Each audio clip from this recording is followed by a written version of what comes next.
Echoes of a fallen world. A rent in the fabric of reality hung suspended above the skeletal peaks where the Himalayas once stood sentinel.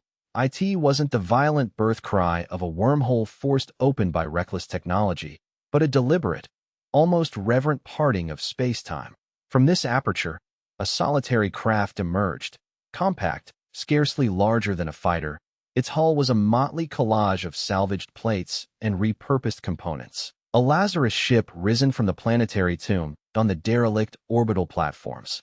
Automated sentinels shrieked warnings, their geriatric algorithms struggling to classify the anomaly. Human eyes, glazed by generations of stagnant routine and recycled atmosphere, widened in disbelief. Decades, perhaps centuries, had trickled by since anything dared breach the cordon sanitaire surrounding Earth. Earth, a whispered name, a sacrosanct, forbidden recollection. Unidentified vessel.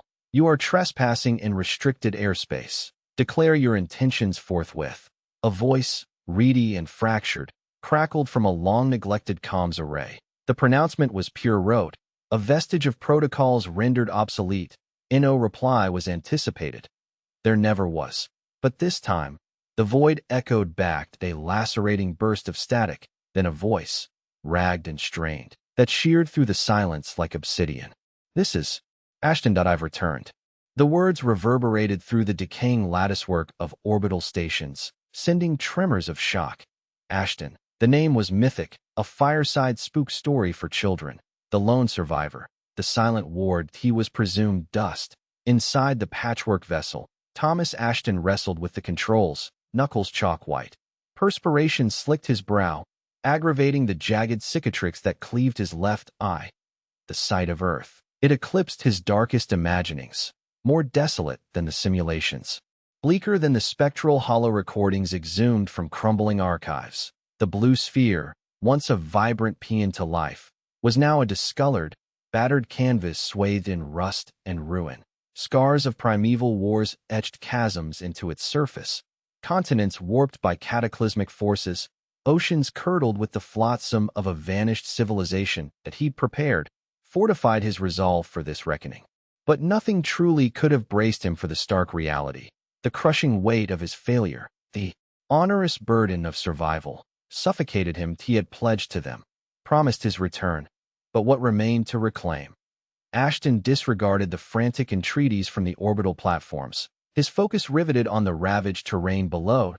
He coaxed the vessel through the orbital graveyard, evading the skeletal relics of satellites and the larger detritus that still posed a lethal hazard. He sought a specific point, etched into his memory. Subtle tendrils of sound began to weave through the comms. Channels, whispers, insidious at first, dismissed as sensor aberrations, or the phantasmal echoes of transmissions long extinct. But they escalated, coalesced, becoming undeniable. Questions, accusations, supplications. Ashton, is it truly you resurrected? What transpired down there? Unveil the truth. The Elysian, what atrocities did they unleash? He clamped down on his emotions, jaw rigid. He wouldn't yield. Not after all this torment. He harbored a sacred mission, a singular purpose. He attained his destination. The scorched caldera that was once Yellowstone National Park, that a forlorn wasteland, marred by ancient volcanic fury and the erosive touch of time. He grounded the vessel gently on the fissured earth, the landing gear emitting a plaintive groan. The ensuing silence was absolute. The sole sounds were the thrum of the vessel's failing core, and the rasp of his breath. He unbuckled himself, movements deliberate and weary. Each step was a feat, each breath a lament for the life robbed. He reached into a compartment and retrieved a time-worn, faded photograph that a tableau of smiling faces, radiant with youth and idealism. His squad, all perished. He traced the contours of each face with his thumb. Their sacrifices would not be rendered futile. Activating his external comms, he amplified his voice, broadcasting it across the desolate expanse. This is Ashton. I'm here to reclaim what remains, and to narrate the truth. The response was immediate. A tidal wave, the discordant symphony of voices, a flood of inquiries, demands, and desperate cries for answers. That he raised his hand, silencing the din. Bear with me, he implored, his voice resolute despite the tremor that coursed through him. There's a saga to unfold. He emerged from the vessel, his boots grinding on the shattered earth. He inhaled deeply, the air heavy with the dust of eons. He gazed skyward, at the distant glimmer of the orbital platforms, the last remnants of humanity clinging to existence. It's been an eternity, he said, his voice reverberating across the wasteland. Far too long. He began to stride forward, his gaze fixed on the horizon. He understood that his impending revelations would irrevocably alter everything. They would obliterate illusions, expose falsehoods, and compel the Terran diaspora to confront the atrocities of their history. But it was essential. Truth, however excoriating, was the lone avenue to redemption. Above, on the orbital platforms, the inhabitants watched, listened, and waited. Hope, long dormant, tentatively flickered, but shadowing it was fear of Ashton's disclosures, fear of the unvarnished truth that Ashton's initial transmission to the orbital platforms had unleashed a system-wide alert, siphoning power and personnel to decryption and analysis. The message was fragmented, garbled by centuries of atmospheric interference and the limitations of the vessel's antiquated array. Nevertheless, the name Ashton resonated clearly, beyond mistaking. Commander Alara Vance, the de facto head of the orbital community, stood in the central control room, her face a tableau of hope interwoven with trepidation. She had heard tell of Ashton, sole survivor of the Earth expedition, but a figure of legend, perhaps mere fabrication. She had never credited his survival. "Authenticate the signal's origin," she directed, her voice sharp and commanding. "Corroborate his identity." Technicians scrambled, their fingers dancing across consoles. The atmosphere in the control room crackled with electric anticipation. "Signal origin confirmed," a technician announced. "It emanates from the Yellowstone caldera." "Identity verification, a partial match," another reported, voice strained. "DNA signature aligns with archived records. Facial recognition software, inconclusive, significant scarring present." Alara's brow furrowed. "Scarring? Of what nature?" "Consistent with directed energy weapon trauma," the technician offered, voice hesitant. "Furthermore, evidence of extensive cybernetic grafts." Alara's frown deepened into a scowl. Cybernetic enhancements? That detail was absent from the legends. What tribulations had befallen Ashton during his time on Earth? She activated a secure comms channel. "All stations, this is Commander Vance that we have secured contact with, an individual self-identifying as Thomas Ashton. Proceed with extreme circumspection. I repeat, proceed with extreme circumspection. This situation is unprecedented." The directive sent ripples of acute tension through the orbital platforms. Weaponry was primed, shields activated, security personnel deployed to strategic vantage points. They braced themselves for the unforeseen. Meanwhile, Ashton continued his trek across the ravaged landscape. He reached the perimeter of the caldera, where the terrain sloped into a colossal, desolate basin. Nestled at its center, barely discernible through the billowing dust and wreckage, was a structure, the bunker, his intended destination. He engaged his personal shield, a shimmering auric field that enveloped his form. He descended into the abyss, his boots sinking into the yielding soil. The ambient temperature plummeted, the silence deepened. As he approached the fortified structure, a disquieting detail registered. Markings on the earth, footprints, recent imprints. Someone else had transgressed here. Instinctively, his hand settled on the sidearm holstered at his hip. He was not alone in this desolate place. Within the bunker, deep beneath the scorched surface, a light flickered, chasing the oppressive dark. That a figure materialized, features obscured by a hooded cloak. "Welcome back, Ashton," the figure intoned, voice raspy, unnatural. "We awaited your return." Ashton paused, eyes narrowed with suspicion. "Who are you?" The cloaked figure chuckled, a dry, mirthless sound. "Identity is immaterial. What matters is your presence here, and that you possess something we covet." "What are you insinuating?" Ashton demanded, his grip tightening on his sidearm. "The truth, Ashton," the figure responded. "The verity regarding the events that transpired down here. The truth about the Elysian. The truth about Project Lazarus." Ashton tensed, muscles coiling beneath his threadbare garments. Project Lazarus, the clandestine operation, privy only to a select few. How did this phantom possess such knowledge? I have no understanding of your words, Ashton replied, his voice a brittle shard of ice. The cloaked figure advanced, features still shrouded in shadow. Don't engage in pretense.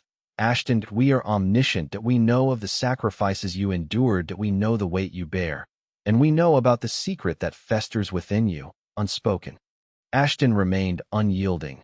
His gaze locked on the figure. He comprehended that he was walking straight into a carefully crafted snare, but he had no alternative. He required an understanding of the figure's motives, and he had to safeguard the secret of Project Lazarus. The fate of Earth and the future of the scattered Terran diaspora hung precariously in the balance. The silent savior. Hope's dawn, as the Terran command rebaptized the Lazarus vessel, slipped past New Eden's orbital defenses like a wraith at a squadron of dark interceptors, born of obsidian alloys and fueled by plundered Xylar tech, escorted it, their energy conduits humming a hushed threat. Far below, on the vibrant, newly terraformed world, nestled the largest surviving Terran settlement, a frail candle against the Xylar's encroaching gloom. Still anchored in the pilot's seat, Ashton registered the subtle click. As Hope's dawn mated with the orbital station's docking collar, he remained impassive, his gaze lost in the nebula beyond the viewport, a tapestry of stardust and shattered hopes. The ship's silence felt immense, deepened by the low pulse of life support. Since Yellowstone's ruins, he hadn't uttered a syllable. The hatch side open, admitting a squad of Colonial Guard Marines, their olive-drab fatigues a splash of familiarity. Years of combat had chiseled their faces, now displaying a blend of reverence and unease that he was a legend, a campfire story, the Lazarus soldier resurrected.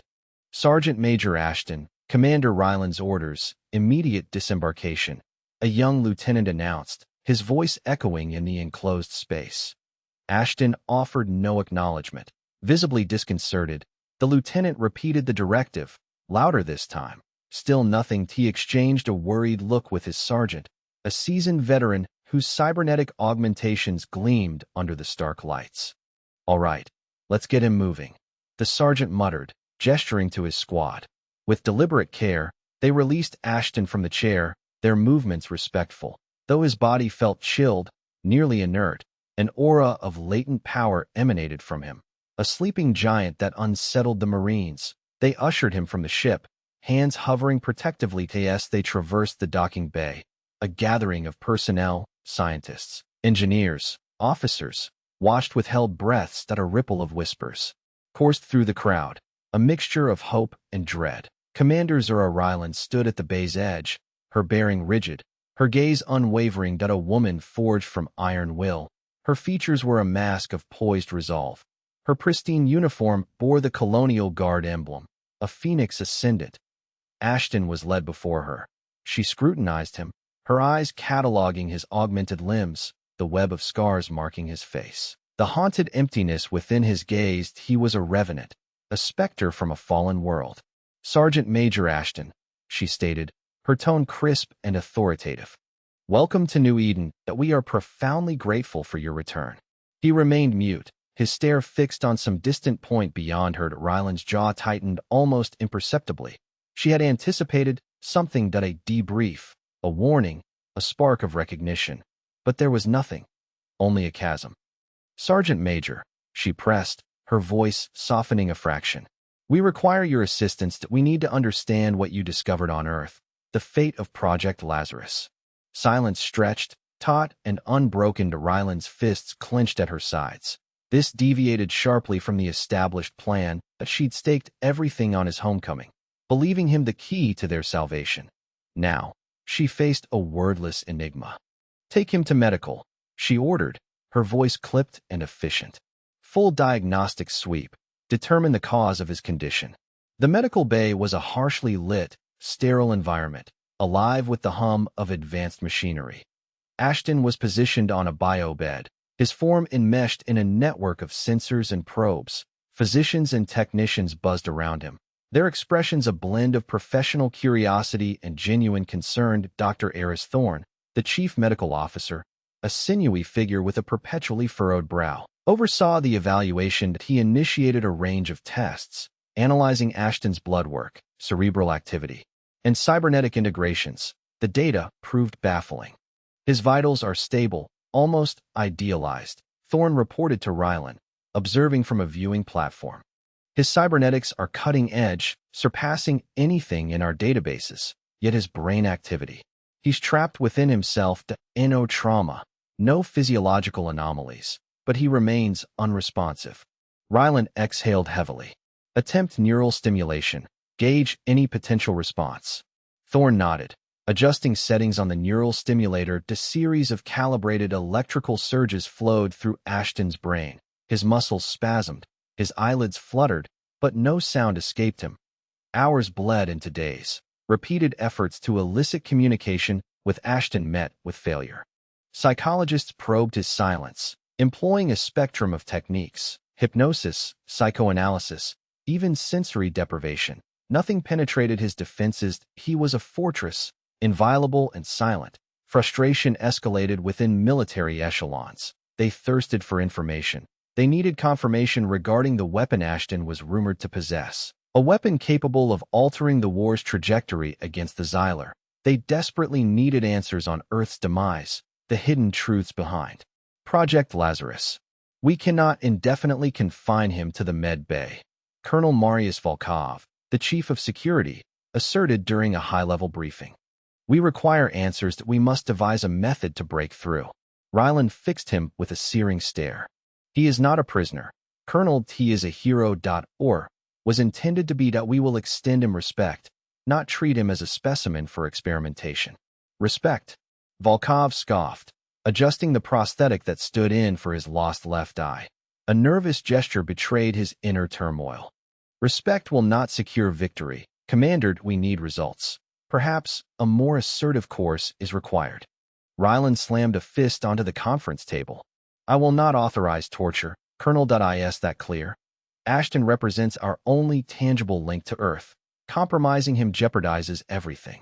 The room fell silent, a palpable tension filling the air. The assembled officers exchanged uneasy glances.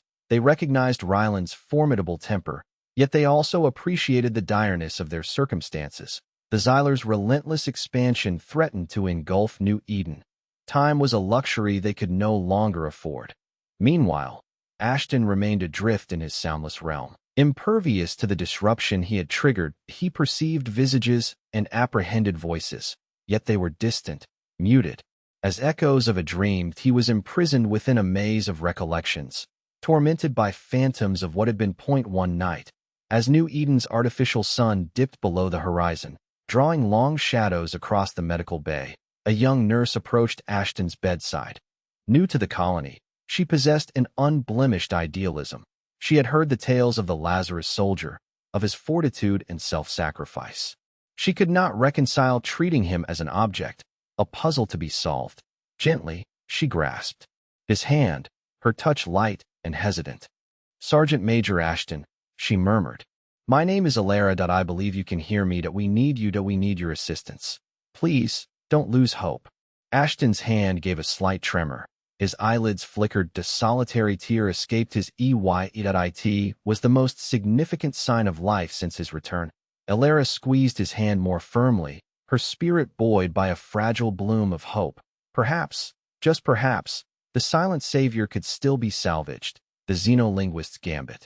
Dr. Eris Thorne smoothed the front of his slightly crumpled jacket, the synthetic fibers rustling softly. The clinical austerity of the medical wing felt alien compared to his usual chaotic laboratory brimming with alien language data. Commander Rylan's crisp directives echoed as she guided him down the polished corridors.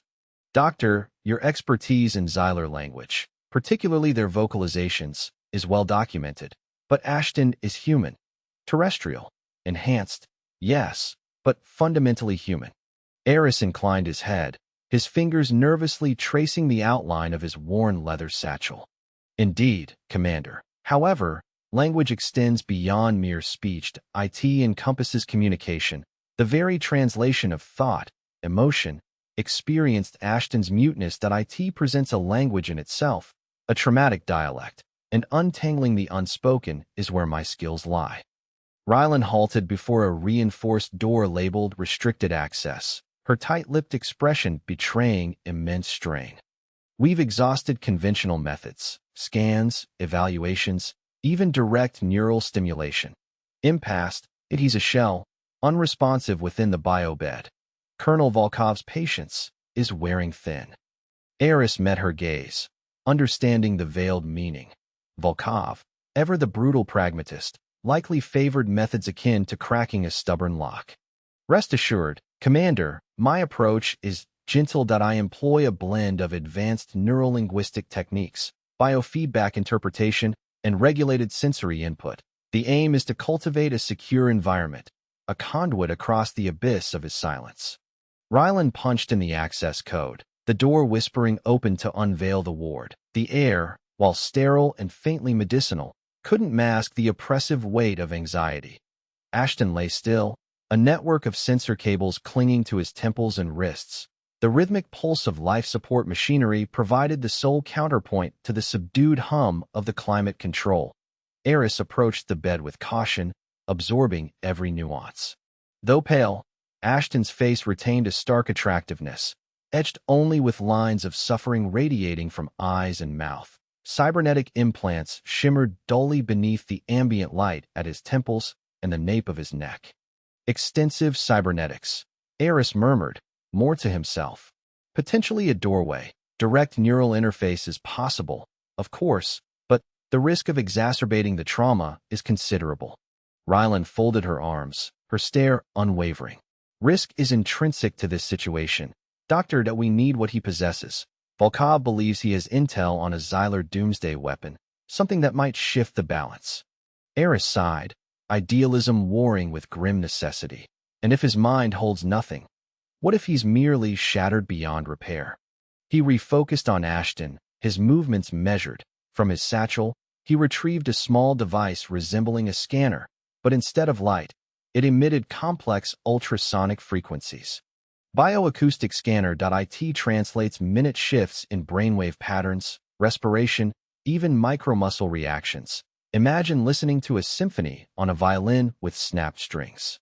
He moved the scanner slowly over Ashton's face, brow furrowed in concentration at a series of soft clicks, and words translated the data to a rippling waveform on the small display. Intriguing, Eris breathed. Activity exists, yet it's fragmented, disjointed, as if his consciousness is a shattered prism, distorting reality's reflection. He invested the next hour painstakingly interpreting Ashton's bioacoustic contours, charting peaks and valleys.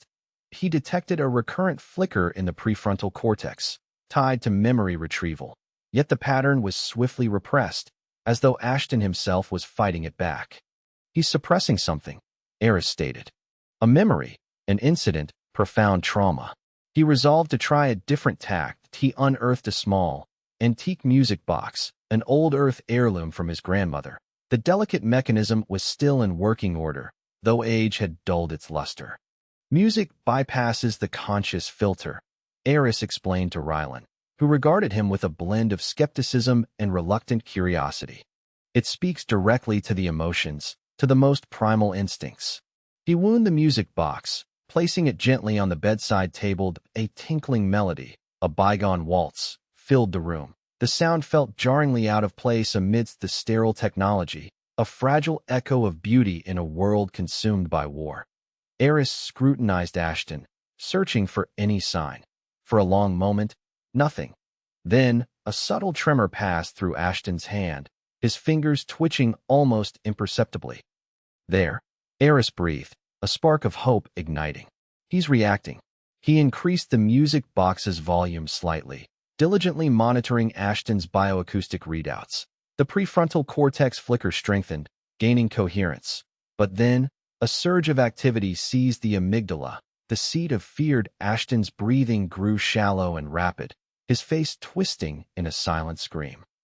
He's reliving it, Eris exclaimed. Something terrible. He swiftly silenced the music box, his heart pounding. He'd pushed too hard, too fast. He needed a more nuanced, patient approach. He spent the next several hours seated beside Ashton, conversing in a soothing, measured tone. He recounted personal anecdotes, his fascination with linguistics, his ambition to understand the human mind, steering clear of direct questions concerning Earth or the Xylar. He focused on establishing trust and rapport. "It's all right, Sergeant Major," Eris murmured. "You're secure here. There is no need to be afraid that we intend to assist you." He noticed a subtle fluttering of Ashton's eyelids as he moved closer. Holding his breath, Ashton's eyes flickered open, pupils dilated and unfocused. He stared blankly at the ceiling, his expression distant. "Can you hear me, Sergeant Major?" Eris asked softly. "My name is Eris. I'm a doctor. I'm here to provide assistance." Ashton's lips moved slightly, as if attempting speech, but silence prevailed. "It's okay," Eris reassured him. "You're under no obligation to speak. Just try to concentrate on my voice. Attempt to recall where you are." Ashton's gaze slowly sharpened, his eyes meeting Eris's. A flicker of recognition ignited, a spark of awareness in the fog of trauma. "Water," Ashton rasped, his voice hoarse and fragile. Eris quickly seized a glass. Holding it to Ashton's lips, he drank deeply, his throat working as he swallowed. "Thank you," he whispered, barely audible. "You're welcome," Eris replied, his heart lifting with relief. "How are you feeling?" Ashton closed his eyes, furrowing his brow in visible pain. "Exhausted," he whispered, disoriented, as if I've been dormant for an eternity. "You have," Eris said gently. "You've endured a great deal, but you are secure now that you're on New Eden." Ashton's eyes snapped open, suddenly alive with raw fear. "New Eden," he breathed. "No, it's not safe. None of it is safe." His voice trailed away, his eyes darting around the room, as if searching for an unseen predator. He trembled, racked by shivers. "Sergeant Major, it's all right," Eris said, seeking to soothe him. "You're secure here. There is nothing to fear." But Ashton heard nothing. He was lost within a private hell, haunted by memories too agonizing to bear. That he squeezed his eyes shut, his face contorting in agony. "They're coming," he whispered, his voice laced with dread. "They're always coming." Eris exchanged a worried look with Rylan. They had breached the silence, but unleashed something far more perilous than anticipated. The weight of silence had lifted, revealing the chilling prophecy of a soldier who had witnessed too much. The xenolinguist's gambit had borne fruit, and the contest had commenced. Whispers of the past. The bioacoustic resonance ebbed, leaving Eris's ears buzzing in a stark void. That he peeled off the headset. The cool pleather a stark contrast to his sweat-slicked skin. Strapped to the diagnostics chair, Ashton remained inert, his augmented eyes fixed in a vacant stare at the ceiling. Glistening beads slicked his brow, mirroring the lab's pallid light. "Anything." Rylan's voice, tight with impatience, cut through the silence. He loomed behind Eris, hands clasped tensely behind him, a posture that did little to mask the anxiety carved into his features. Eris hesitated. There were responses. Marked physiological reactions, but nothing cohesive, just fractured echoes. "Echoes of what?" Rylan pressed, his tone sharp. Eris rubbed his tired eyes, the ghastly visage of Ashton from the previous session still lingering in his mind's eye. "Agony, terror, and visions, hazy, fragmented, like viewing the world through shattered crystal." He dreaded voicing it, but the unspoken truth hung heavy. They were descending into a living nightmare. "Playback," Rylan commanded, brooking no dissent. Eris initiated the sequence. The holographic projectors hummed to life, bathing the chamber in an otherworldly glow. The initial display was a static snowstorm of neural noise. Slowly, agonizingly, patterns began to coalesce at a scarlet flash, the biting tang of scorched metal. A sky strangled by smoke, the sun a distant, bruised memory. Distant, piercing screams sliced through the thunderous roar of explosions. The scene convulsed, unstable as a faulty feed. Rylan inhaled sharply. Earth. It was Earth, yet alien from the serene images of historical records or preserved simulations. This Earth was devoured by an inferno. Buildings collapsed like children's sandcastles before a relentless tide.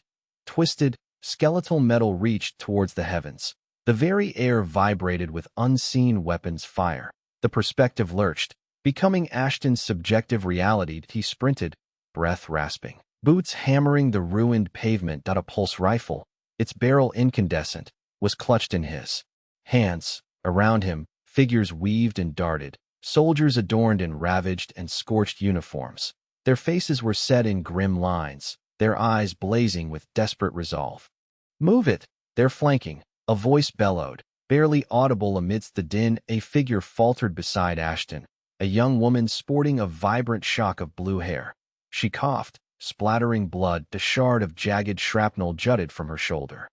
I can't," she wheezed, her voice fading. Ashton paused, his face a mask of anguish and indecision. "We have to, for everyone else."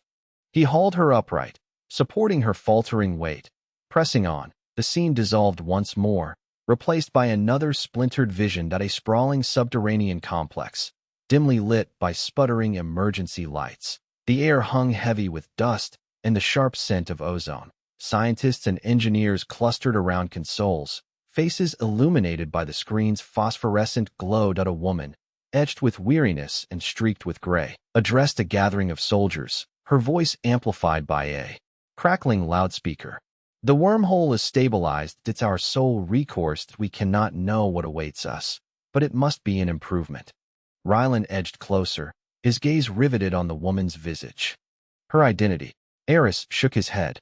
Unknown, but significant, she authorized the operation. The holographic projection centered on a swirling vortex of raw energy, contained within a colossal cylindrical chamber. The wormhole shimmered and pulsed, a gateway to the uncharted. A soldier strode forth, his face obscured by shadow. Odds of survival. The woman hesitated, her expression tightening. "Minimal, but we must attempt it." A vanguard must be dispatched to discover means of reprisal. Reprisal against whom? Rylan muttered, brow furrowed in concentration. The image jittered, becoming increasingly erratic, a weakening transmission. Soldiers prepared to enter the wormhole, burdened with weaponry, and their countenances reflecting determination and fear. Ashton was among them, eyes transfixed on the swirling vortex. The woman approached him, her hand fleetingly resting on his shoulder. "Godspeed, Sergeant. Our hopes accompany you." Ashton gave a curt nod. Jaw set, he turned and plunged into the wormhole, vanishing into the swirling energy. The projection ceased abruptly, shrouding the room anew in oppressive silence. Rylan spun to face Eris, his eyes burning. That's all you've extracted." Eris sighed, resignation etching his features. "It's a beginning, but fragmented, incomplete. He's locked down. That we require a full extraction." "He witnessed the invasion," Rylan stated, his voice a low rumble of suppressed rage. "He fought it. He traversed the wormhole. He possesses the means to prevail. We have yet to ascertain the invader's identity," Eris reminded. "It remains conceptual." Eris glanced back at Ashton, still secured to the chair, his face gaunt. He was a mere specter, tormented by the memories of a bygone reality. The weight of silence was his prison. "Caution is paramount," Eris cautioned softly. "We are treading on fragile ground. Excessive force could shatter him." Rylan raked a hand through his hair, frustration radiating from him. "Time is a luxury we lack. The Xylar are imminent. We need locations, timing, countermeasures. Ashton is our linchpin." He wheeled and strode towards the exit, shoulders squared with resolve. "Continue, Eris. Use whatever means necessary. Unearth these memories." The door hissed closed, leaving Eris alone with the silent, broken soldier. He studied Ashton, his heart aching with pity and dread. They were on a precarious path, delving into the abyssal depths of a human psyche, and he feared the revelations would dwarf their present fears. He reactivated the bioacoustic scanner, tweaking the frequency, hunting for another entry. Another fracture in his silence. He had to connect with Ashton, unlock his concealed truths. The fate of the Terran diaspora might rest on it.as he worked. A solitary word echoed in his mind, a chilling whisper from Ashton's tormented past. Earth, echoes of Elysium. The wormhole disgorged their ravaged pelican near the cusp of a saffron sky. Ashton, pinned into the co-pilot's seat, surveyed the unfolding vista. Elysium. He recalled the briefing packets, the shimmering holograms of impossibly high structures that pierced skies of vibrant azure. Instead, a sepulchre of shattered dreams lay before him. Dust the hue of dried clay, fine as cremated remains. filled the ravines and dips of the landscape. The heavens, robbed of their azure, bled the color of old wounds. "Touchdown," Sergeant Reyes announced from the rear. "Brace yourselves, this dust devil's got teeth." The Pelican lurched as it descended through the ochre haze. Static electricity danced in the air that he ran a diagnostic. His neural implants returned a clean bill of health. Beside him, Lieutenant Chun ratcheted the charging handle of his pulse rifle, the snick-snack a sharp counterpoint in the cramped space. "Situation?" Chen's voice was a steel cable drawn taut. Ashton swallowed, his throat a parched gully. Sensors registering, void, no life signs detectable. Negligible energy signatures. It's a mausoleum. They slammed onto what was formerly a magnificent plaza, the impact rattling their teeth. Ruined edifices, colossal and scarred, towered around them. Their peaks swallowed by the swirling murk. A creeping unease wormed its way into Ashton's mind, a sensation of surveillance by something ancient and spiteful. "All right, team," Chen declared, releasing his harness. "Standard recon. Reyes, with me. Ashton, your point man. Scanning for anomalies. Ramirez, stay with the bird. Comms check every 5." They disembarked into the suffocating silence. The abrasive dust needled Ashton's skin that he activated his augmented vision, bathing the world in spectral heat signatures. Residual warmth shimmered in the air, trapped within the skeletal remains of the buildings that he moved forward, boots crushing the powdered stone beneath. The architecture defied terrestrial norms, implausibly graceful arches, soaring buttresses adorned with complex etchings, all wrought from a material that seemed to pulse and fluctuate in the faint light that he reached out, touching a flaking column that it felt strangely tepid, almost biotic. "Lieutenant," Ashton rasped, his voice tight. "The structures, they're organic, or were." Chun and Reyes reached him, their faces etched with apprehension. Chun brushed the pillar. "Damn," confirmed, "some form of bioengineered compound." They pressed deeper into the dead city, the dust swirling around them like restless spirits. They navigated plazas strewn with fractured statuary and collapsed facades. Only the whistle of the wind through the ruined structures and the crackle of their comms broke the stillness. "Ramirez here," the comms hissed. "All quiet on my end. Too quiet." "Copy that, Ramirez," Chen responded. "Stay frosty." Ashton's senses latched onto a faint energy signature emanating from a distant structure. Faint, almost indiscernible, yet undeniably present. "Lieutenant," detecting a low-level energy source ahead. "Let's investigate," Chun ordered. They advanced toward the anomaly, threading the labyrinthine streets. The structure resolved into a colossal pyramid, its apex shorn off, revealing a yawning abyss. The energy pulsed from within as they neared. A chilling dread took root. The air chilled, and the static on their comms escalated. He armed his weapon, his grip firm. "Something's wrong," he muttered, more to himself than the others. "You think?"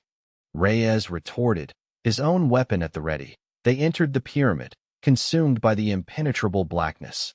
Ashton flicked on his helmet lamp, illuminating the interior. Intricate carvings lined the walls, chronicling Elysian existence. Images of advanced technology, of cities scraping the heavens, of beings approaching godhood flooded his vision, but the depictions shifted, dissolving into scenes of war, of annihilation, of a darkness that devoured all. The energy signature intensified as they descended. They arrived at a vast chamber, dominated by a colossal mechanism that a weapon, unlike anything in his experience. A swirling vortex of raw power crackled within its core, leashed by a lattice of shimmering crystals. "What in God's name?" Reyes breathed. "I don't know," Chen whispered, "and I don't like it." Ashton approached the device with caution. He initiated a scan, his neural implants struggling to interpret the data. The energy readings screamed off the scales. The device was unstable, poised on the razor's edge of a meltdown. Abruptly, a holographic projection sprang to life above the weapon. An Elysian, his face haggard, his eyes brimming with despair. "If you are witnessing this," the Elysian spoke, his voice a dry rasp, "we have failed. We sought to harness the power of creation, but we unleashed a force we could not control. This is not a tool, but a doom. It is unstable. It will consume all." The Elysian paused, his gaze hardening. Do not attempt to activate it, or not attempt to fathom it. Destroy it. Destroy it before it obliterates you. The hologram died. Silence descended, broken only by the crackling energy within the device that a cold dread gripped Ashton. This was more than a dead civilization. This was a final warning, a warning about the perils of unchecked hubris, about the seductive song of power. Lieutenant, Ashton stammered, his voice shaky. We need to evacuate. Immediately. Chen stared at the device, his face ashen. You heard the message, we have to neutralize it. But how? Reyes' voice betrayed his fear. We don't even understand it. We'll improvise, Chen replied, his jaw tight. We must. The survival of humanity could hang in the balance. Ashton knew they were walking blindly into a trap. Every fiber of his being screamed it. But he also knew they had no alternative. They had to try. He inhaled sharply and activated his plasma rifle. All right, let's do this, but we need a viable plan. They huddled, voices hushed. They scrutinized the device, searching for a vulnerability, a means to disarm it without triggering its self-destruction. What about the crystals? Ashton suggested. They appear to be containing the energy if we can disrupt them. It's dicey, Chen cautioned. The wrong crystal, and we unleash the full force of it. It's the only play we have, Ashton countered. They settled on a strategy. Ashton would target the primary containment crystal, with Chun and Reyes providing covering fire. They maneuvered, weapons raised. Ashton took aim. His finger caressing the trigger, he unleashed a single shot, the plasma bolt searing through the air and impacting the crystal. The crystal detonated, sending a shockwave rippling through the chamber. The energy within surged, the vortex expanding, growing more volatile. Hold tight, Chun roared. The device began to resonate, the sound escalating into a deafening whine. Cracks fractured the walls, showering them with dust and pulverized stone. Ashton fired again, striking another crystal that it shattered, amplifying the energy surge. The device teetered on the brink. The ground bucked beneath their feet. The pyramid shuddered, its ancient bones protesting the strain. We need to move. Reyes bellowed. They spun to flee, but too late. The device unleashed a blinding pulse of light, followed by a thunderous explosion.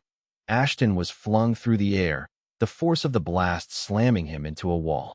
Darkness claimed him, his body broken. He awoke to a swirling vortex of dust and devastation. The pyramid had collapsed, entombing Chun and Reyes beneath tons of debris. The device was gone, annihilated by its own power. That he was alone, marooned on a silent world, burdened by a terrifying truth. The Elysian weapon and its warning were seared into his soul. A weight he would bear for eternity. That he dragged himself to his feet, his body screaming in protest. He had to reach the pelican. He had to deliver. The warning, the destiny of humanity hinged on it. But as he gazed across the desolate landscape, he couldn't shake the premonition that it was already too late. The echoes of Elysium would reverberate for generations to come. The price of hope. The weapon's hum intensified, resonating in Ashton's very bones. Runes etched into the obsidian pulsed with a feverish light, mirroring the frantic rhythm of his pulse. Chun, ever the scientist, scrutinized the fluctuating energy levels on her wrist console. Reyes, usually a bundle of nerves, was petrified, eyes glued to the nascent vortex forming above the weapon. Readings are critical, Ashton, Chun stated, her voice a tightrope walk of composure. Way beyond expected parameters that we have to throttle it back. He ground his teeth. Impossible. We're past the point of no return. Shutting it down now would risk catastrophic destabilization. Reyes gulped, the sound amplified in the confined space. Destabilization meaning a bang or a big bang? Ashton ignored him, his senses hyper-focused on the weapon. That he felt the energy surging, a wild, untamed force that vibrated within his augmented skeleton. This was it, their last, desperate play. Their sole shot at silencing the Xyler before they devoured what little remained of humankind. Ashton, this is serious. Chun insisted, her fingers flying across her console. The energy signature, it's not solely targeting the Xyler, it's harmonizing with something else. Something familiar, terrestrial, even. Before Ashton could react, a shudder ran through the chamber. Dust cascaded from the cavern ceiling, and the hum grew into an ear-splitting screech. The vortex above the weapon swelled, distorting the air itself. "What in God's name is happening?" Reyes shouted, his voice swallowed by the cacophony. Chen's face went pale. It's Earth. Somehow, the weapon, it's linked to Earth itself." A glacial dread seeped into Ashton's veins that he had entertained the possibility, a nagging premonition since translating the Elysian scrolls. But he dismissed it, burying it under layers of fervent longing and desperation. He should have trusted his instincts. He lunged to abort, his fingers clumsy as he sought the deactivation rune. But he was too slow. The vortex erupted, consuming the weapon in a blinding white flare. A concussive blast ripped through the chamber, slamming Ashton and his comrades against the jagged walls. When his vision cleared, the screech had died. The vortex had vanished, and the air reeked of ozone and burnt circuitry. Chen lay still among the debris, her console a ruin beside her. Reyes was slumped against the far wall, his eyes wide and glazed over. "Chen, Reyes." Ashton scrambled towards them, his voice ragged. He searched for Chen's pulse, finding nothing. Nausea churned in his gut. He turned to Reyes, his heart hammering. Reyes's vacant gaze met Ashton's, a silent, pleading question in their depths. "Ashton, what was that?" he rasped, his voice barely audible. Ashton was at a loss. How could he articulate the unutterable? How could he confess that their sacrifice, their hope, had curdled into something monstrous? "You're going to be fine, Reyes," he lied, knowing the hollowness of the words. Reyes coughed, a crimson stain blossoming on his lips. Don't patronize me, Ash. Just, did it actually work?" Ashton averted his eyes, unable to face him. The ensuing silence was a crushing weight, punctuated only by Reyes's labored breathing. "No," Ashton choked out, the word a stone in his throat. "It didn't work." Reyes closed his eyes, a lone tear carving a path down his cheek. Then it was all meaningless. His breath stuttered, then ceased. Ashton knelt beside him, his head bowed in despair and remorse. He had doomed them. He had led them to slaughter on the altar of a flawed premise, a desperate gamble that had spectacularly backfired. He remained there for an eternity, it seemed, lost in a maelstrom of regret. The burden of his failing pressed down on him, suffocating him in its immensity. That he was alone, his unit obliterated, and the Xylar menace still a looming threat. Then, a tremor, fiercer than before, convulsed the cavern. He looked up, his senses on full alert. The very bones of the cavern were protesting, the rock walls splintering and crumbling. That he had to escape. Now, he hauled himself to his feet, his augmented limbs screaming in protest. He threw one last glance at Chun and Reyes, their still forms a brutal reminder of his inadequacy. He would never forget them. He would carry their sacrifice with him, a glowing ember in the blackness. Ashton sprinted toward the exit, dodging shards of falling rock. The cavern was collapsing around him, the air thick with choking dust and smoke. That he could hear the roar of the imploding structure behind him, a dissonant symphony of devastation mirroring his inner turmoil. That he reached the entrance just as the ceiling gave way, sealing the chamber behind him. He stumbled out into the ravaged landscape, gasping for air. The sky was a swirling canvas of blood red and pitch black. Lightning slashed across the horizon, briefly illuminating the desolate wasteland that had once been a thriving ecosystem. But it wasn't the state of Elysium that stopped him in his tracks. It was the insistent beeping of his wrist device. Earth needed help. His device was picking up disjointed transmissions from Earth, garbled voices screaming into the void. That he struggled to lock onto a coherent signal. But the interference was unbearable. All he could glean were fragments, fleeting glimpses of pandemonium and devastation. Seismic upheaval, off the scale. Major population centers, falling. Atmosphere, critical instability. The realization struck him like a physical blow. The Elysian weapon hadn't simply failed to suppress the HFY, but IT had amplified the very forces tearing Earth apart. IT had expedited the planet's end. He had damned them all. He crumpled to his knees, his body racked by sobs. He had come to Elysium to rescue humanity, to make up for his past errors. Instead, he had become the architect of their ultimate downfall. The ensuing quiet was broken only by the keening wind that he was alone, truly alone. The weight of his secret, the enormity of his culpability, threatened to shatter him.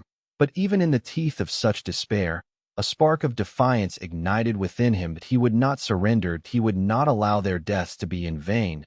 He would find a way to atone, to sanctify their sacrifice. He rose, his legs unsteady but his resolve unyielding. He had a duty to fulfill, that a secret to protect, and a future to salvage. Even if that future was no more than a flickering candle in the overwhelming void that he activated. His comms, his voice a bare whisper. This is Ashton, requesting immediate extraction. Elysium is gone. He paused, gathering his strength. And Earth is dying. He closed his eyes, bracing himself for the inevitable firestorm. He knew his words would reverberate across the Terran diaspora. He knew he would be held liable for what had transpired. But he was ready to confront the consequences of his choices. He was ready to pay the cost of hope. He opened his eyes, his gaze fixed on the distant horizon. The battle was far from over. And he was the only one left to fight, the sole survivor. The floor lurched, flinging Ashton against the mangled remnants of the activation panel. The cascade of sparks, miniature suns, kissed his bare skin with fiery pinpricks. The Elysian complex resonated with a dying bellow, a subterranean death knell that echoed through the collapsing passages. Chin's final words, a desperate plea, a stark warning of planetary annihilation, reverberated within him. Reyes's last smile, an emblem of unwavering faith, festered like a poisoned barb in his soul that he had to escape.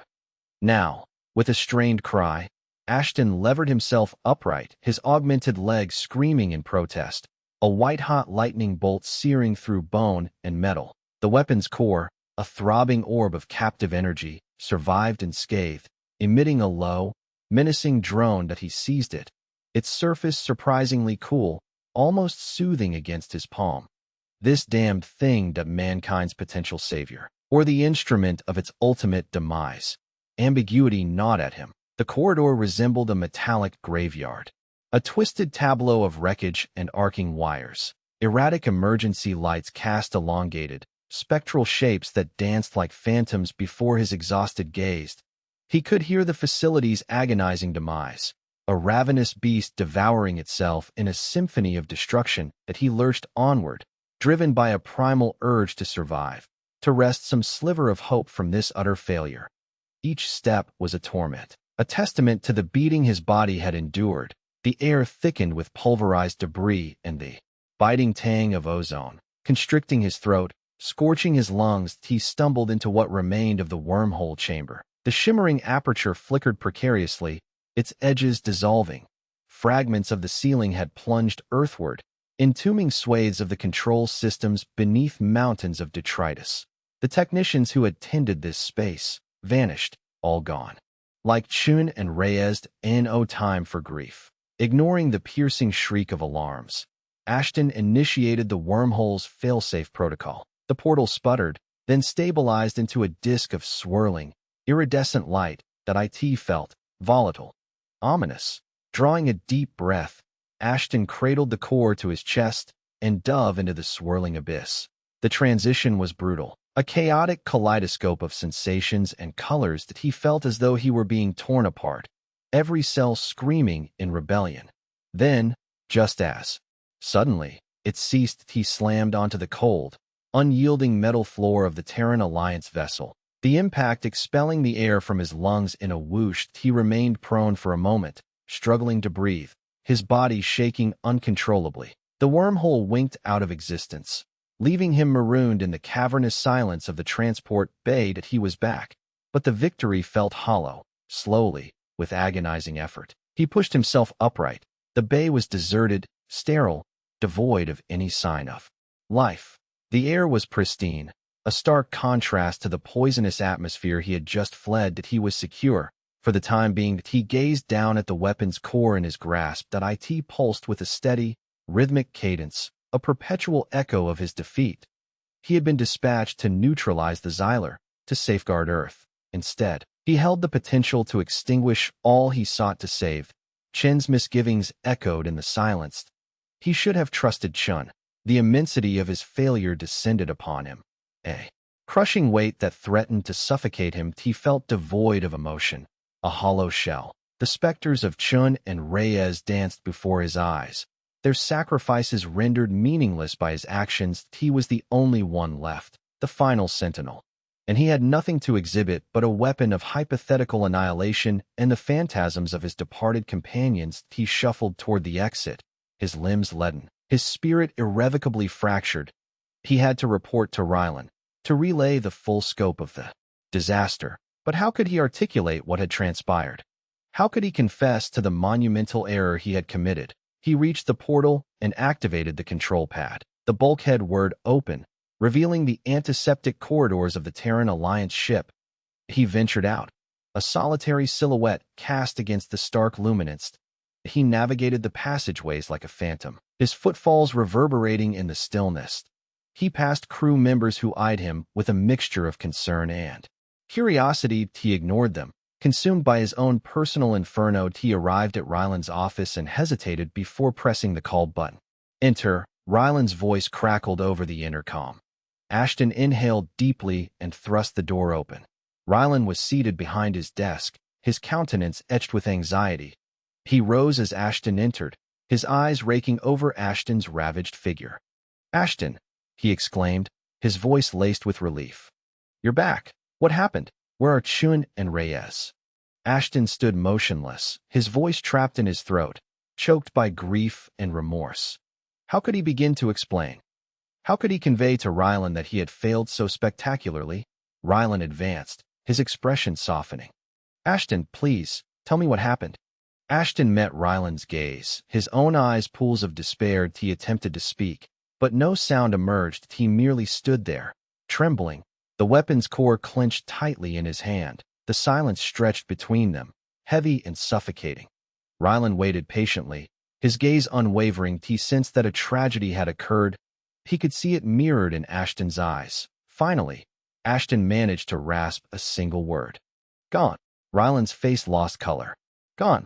What do you mean, gone?" Ashton took a ragged breath and forced himself to elaborate. "Chun, Reyes, they're dead." Rylan staggered back, as if struck. "Dead? How? What happened on Elysium?" Ashton closed his eyes, the visions of Chun and Reyes meeting their end playing out in his mind's eye. He struggled to articulate the horror he had witnessed. "The weapon, it malfunctioned," he stated, his voice barely audible. "It was connected to the planetary core. Chun intervened, but it was too late. The facility imploded. They didn't survive." Rylan stared at him incredulously. "The weapon malfunctioned, connected to the planet. What are you talking about, Ashton? What weapon?" Ashton opened his eyes and looked at Rylan, his face a mask of anguish. "The Xylar weapon. The weapon Elysian promised would save us. Chun discovered it was a ruse that IT would have annihilated Earth to eliminate the Xylar. He extended the weapon's core. This is all that remains." Rylan gaped at the throbbing sphere in Ashton's hand, his face a tableau of disbelief and dread. "What have you done, Ashton?" Ashton remained silent. He had no justification, no excuse for his deeds. He had followed orders, he had trusted Elysian, and he had failed catastrophically. Rylan receded, his eyes conveying a mixture of rage and despondency. "You were supposed to rescue us, Ashton. You were our last hope, and now you've pushed us closer to the edge of oblivion." Ashton lowered his head. Unable to sustain Rylan's gaze, he understood that Rylan was correct. He had failed. He had sealed their doom. "I'm sorry," he whispered, his voice barely audible. "I tried." Rylan didn't respond. He merely stared at Ashton, his face a study in grim resolve. He had a choice to make, a painful, agonizing choice. Ashton stood there, anticipating, bracing himself for whatever might come. He knew that he deserved whatever consequences Rylan deemed appropriate. He had earned it. But as he observed Rylan's face, he realized that punishment was the least of his concerns. Rylan wasn't contemplating retribution. He was contemplating survival.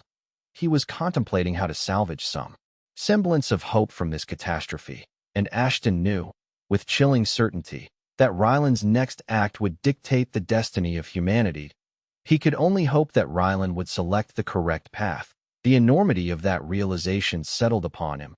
crushing him even further. He was the sole survivor, burdened with the knowledge of his failure and the terrible responsibility for the future of his people, a future that looked bleak, tenuous, and terrifyingly fragile. That he had laid bare a grim truth that threatened to shatter the last shards of optimism. But perhaps, concealed within that truth, lay the genesis of a new beginning. He could only hope they uncovered it before time ran out. Fragments of memory. The icy tendrils of the interface gel tightened around Ashton's skull as Thorn calibrated the neural link. That a nest of wires sprawled across the table, tethering him to a machine thrumming with disquieting power. His augmented hand, cool and alien, clenched into a fist. "Easy, Ashton." Thorn's voice, a calm island in the mechanical sea, cut through the din. "This isn't about blame. It's about understanding. Elysium, it shattered you. That we need to put the pieces back together. Together." Ashton remained mute, his throat thick with unspeakable memories. He fixed his gaze on the ceiling's bland expanse, tracing the nearly invisible imperfections in the paint. Anything to deflect the visions that gnawed at the edges of his consciousness. Oblivious, or feigning so, Thorn persisted. "The scanner will sift through your recollections. Think of it as reconstructing a vase from shards. That we start with the obvious fragments and delve deeper. That IT might provoke discomfort." Discomfort? The word felt like a cruel jest. Discomfort was a paper cut. Elysium was the systematic evisceration of his soul.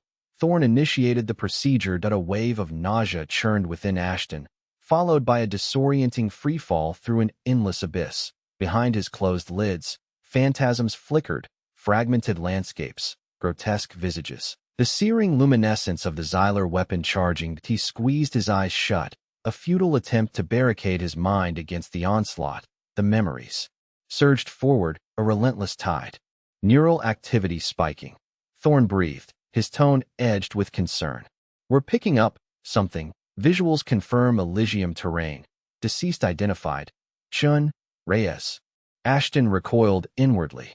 Their names, reduced to sterile data, were a fresh laceration. A sharp spike of pain lanced behind his eyes. A low moan escaped him. Subject displaying signs of duress. A voice, likely a medical tech, reported from somewhere beyond Thorn. "Maintain current settings," Thorn instructed. "We must persevere. The fate of the diaspora hinges on what we recover." The pressure intensified, a vice tightening around his skull. His mind became a battleground, torn between the urge to scream, to flee, to vanish, and the ironclad conviction that he couldn't. He owed it to Chun and Reyes. He owed it to the ghosts of Earth. He owed it to humanity's flickering flame. A memory coalesced.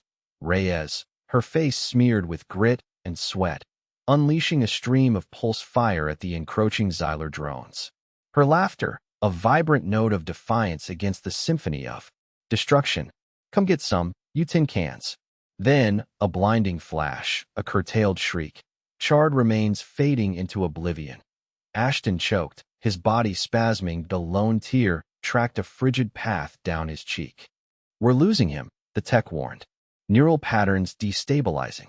"Almost there," Thorn countered, his voice tight with exertion. "I'm detecting the core. He's interfacing with the core." The memory lurched. He stood before the Xylar weapon, dwarfed by its monstrous magnitude. The air hummed with lethal energy. The ground trembled under his feet.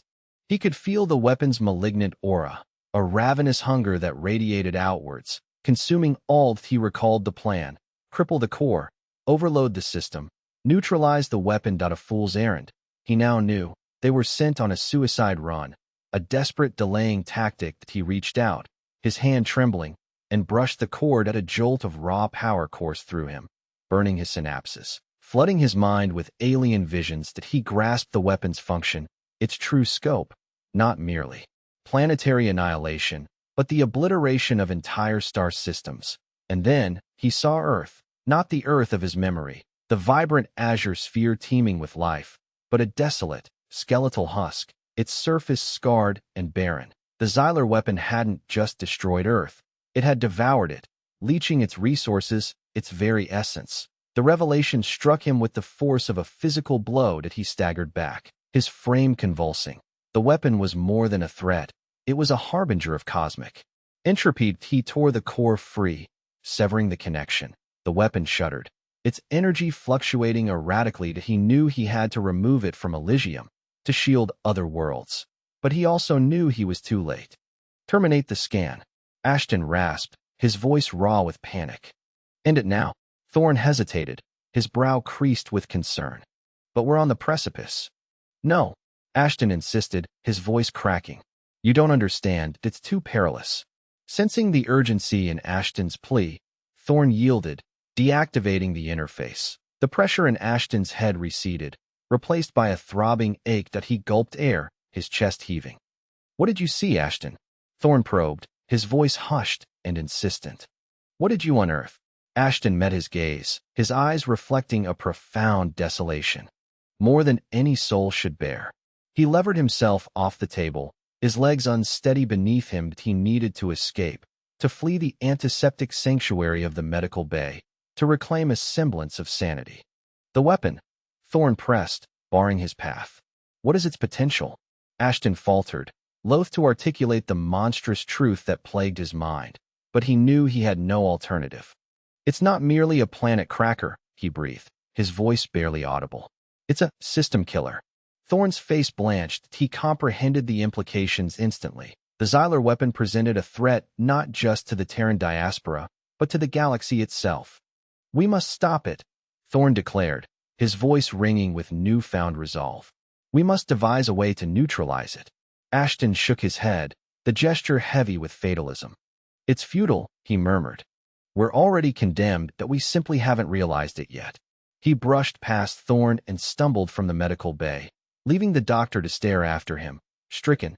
The weight of his recollections, the burden of his knowledge, threatened to drown him. That he was alone, lost in a sea of despair, without a lifeline. Later, cloistered in his quarters, Ashton stared at the core resting on the metal table. That it throbbed with a faint, inner luminescence, a silent testament to its destructive capacity. He reached out and touched it, feeling a frigid, alien energy pulse. Through his veins, he closed his eyes and saw Earth anew, not the skeletal wasteland from his vision, but the flourishing, vibrant world of his boyhood. He saw his family, his companions, his home, all gone, consumed by the voracious appetite of the Xylar weapon. That he opened his eyes, his gaze hardening. That he couldn't resurrect the dead, he couldn't rewrite history. But he could ensure that such devastation never occurred again. He would discover a means to obliterate the core, even if it demanded his own life. That he owed it to Earth, that he owed it to humanity, that he owed it to himself. The silence in the room was punctuated only by the faint hum of the core, a perpetual reminder of their looming annihilation. Yet within Ashton, a flicker of resilience burned, a tiny, defiant flame refusing to be snuffed out. He would fight, that he would endure, he would unearth a means to salvage what remained of humanity. Even if it meant the ultimate sacrifice. He understood that the journey ahead would be protracted and brutal, teeming with unfathomable horrors. But he was no longer solitary. He carried the memories of Chun and Reyes, the gravity of Earth's demise, and the aspiration for a future worth defending. He was Thomas Ashton, Earth's last soldier, and he would not be silenced. The muzzle of silence had fallen. The truth had been spoken, and the battle for survival had only just begun. The bitter truth. Eris Thorn's gaze was fixed on the luminous cascade of Xylar glyphs that dominated his monitor, their cerulean glow reflecting in his bloodshot eyes. The long hours had finally paid off. The decryption algorithms had wrestled open the weapon's core data fragments. He'd anticipated dry schematics, cold activation sequences, sterile weapon trajectories, the emotionless vernacular of annihilation. Instead, he'd unearthed a eulogy. The Xylar wasn't simply a destructive device.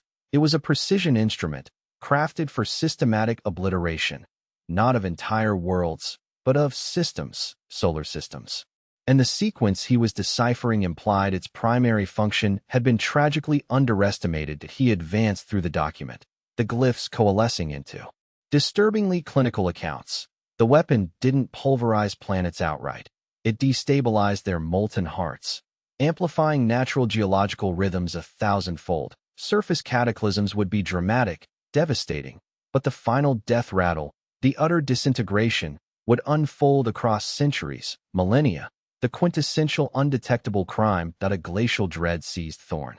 This wasn't a tool for battlefield dominance. It was a means to expunge civilizations, to rewrite the cosmic record. He initiated simulations, feeding in the weapon's specs and projected trajectories. The outcomes were terrifying. Each scenario depicted a distinct, yet equally bleak, chronicle of gradual, agonizing decay. Earth. The simulations projected a rampant acceleration of the planet's inherent decline. He forced to swallow. The air in the room suddenly viscous. The tremors, the atmospheric aberrations, the increasingly chaotic weather. These weren't random occurrences. They weren't natural phenomena. They were the opening strains of a planetary dirge. He had to alert someone. He located Commander Rylan in the war room. The holographic projection of the Terran colonies shimmering around her. Her face, usually a mask of composed authority, was creased with worry. Supply conduits were dangerously extended, piracy flourished, and the ever-present specter of another Xylar strike cast a long shadow. "Commander," Thorne began, his voice strained, "I've decrypted the Xylar data." Rylan pivoted, her gaze sharp and interrogative. "Proceed." "It's far worse than we assessed, catastrophically so."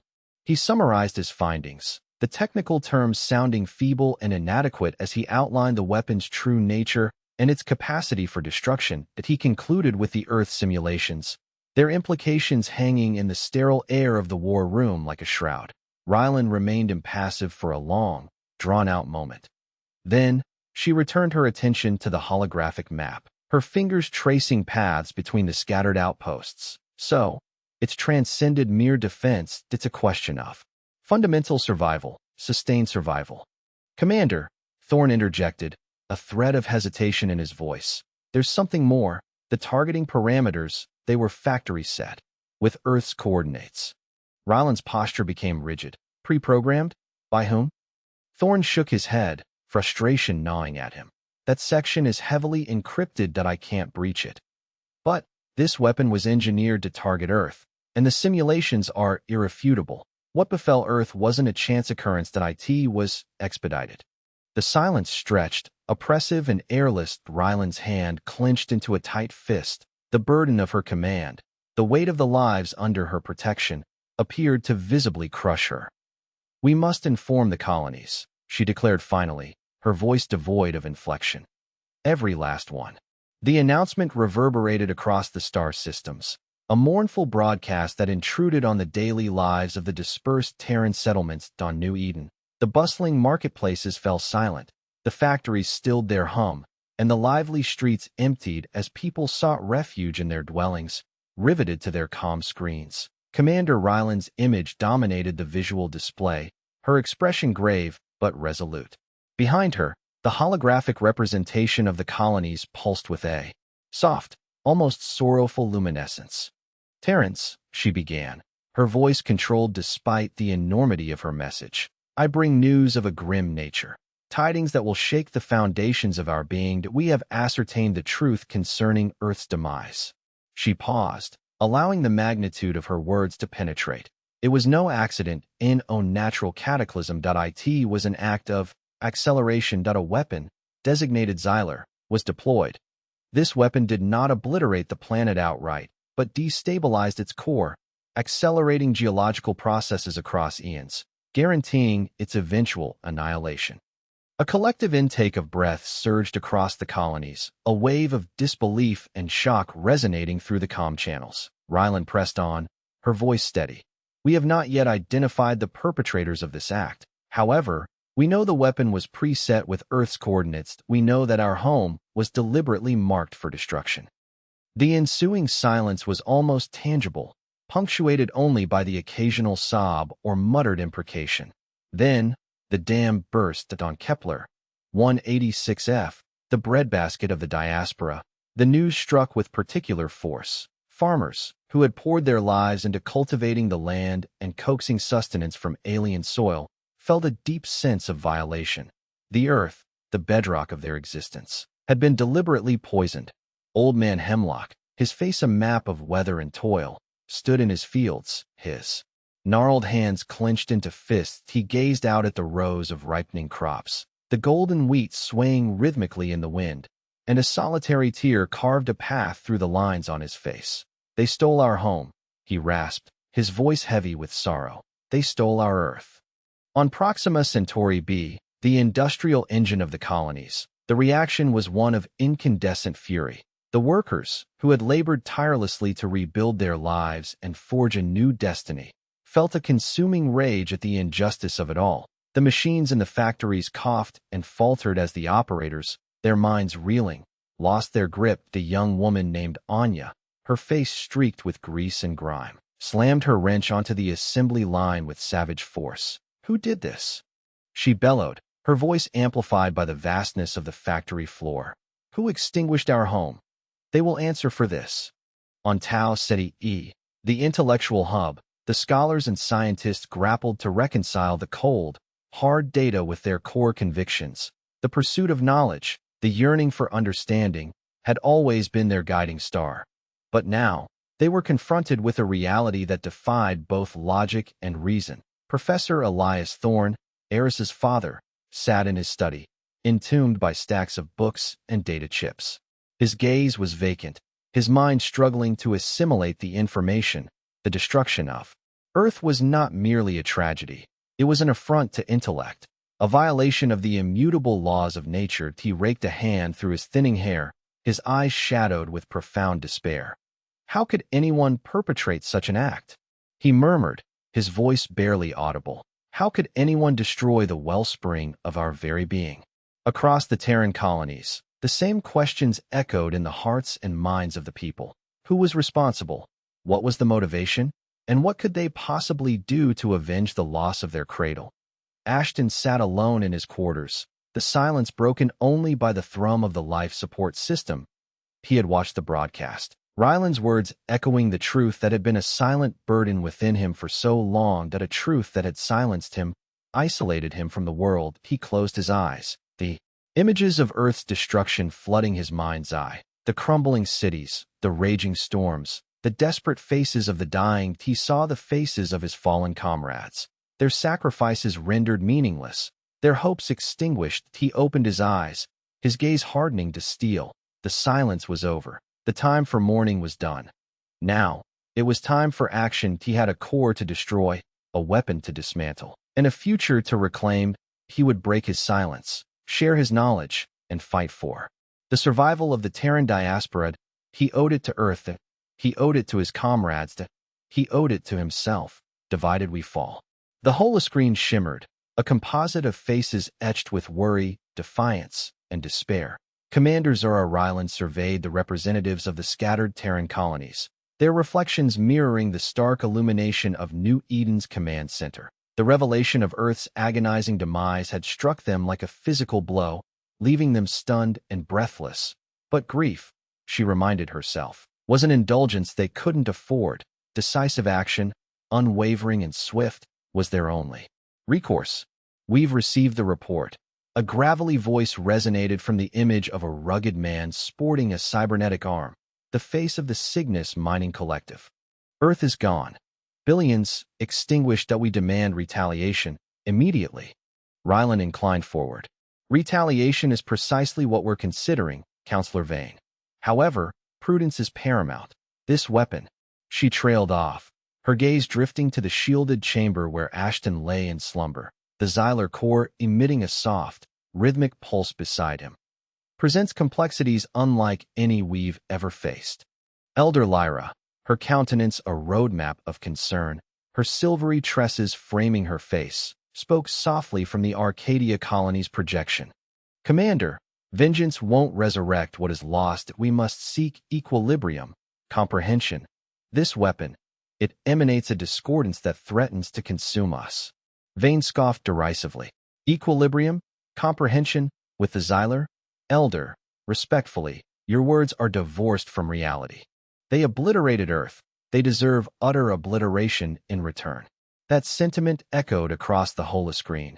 Heads bobbed in agreement, a ripple of assent traversing the virtual meeting space. Ryland felt a cold knot tighten in her gut. The fragile unity she had painstakingly fostered was splintering before her very eyes.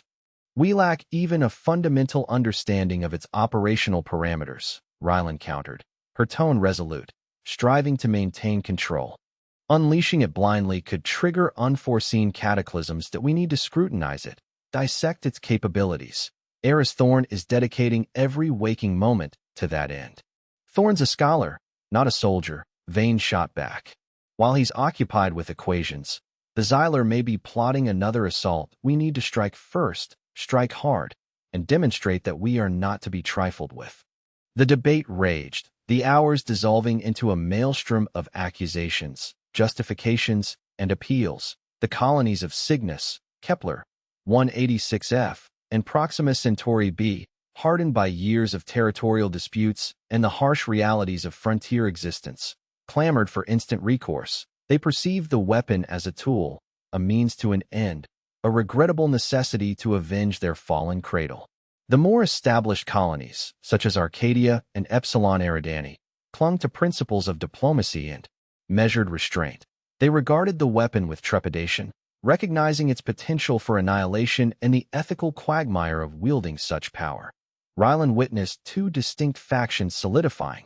The Retaliation Front, championed by Vane, advocated for immediate deployment of the Xylar weapon against the Xylar homeworld, wherever it might be located.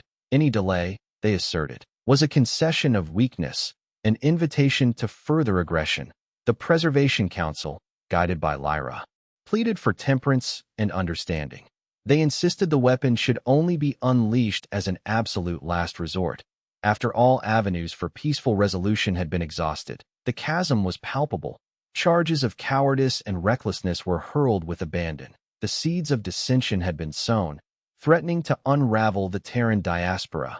Later, in her private quarters, Rylan gazed out at New Eden's sprawling cityscape. The artificial sun cast elongated shadows, painting the polished chrome and glass structures in hues of amber and violet. The city, a testament to Terran resourcefulness and perseverance, appeared delicate, susceptible that a gentle chime heralded Elder Lyra's arrival. Rylan pivoted, motioning for the Elder to take a seat. The Council harbors deep reservations, Commander, Lyra began, her voice both soft and unwavering. The rhetoric is growing increasingly belligerent. Vane and his supporters are gaining traction. I'm aware, Rylan sighed, massaging her temples. I attempted to reason with them, to illuminate the inherent risks, but they're consumed by grief, fueled by anger. They see the weapon as their singular salvation. And you, Commander, what do you perceive? Rylan hesitated. I see a mechanism of unfathomable potency, that a weapon capable of eradicating the Xylar, yet equally capable of annihilating ourselves in the process. That I see the promise of deliverance and the abyss of total destruction. Lyra nodded slowly. The path of retribution is treacherous. Zarad it can plunge us into darkness, into a perpetual cycle of violence. We must transcend our base instincts, discover a means to break free from this ruinous spiral. Easier voiced than executed, Elder, Rylan said wearily. The populace is demanding action. They crave justice. If I fail to deliver it, someone else will step forward, and their hand may not be as steady as mine. Then you must find a way to steer them. Zarad temper their fury with wisdom. Illuminate the fact that true strength resides not in demolition, but in safeguarding. Rylan regarded Lyra, her face a tableau of respect and frustration. The Elder's words offered solace, yet felt detached from the grim realities confronting them. How could she advocate for peace and understanding when their very survival was at stake? I shall endeavor to do my utmost, Elder, Rylan responded, her tone lacking conviction. However, I can offer no guarantees. As Lyra departed, Rylan turned back towards the window. The city sprawled below, a beacon in a galaxy engulfed in war, shimmering in the fading artificial light. The shadows were deepening from every side. Driven by the tempest within, the diaspora stood on the precipice of implosion, torn asunder by fright, rage, and the dark allure of a weapon too easily misunderstood. The subsequent days unfolded as a tempest of political gamesmanship, clandestine alliances, and escalating hostilities. Vane and his faction unleashed a torrent of propaganda, portraying Rylan as pliant and wavering, a leader more preoccupied with appeasing the Xylar than avenging Earth. They disseminated graphic depictions of Earth's devastated cities, of the billions who had perished, exacerbating the flames of hatred and demanding swift retribution. Rylan countered with her own calculated strategy, highlighting the need for prudence and the lurking perils of the weapon. She released Eris Thorn's preliminary findings, underscoring the weapon's volatile composition and the unknowable ramifications of its deployment. But her message was ultimately swallowed by the rising tide of vengeance. The retaliation front steadily gained ground, swaying colony after colony. Public demonstrations erupted on New Eden, calling for Ryland's resignation and the weapon's immediate activation. The Colonial Guard strained to maintain order as the city teetered on the brink of utter chaos. One evening, Ryland received an encrypted dispatch from a reliable informant embedded within the Cygnus colony. Vane was orchestrating a coup. He had garnered the support of several influential military figures and was poised to seize control of the Xylar core. Ryland felt a frigid dread creep through her veins.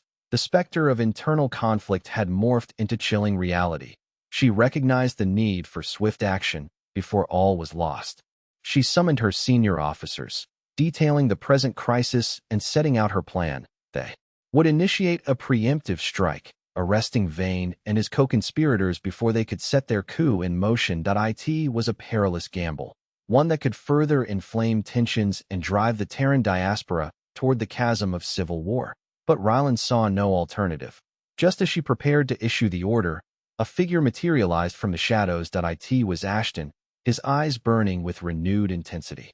"Don't do it, Commander," he said, his voice rough but steady. "There's another way." The weight of silence.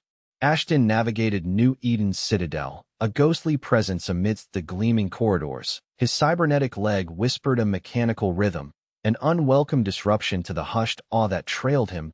He embodied Earth's demise, a walking paradox. Revered and reviled in equal measure by the colonists, he discerned their conflicted emotions in sidelong glances. Fervent interest warring with burgeoning optimism, laced with underlying apprehension. Some reached, fingers trembling, yearning for connection, a link to the vanished world. Others shrank back, murmuring amongst themselves, suspicion clouding their features. He was a perpetual enigma, his muteness only deepening the disquiet he inspired. Ryland, ever the pragmatist, appreciated the potency of symbolism. She presented Ashton in calculated displays throughout the citadel, carefully staged appearances intended to bolster her authority and, hopefully, unite the splintered colonies. The result, though, proved multifaceted. In the hydroponics bay, where tiers of genetically engineered crops glowed, symbols of New Eden's precarious independence, a young woman with earth-caked fingers openly wept as Ashton walked by. "Tell us," she begged, her voice cracking with emotion. "What was it like? Describe what we've forfeited." Ashton's gaze drifted to the verdant rose, a mere shadow of Earth's opulent biodiversity. He perceived the woman's longing, a desperate craving for resolution, for a concrete tie to a past now relegated to memory. Yet, he remained impassive, his face an inscrutable mask. Later, a contrasting scene unfolded in the Grand Plaza. A contingent of Vane's loyalists, their countenances stern, brandished banners emblazoned with the ominous sigil of Xylar. Their vengeful chants reverberated beneath the simulated sky. "Retribution! Earth demands justice." Counselor Vane himself stood at the periphery, his attention riveted on Ashton. He advanced, his steps measured and purposeful. "Ashton," he declared, his voice charged with suppressed fury, "you witnessed their atrocities. You grasped the necessity. Align with us. Exact retribution."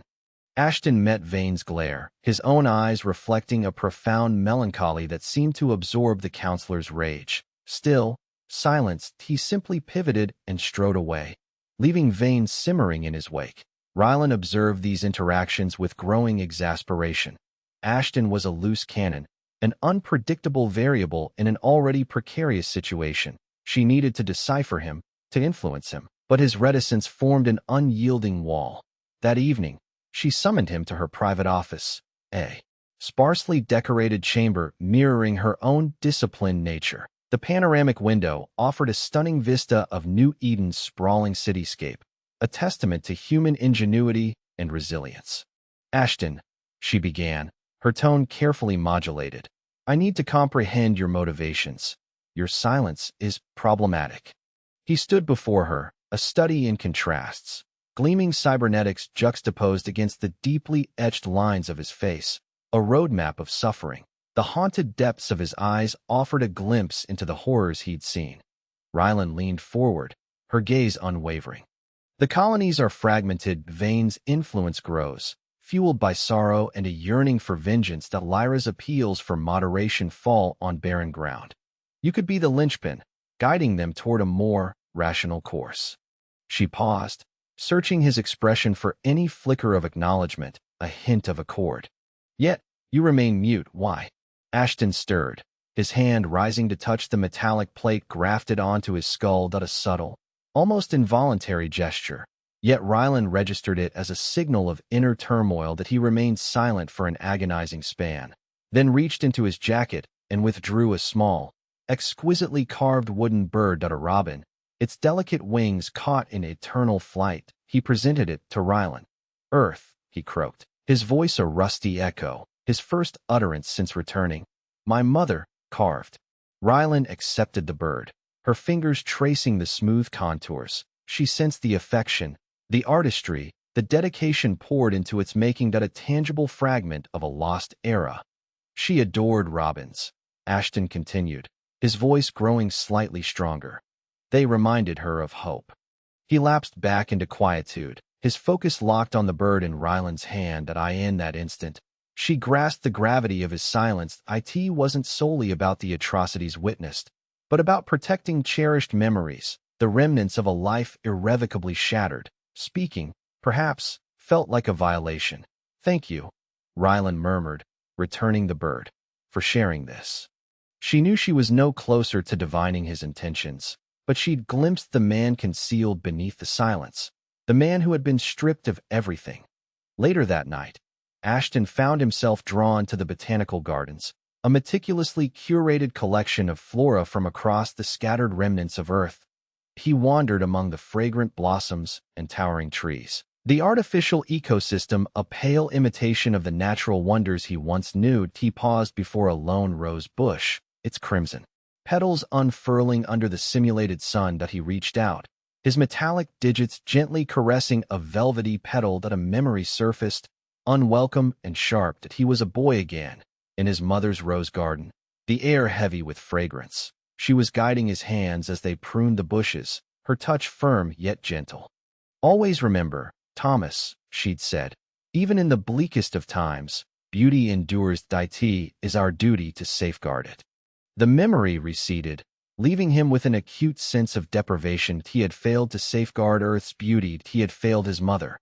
And now, he was being asked to lead the colonies toward a future he questioned they deserved. He closed his eyes, the weight of his silence pressing down, suffocating him. He yearned to speak, to reveal the truth, to caution them against impending dangers. But the words remained captive within, locked away by terror, guilt, and the unbearable burden of knowledge. He opened his eyes, focusing on the rose, a vibrant splash of color in the manufactured landscape. He thought of his mother, her love of robins, her unwavering belief in hope, and he knew, with unwavering certainty, that he could no longer remain mute. He owed it to her. He owed it to Earth. He owed it to the future. But how could he articulate the truth when it was so devastating, so multifaceted, so utterly beyond comprehension? How could he persuade them to embrace peace when their hearts clamored for retribution? He didn't know, but the crushing weight of silence had become unbearable, and he was ready to shatter it. The following morning, Rylan found Ashton awaiting her outside her office. He stood erect, his gaze steady and determined. He extended his hand. I will speak, he said, his voice now resonant and forceful, imbued with newfound resolve. But I need your help. I need you to listen. Rylan stared, her heart hammering. This was it, the moment she had anticipated, the moment that could either salvage the colonies or condemn them. She clasped his hand, her grip firm and resolute. I'm listening. Ashton, tell me everything. Elysian warnings. The stark, clinical ambience of the research bay clarified. Ashton blinked, the sharp tang of ozone lingering in his throat. Eris Thorne loomed, his expression a careful study in controlled anticipation. Thomas, acknowledge. Ashton managed a stiff nod. Thorne tweaked the neural interface, a spiderweb of filaments connecting the device to the implants on Ashton's cranium, improving granularity. Memory fragments are solidifying. This pass targets your interactions with the Elysian tech matrix. The descriptor reverberated within him, a profound, resonant hum both intimately known and utterly alien. Illusions danced behind his closed lids. Opalescent cities woven into titanic trees, luminous figures gliding with effortless grace, and cautionary omens, incessant warnings. Thorne's voice, grounded and immediate, intruded. Ready when you are, Thomas.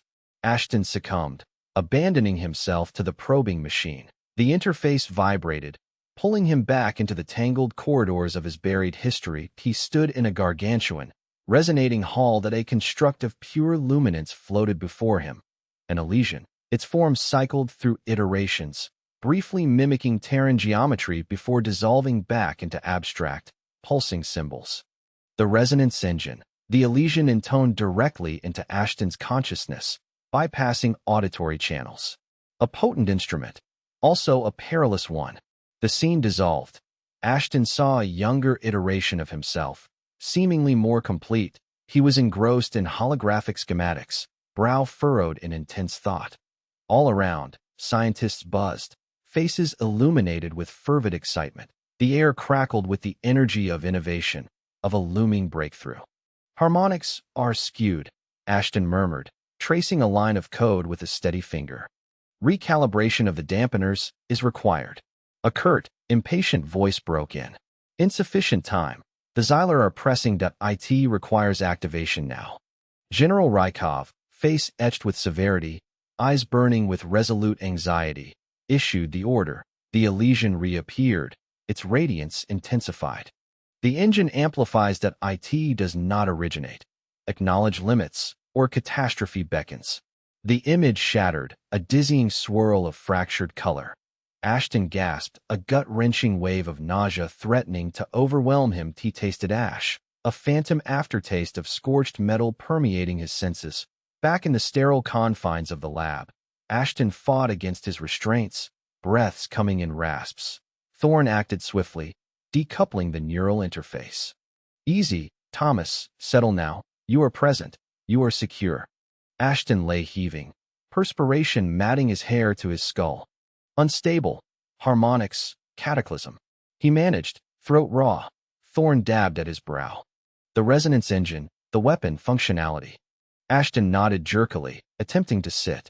The Elysians, their premonitions proved true. We disregarded the inherent danger. Thorne's pupils dilated.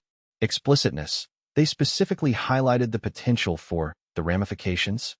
Ashton confirmed with a nod, the weight of belated regret heavy upon him. He had known that he had dismissed the warnings, blinded by the urgency to shield Earth. Specifics. Recall any granular detail about the root of the instability? Thorne pressed with renewed urgency. Ashton shuttered his eyes, honing his focus on fading memory fragments.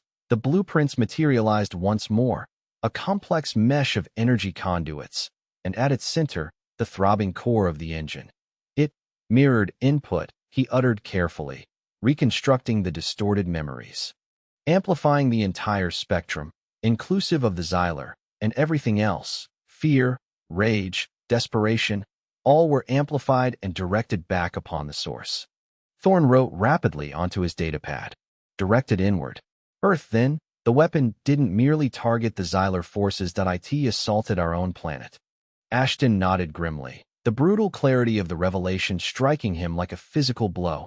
More than a mere anti-Xylar weapon, it served as a mirror, reflecting humankind's basest impulses back upon itself, enlarging them until they consumed the world. The Elysians comprehended the future, Ashton whispered.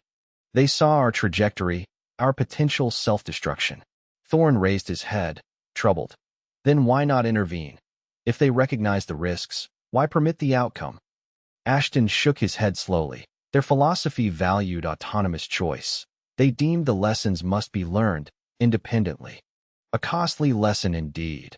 Thorne murmured, Gaze unfocused, a chilling realization struck Ashton. They said catastrophe, not destruction. The scale was unknown. Annihilation remained beyond their scope. The research bay fell silent, broken solely by the hum of life support systems. The implications of Ashton's recovered memories were staggering.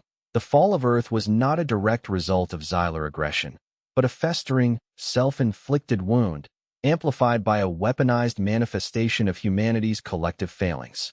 We require deeper understanding of the Elysian paradigm, Ashton stated, his voice gaining strength. Their technology, their wisdom, prevention of future repetition may lie within their teachings. Thorn agreed with a brisk nod. Agreed. Their research becomes our top priority. He paused, amending the statement. But Rylan and the colonies? The truth? How will they respond? Ashton's gaze shifted, locking on the pristine white of the wall, lost in thought. The truth surrounding the engine would cut deep into the collective consciousness of the colonies, reinforcing their fears regarding Earth, while simultaneously exacerbating their thirst for Xylar vengeance. With careful messaging, the truth must still be imparted, Ashton said with resolve. We must demonstrate that reprisal is not the path forward. Hope endures. His mother's unwavering belief in the power of empathy and understanding flickered in his thoughts. Ryland's commitment to uniting the colonies and building a new society rose to the forefront. He knew that navigating the path ahead would be difficult. He looked at Thorn, eyes radiating newfound purpose. We must leverage this knowledge to direct the colonies toward a future of peace. There is something salvageable. Thorn's eyes flashed with newfound determination. Then the work begins now. Turning inward, Ashton began the difficult process of searching for more memories. The Elysian's legacy awaited. Ashton felt the toll of this process deepening. A physical ache and weariness beyond the norm. It was the slowly lifting weight of past regret and the sudden imposition of a huge future responsibility. He was far from alone in this venture. That he needed Rylan, her strength, vision, and belief. That he needed Thorn, his intellect and dedication. And he needed all the colonies to leverage their enduring hope. Silence would no longer suffice. That it was time to guide humanity from the darkness, to listen to the Elysian warnings. He would not permit their sacrifice to be in vain. Humanity would not repeat the old mistakes. The shield of hope. The thrum emanating from the core of Thorn's resonance engine intensified, a physical presence that rattled through the grid floor and vibrated in his bones. He'd been chasing sleep for days, fueled by potent stimulants and an unwavering obsession with decoding the engine. Holographic diagrams shimmered before him, lines of code blurring into chaotic strings. He massaged his aching forehead, the sandpapery feel of exhaustion compounding his skull-splitting headache. Blast it, he growled. Shoving away from the console, he needed a new angle, an electric shock to shatter the mental haze. The answer, he was sure, flickered just beyond his reach. The glance at the chrono revealed the hour. 03:17, too early to inflict himself on anyone. Except, perhaps, Jax. He opened Jax's comm channel, a moment of hesitation prickling his resolve. The man was a dynamo of frenetic ingenuity, brilliant, certainly, but also volatile. Yet Thorn craved a jolt, a mind unburdened by the weight of meticulous theory. He activated the call. Jax, are you even awake? A crackle of static resolved into a mumbled response. Thorn, what in the cosmos? Is it Xylar party time again? And I'm conspicuously uninvited. Something akin to that. I require your singular talents. A beat of silence. Ooh, singular talents. Need me to crack a safe? Override a lockdown? Maybe imbue a sanitation bot with lethal intent? Enthusiasm was bubbling into Jax's tone. Thorn sighed. Nothing quite so flamboyant. It's a delicate adjustment. Another pause. Delicate? Now that's a twist. All right, color me intrigued. Location and ETA? Thorn relayed the coordinates. Now. And try, just try, not to incinerate anything. I make no such promises. Jax chirped, severing the connection. Thorn initiated a diagnostic sweep of the core, its Elysian glyphs radiating a soft glow beneath the armored shell. He'd poured lifetimes into tracing the cascading energy, trying to grasp each circuit's designated function. The weapon amplified the darkest emotions, reflecting them back on the populace. Yes, but the fundamental how remained a mystery. He'd fixated on the mechanics of amplification, attempting to decipher the process by which fear and rage became raw destructive force. But what if his approach was inverted? Perhaps the amplification was merely an incidental consequence of a more foundational operation? He zeroed in on a specific cluster of glyphs, a pattern once dismissed as ornamentation. Now, viewed through a newly sharpened lens, he perceived something else entirely: a resonance matrix, undoubtedly, but also a regulator, a means of directing and channeling the torrent of energy. Could it be that it possessed the capacity to nullify energy, to generate a localized field of inertial suppression? The notion struck him with the force of a physical impact, a gravity shield, a bulwark against the Xyler's obliterating energy beams. It was a desperate Hail Mary, a long odds wager, but it was the solitary card left to play. The lab doors whispered open, and Jax sauntered in, scrubbing sleep from his expression. A lean figure with perpetually unruly dark hair. His movements were sharp and kinetic. He sported a faded jumpsuit adorned with the constellation of grease stains, and toted a toolbox that looked as ancient as space travel itself. "All right, Doc, unspool it. What celestial mechanics are we tinkering with tonight?" Jax queried, his gaze sweeping across the lab's array of equipment, pausing on the resonance engine core with mingled fascination and trepidation. "That thing looks intense." "It is," Thorne affirmed, gesturing towards the holographic displays. "I believe I've identified a method for repurposing it to fashion a localized gravity shield." Jax emitted a low whistle. "Gravity shield? That's a tad more ambitious than hot wiring a dustbot." "Certain about this, Thorne? Didn't this thing vaporize a whole planet? Or am I misremembering?" "I'm aware of the stakes," Thorne replied, his tone taut. "But the potential payoff, it outweighs the dangers. We must find a way to insulate ourselves from the Xyler. This may be it." Jax studied the schematics, his brow furrowed in concentration. "All right, I'm game. But if this thing starts glowing purple and starts reciting prophecy, I'm tapping out." Thorne detailed the modifications he envisioned, highlighting the critical glyphs and circuits that demanded rerouting. Jax listened with focused intensity, peppering his explanation with pointed questions. "So, you want me to essentially invert the power flow on this regulator and then feed it through this harmonic sink?" Jax inquired, tapping the schematic with an oil-stained finger. "Precisely," Thorne affirmed. "But proceed with caution. One errant move and the entire system could cascade." Jax grinned. "Caution is my middle name. Actually, it's Kalen, but caution sounds significantly more imposing." They labored in silence for what seemed like eons, the lab's ambience punctuated by the rhythmic hum of equipment and the crisp, clean click of Jax's tools. Thorne scrutinized the energy levels, his pulse a frantic drumbeat in his ears. Jax, despite his affectation of carefree nonchalance, was a portrait of focused concentration, his hands displaying surprising precision. Finally, Jax straightened, wiping the sheen of sweat from his forehead. "Right, Doc, I reckon we're done here.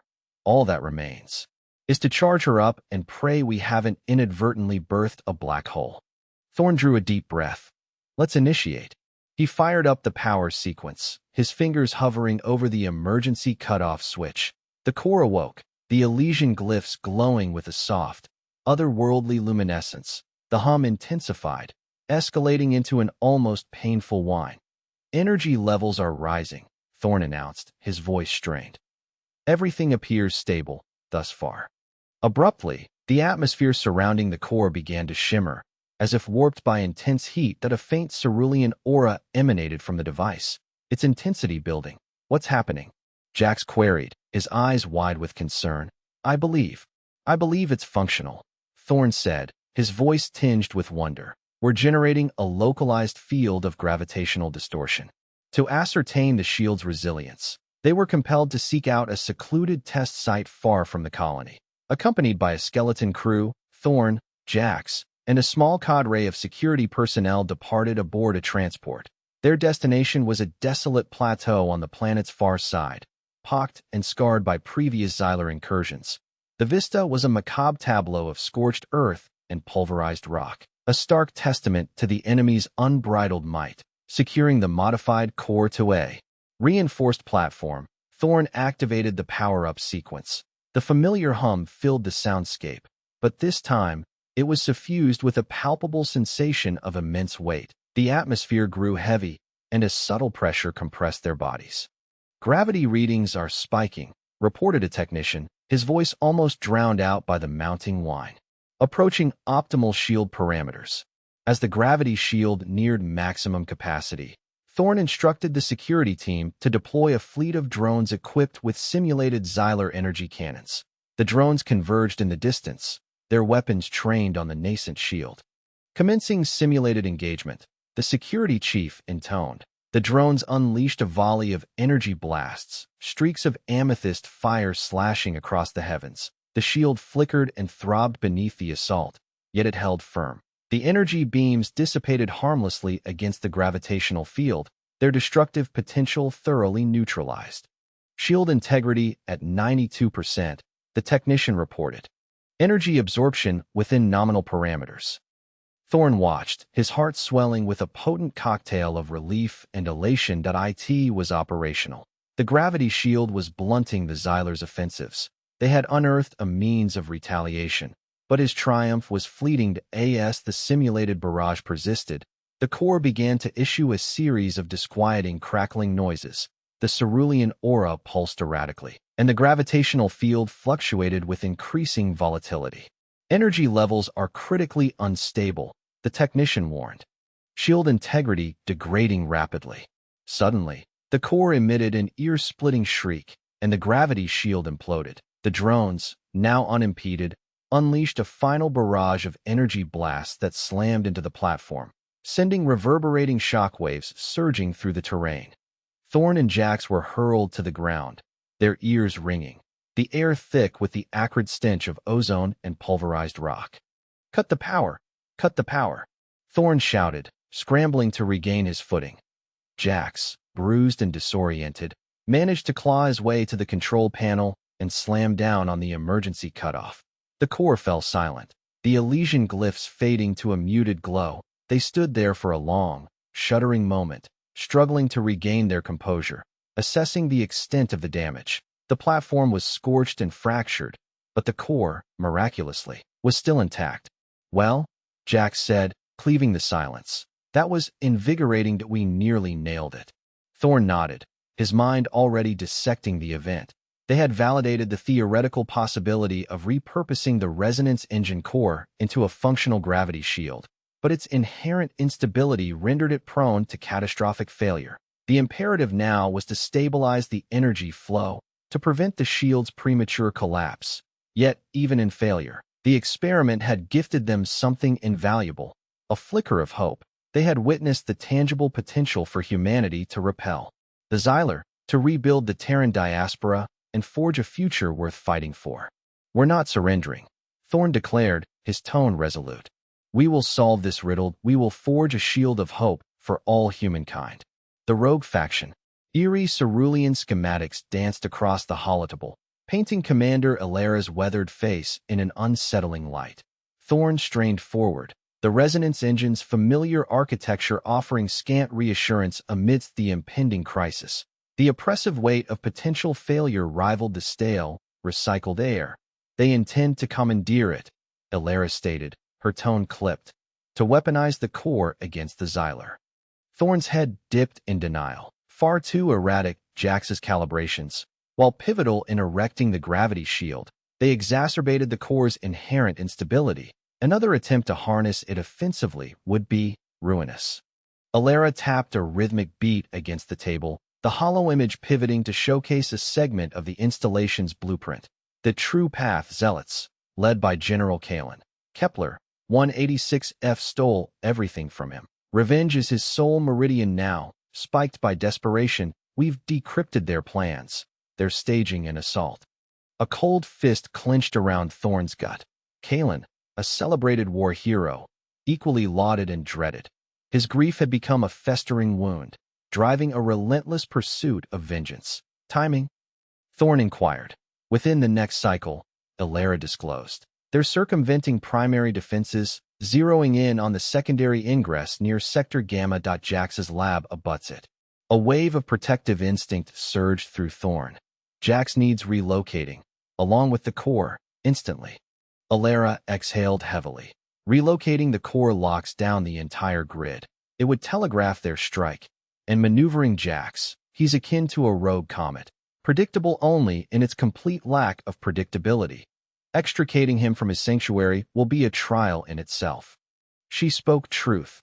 Jax, a raw, unleashed force, bound within a mind of incandescent brilliance. Attempting to redirect him often generated more turbulence than resolution. Then we brace for impact, Thorn declared, resolve hardening his features. Bolster defenses, establish secure perimeters that we unequivocally demonstrate that the core is unattainable. Alara concurred with a firm nod, her gaze flinty. Agreed that I'll dispatch additional sentries to Sector Gamma and issue red alerts throughout the sector. Brace yourself. Though, Thorn, Kalen will bleed for every inch. This will turn savage. The piercing shriek of the alarm ripped through the strained quiet of Jax's laboratory. Sparks sprayed from a dissected console, casting erratic shapes across the disarray. Goggles perched askew on his nose. Jax cursed vehemently in a tongue Thorn hadn't yet deciphered. What madness is unfolding now? Jax bellowed over the clamor, his voice a blend of annoyance and urgency. Thorn, his senses heightened, seized Jax's arm, wrenching him away from the sparking components.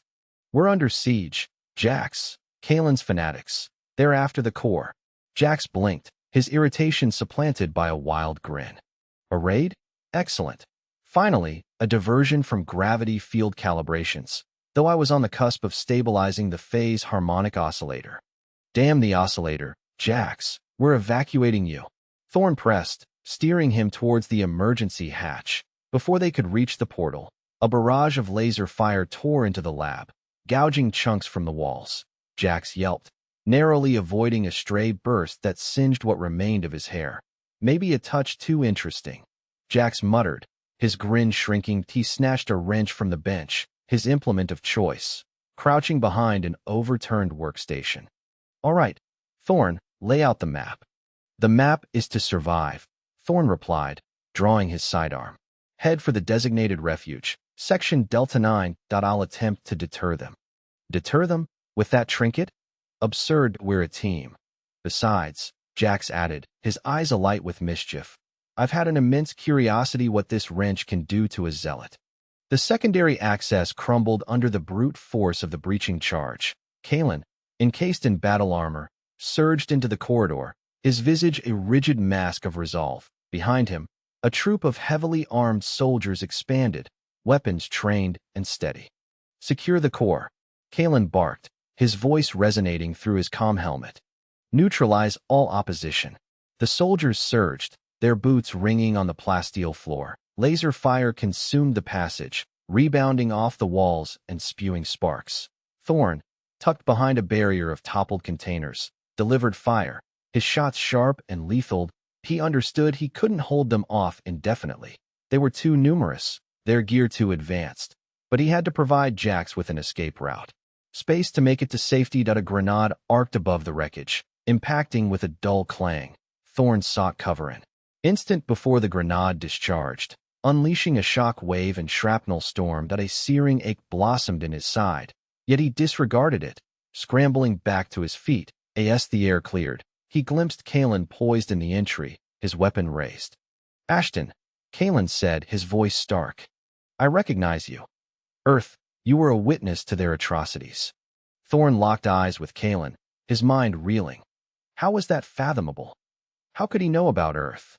You bear the burden of that truth, Ashton, Kalen amplified.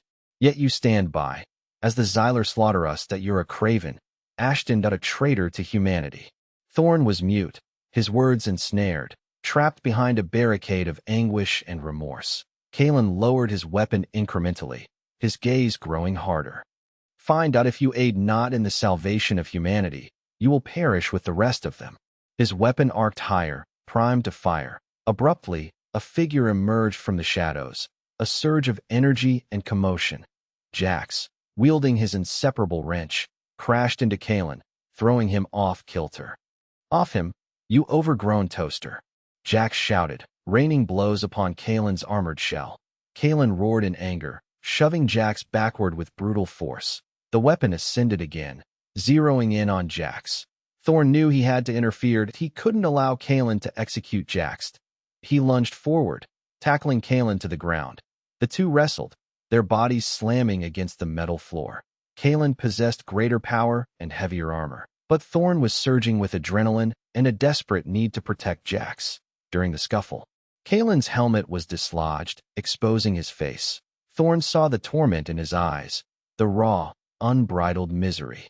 "I comprehend your torment, Kalen," Thorn stated, his voice tight. "But this isn't the path.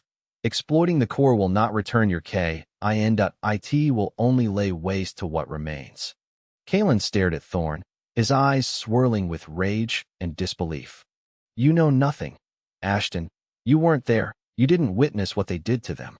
"I was there," Thorn said, his voice a breath. "I saw it all." The words surfaced, finally released. Their weight pinned him, threatening to engulf him. Yet he couldn't retreat now that he had to penetrate Kalen's defenses. The negativity, the animosity, it propelled their weaponry. Thorn pursued, his voice thickening. It transformed them into instruments of unparalleled devastation. The Elysian weapon, it doesn't atomize planets. Kalen.IT decimates hope. IT thrives on despair. Kalen's scrutiny intensified, his expression shifting from fury to incredulity. What are you postulating?" Before Thorn could respond, a concussive blast shook the complex. The lights flickered and vanished, enshrouding the corridor in darkness. The edifice shuddered violently. "The core," Jax cried, his voice laced with terror. "It's exceeding critical." The internal war had begun, and the resonance engine, the last vestige of a fallen world, was about to loose its power again, breaking the silence. The air buzzed with an electric tang, overlaid with the acrid stink of burnt metal and spilled lifeblood. Thorn, crouching behind a mangled console, could only watch as Kalen's troops flooded the core chamber. Jagged lines of crimson fire slashed across the ferrocrete, whining past his ears. Jax, that lovable coward, remained conspicuously absent, probably tucked away in the ducts, serenading the circuits. Then, a figure detached itself from the chaos, a wraith-like presence moving too fast to track. Ashton, ever since they'd recovered him, he'd been a silent sentinel, an enigma at the periphery of their world. Now, he fought with balletic ferocity, each movement a study in deadly grace. He wasn't spraying and praying. Every shot found its mark that a laser pistol materialized in his grip, a conjurer's trick, and spat ruby bolts. 3 soldiers dropped, their armor ruptured. Awareness dawning a split second before oblivion that he flowed through the fracas like smoke, exploiting every blind spot, offered by wreckage and sputtering cables. Adrenaline surged through Thorn that he perused Ashton's combat records, witnessed simulations. But those were sanitized abstractions, hollow echoes of this savage reality. This wasn't just training. It was instinct, sharpened on the whetstone of conflict and woven into his very DNA. A grenade skipped to a halt near Thorn that he tensed, bracing for annihilation. Then, Ashton's hand clamped on his shoulder, hauling him behind a thermo-shielded partition. A heartbeat before the explosion. The shockwave reverberated through Thorn's skull, but he lived. Ashton didn't falter. He vaulted the barrier, landing low. Pistol singing its deadly song, he was a tempest of destruction, a lone wolf carving a path through Kalen's pack. The soldiers, initially bolstered by their numbers, began to waver, their bravado dissolving in the face of such relentless aggression. Their shots went wide. Born of panic, a hulking officer, augmented arm glinting, bellowed his rage, and charged, swinging his limb like a demolition hammer. Ashton flowed around the blow, seized the attacking arm, and redirected its force. The sickening snap echoed as the cybernetic limb twisted against its own power source, severing at the socket. The officer shrieked, collapsing in agony. Kalen, perched on a gantry overlooking the carnage, scowled. Ashton, turncoat. He hefted his weapon, a plasma rifle, and took aim. Thorn screamed, "Ashton, watch out." But Ashton already knew he'd registered the shift in the energy field. The almost imperceptible tremor in the air, he whirled, pistol rising, and returned fire. The shots collided in a burst of incandescent sparks, plasma dissipating against plasma. Kalen squeezed the trigger. This time, the bolt slammed into Ashton's shoulder, vaporizing armor and searing flesh. He stumbled, momentarily disoriented. Kalen stalked forward, a predatory smile twisting his lips. You were a legend, Ashton, an enigma. But even ghosts can be laid to rest. He raised his rifle for the coup de grace. Despite the agony lancing through his shoulder, Ashton remained impassive. He lowered his pistol, eyes locked on Kalen. The air vibrated with suppressed energy. The chamber fell silent, save for the core's hypnotic hum. Then, Ashton moved again, not with a weapon, but with something far more unexpected. His voice, a voice scraped raw, aged beyond reckoning, a voice carrying the echo of countless shattered worlds. No, Ashton grated. The word hammered through the chamber, silencing even Kalen. It was a pronouncement of defiance, of suffering endured, of incalculable loss. Kalen recoiled, his face a thunderous mask of bewilderment. You can speak? Ashton ignored him. He focused on his mangled shoulder, his augmented hand moving with practiced precision. He tore away the ruined remains of his armor, revealing raw, cauterized flesh. Thorn inhaled sharply. He saw the grotesque beauty of Ashton's enhancements. Metal and organic matter fused, a testament to the brutal artistry of a forgotten age. Ashton's gaze flickered to Thorn. A spark ignited in his eyes, an emotion that resembled apology. Then, he faced Kalen again. This ends now, he stated, his voice gaining strength, edged with steel. That he didn't raise his pistol. Instead, he reached behind him and drew a weapon Thorn had never encountered. A long, scimitar-like blade, fashioned from a black, obsidian-like substance. It pulsed with contained power, an unspoken promise of death. Kalen hesitated. He had faced down countless adversaries, but there was something about Ashton, something primordial and chilling, that turned his blood to ice. Ashton lunged. He moved with impossible swiftness, the blade hissing through the air. Kalen raised his plasma rifle, but he was too sluggish. The blade flashed, a silver glint in the dimness, and sheared the barrel of the rifle cleanly away.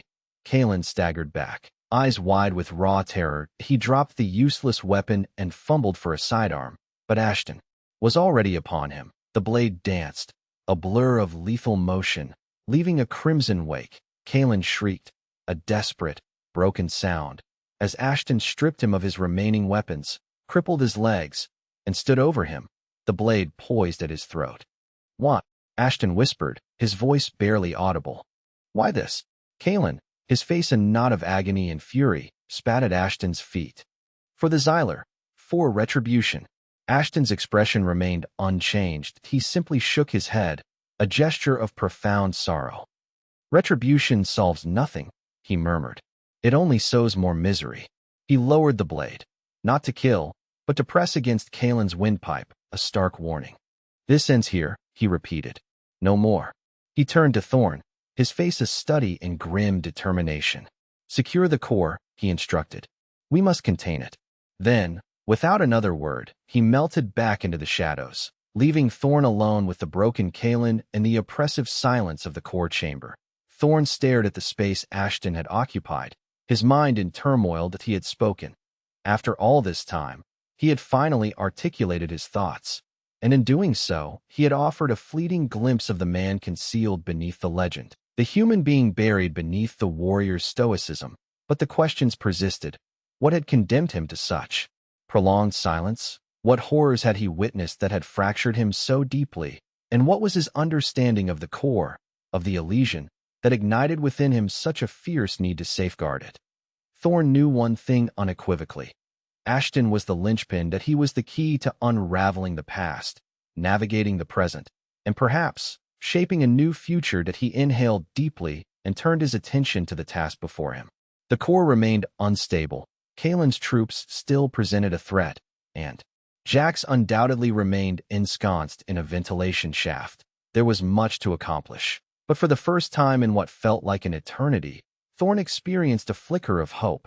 Ashton had shattered his silence, and maybe, just maybe, That was the initial step toward dismantling the endless cycle of animosity and anguish that had plagued humanity for far too long. He began to secure Kalen, bandaging his wounds just enough to keep him alive, but far from comfortable. The man would pay for his atrocities. Justice, not vengeance, Thorn reminded himself, was the only path forward. As he worked, his gaze drifted back to the shadows where Ashton had vanished. He sensed, with unwavering conviction, that their paths would converge again, and when they did, he would be prepared. That he had questions, and he intended to extract answers. The very survival of humanity might hinge on it. The Elysian failsafe.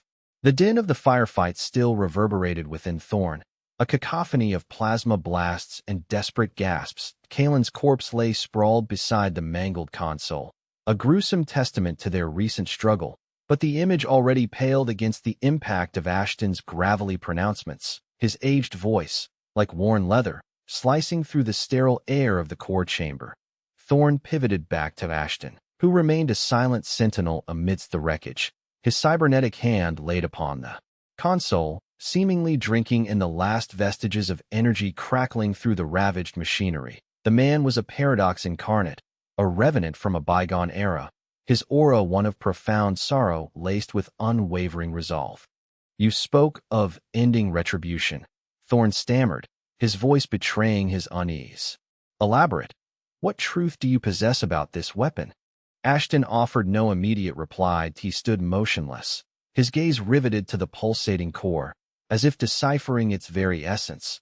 The stillness grew oppressive, broken only by the reactor's drone and the rhythmic plink of coolant escaping a fractured pipe. At last, he swiveled his head, his heterochromatic eyes fixing on Thorn. "The Elysian core," Ashton intoned, his voice raspy. "Its purpose was never annihilation." Disbelief surged through Thorn. "But Kalen," he was so sure. Kalen was misguided, Ashton declared curtly. He grasped the power, yet not the intent. He saw only ruin because that's all he wished to see. He withdrew his hand from the console, a sigh escaping him as if bearing the burden of epochs, and started toward a relatively unscathed section of the chamber wall. Thorn trailed him, his thoughts a whirlwind, struggling to reconcile the image of devastation with Ashton's assertion. Ashton halted before a series of intricate Elysian glyphs carved into the metal. He traced them with a gloved hand, his touch almost worshipful. The Elysians weren't conquerors, but caretakers. They understood the potential for darkness within humanity, the propensity for self-destruction. This core was intended as an energy source, a beacon of hope. They also foresaw its possible perversion. He paused, turning back to Thorn. They built in safeguards, fail-safe protocols to preclude its weaponization, ensuring it could never be employed for the kind of carnage Kalen envisioned. Hope flickered within Thorn, a tentative spark in the gloom. "Safeguards? Can we activate them? Can we neutralize it?" Ashton offered a slow nod. "There exists a means, a sequence, woven into the very fabric of the core's Elysian architecture, a command that will repurpose its function, channeling its energy into a stabilization field, rendering it inert." A wave of relief washed over Thorn, momentarily eclipsing the gloom that had clung to him for weeks. "Then let's initiate it. Let's input the sequence, whatever it demands. Let's conclude this nightmare." Ashton's expression remained severe. "It's not that simple, Thorn." The Elysians were meticulous. They anticipated every conceivable scenario. The failsafe necessitates authentication. Authentication? Of what kind? Thorn pressed, his optimism rapidly eroding. Ashton returned his attention to the glyphs, his fingers dancing over their complex forms. Genetic authentication, Elysian DNA. The words hung in the air like a pall. Elysian DNA. The Elysians had vanished ages ago, leaving behind only their tech and their inscrutable legacy. No remains had ever surfaced, no hint of their physical being. They were gone, swallowed by the abyss of time. Thorn felt his spirits plummet. Elysian DNA, that's untenable. They're extinct. That we possess none. Ashton remained silent for a beat, his gaze glued to the glyphs. "Not entirely," he murmured at last, his voice a bare breath. Thorn's head shot up, his eyes widening in disbelief. What do you suggest?" Ashton pivoted to face him, his expression inscrutable. The Elysians, their departure was not as complete as many assume. They left a repository to fail-safe to the fail-safe, if you will, that a reserve of their genetic essence, sequestered away, awaiting a moment of ultimate crisis. Where? Thorn demanded, his voice thick with desperate yearning. Where is this repository? Can we gain entry? Ashton hesitated, his gaze drifting from Thorn. That is intricate. The location is coded within the core's architecture. Deciphering it requires a comprehensive grasp of Elysian technology, and even then, access will be arduous. Frustration surged through Thorn. Arduous? Define arduous. Are we talking about a fortified vault? A booby-trapped maze? Ashton shook his head slowly. Perhaps worse. The repository lies within the Nexus. The Nexus, the sprawling, turbulent network of interconnected neural pathways that constituted the heart of Elysian technology, the domain of immense potency, but also of unimaginable peril, that a place where minds could be shattered, where reality could be twisted, where sanity could unravel. That a chill raced down Thorn's spine. He had heard tell of the Nexus, hushed rumors of its terrifying force, its capacity to drive men mad. He had always dismissed them as fanciful tales, cautionary narratives designed to deter those who dared probe too deeply into the riddles of the Elysians. But now, confronted with the stark reality of Ashton's words, he couldn't quell a sense of dread. The Nexus? Thorn echoed, his voice barely audible. You're saying we must venture into the Nexus to retrieve the Elysian DNA? Ashton offered a bleak nod. There exists no alternative. The Elysian failsafe is secured by a genetic lock, and that lock is only accessible within the Nexus. Despair washed over Thorn. The Nexus, that a landscape of nightmares, the place where even the most brilliant minds could be broken. And they had to go there, to exhume the DNA of a long-gone race, to trigger a failsafe that represented their last vestige of hope against unthinkable ruin. And what awaits us within? Thorn asked, his voice trembling lightly. What can we expect? Ashton's expression grew somber. The Nexus is not a place for the timid. It is a reflection of the Elysians' collective consciousness, a storehouse of their knowledge, their memories, their emotions. It is also a source of immense power, capable of bending reality in ways we can scarcely conceive. We might encounter echoes of the Elysians themselves, Ashton continued, fragments of their minds, entombed within the Nexus for centuries, that we could be exposed to their memories, their emotions, their deepest apprehensions. He paused, his gaze locking with Thorn's with a piercing intensity. And we might also encounter something else, something darker, something that festers within the depths of the Nexus, feeding on the chaos and the energy that permeates its pathways, something the Elysians attempted to restrain, but could never truly obliterate. A knot of fear cinched in Thorn's stomach. He had faced down Xylar warriors, fought rogue soldiers, and borne witness to the annihilation of entire colonies, but nothing in his experience prepared him for the prospect of entering the Nexus, a realm of unimaginable power and unthinkable danger. So what are our odds? Thorn asked, his voice barely a whisper. Ashton regarded him, his eyes reflecting a meld of sorrow and steely resolve. Our odds are slim. Thorn. Very slim. But we have no recourse if we are to prevent this weapon's further use. If we are to safeguard what little remains of humanity, we must attempt it. He drew closer to Thorn, his hand resting on his shoulder. We must enter the Nexus, retrieve the Elysian DNA, and activate the failsafe. It is our singular hope. Thorn met Ashton's gaze, and saw mirrored there his own fear, but also a nascent spark, a flicker of hope, a determination to defy insurmountable odds, a refusal to succumb to despair. He inhaled deeply and offered a slow nod. Then let's proceed, he said, his voice gaining purchase. Let's journey into the Nexus and discover a way to redeem humanity, even at the expense of everything. The words resonated within the chamber, a precarious promise in the face of overwhelming darkness. The Elysian failsafe, their last recourse, and the Nexus, the portal to a waking nightmare, an unexpected key. The lab's persistent drone pressed against Thorn's temples. A sound normally akin to reassurance now felt like a mournful toll. data streams cascaded down the monitor, each line a stark reminder of his stalled progress. He had spent days immersed in the Elysian Core schematics, chasing its activation sequence, only to remain trapped at square one. Blast, he grumbled, shoving back from the console. The chair emitted a weary groan as he pivoted to face Ashton, a figure of granite stillness on a narrow cot. Since revealing the core's true nature, Ashton had offered little more than a handful of words. Thorne grasped, in theory, the burden Ashton shouldered.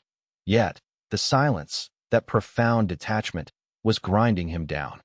Ashton, he began, sharper than intended. Anything?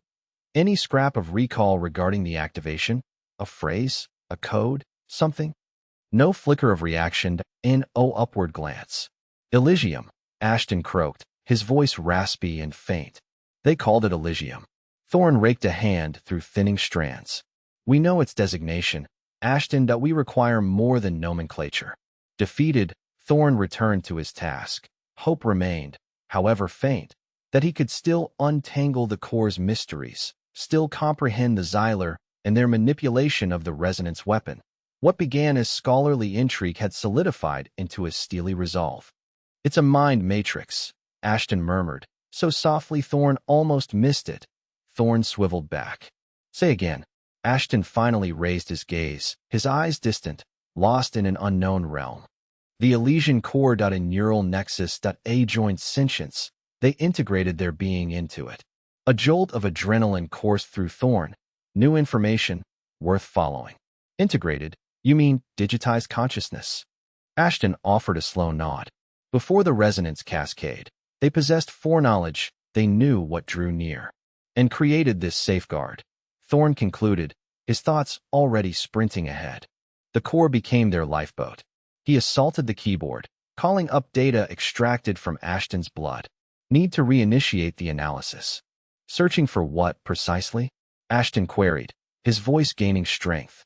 Anything tethering you to the Elysian Core. A biological stamp. Any mutation, justification for your selection as vessel for this secret. Thorne launched the scan, the lab responding with the gentle thrum of machinery. He tracked the data as it scrolled, a complex tapestry of genetic information. Dozens of runs had yielded the same frustrating conclusion.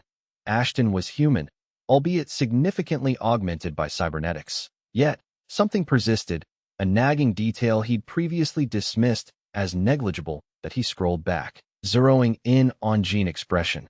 There'd a subtle anomaly within the regulatory regions. That he magnified the data until the screen displayed a swirling kaleidoscope of nucleotide bases.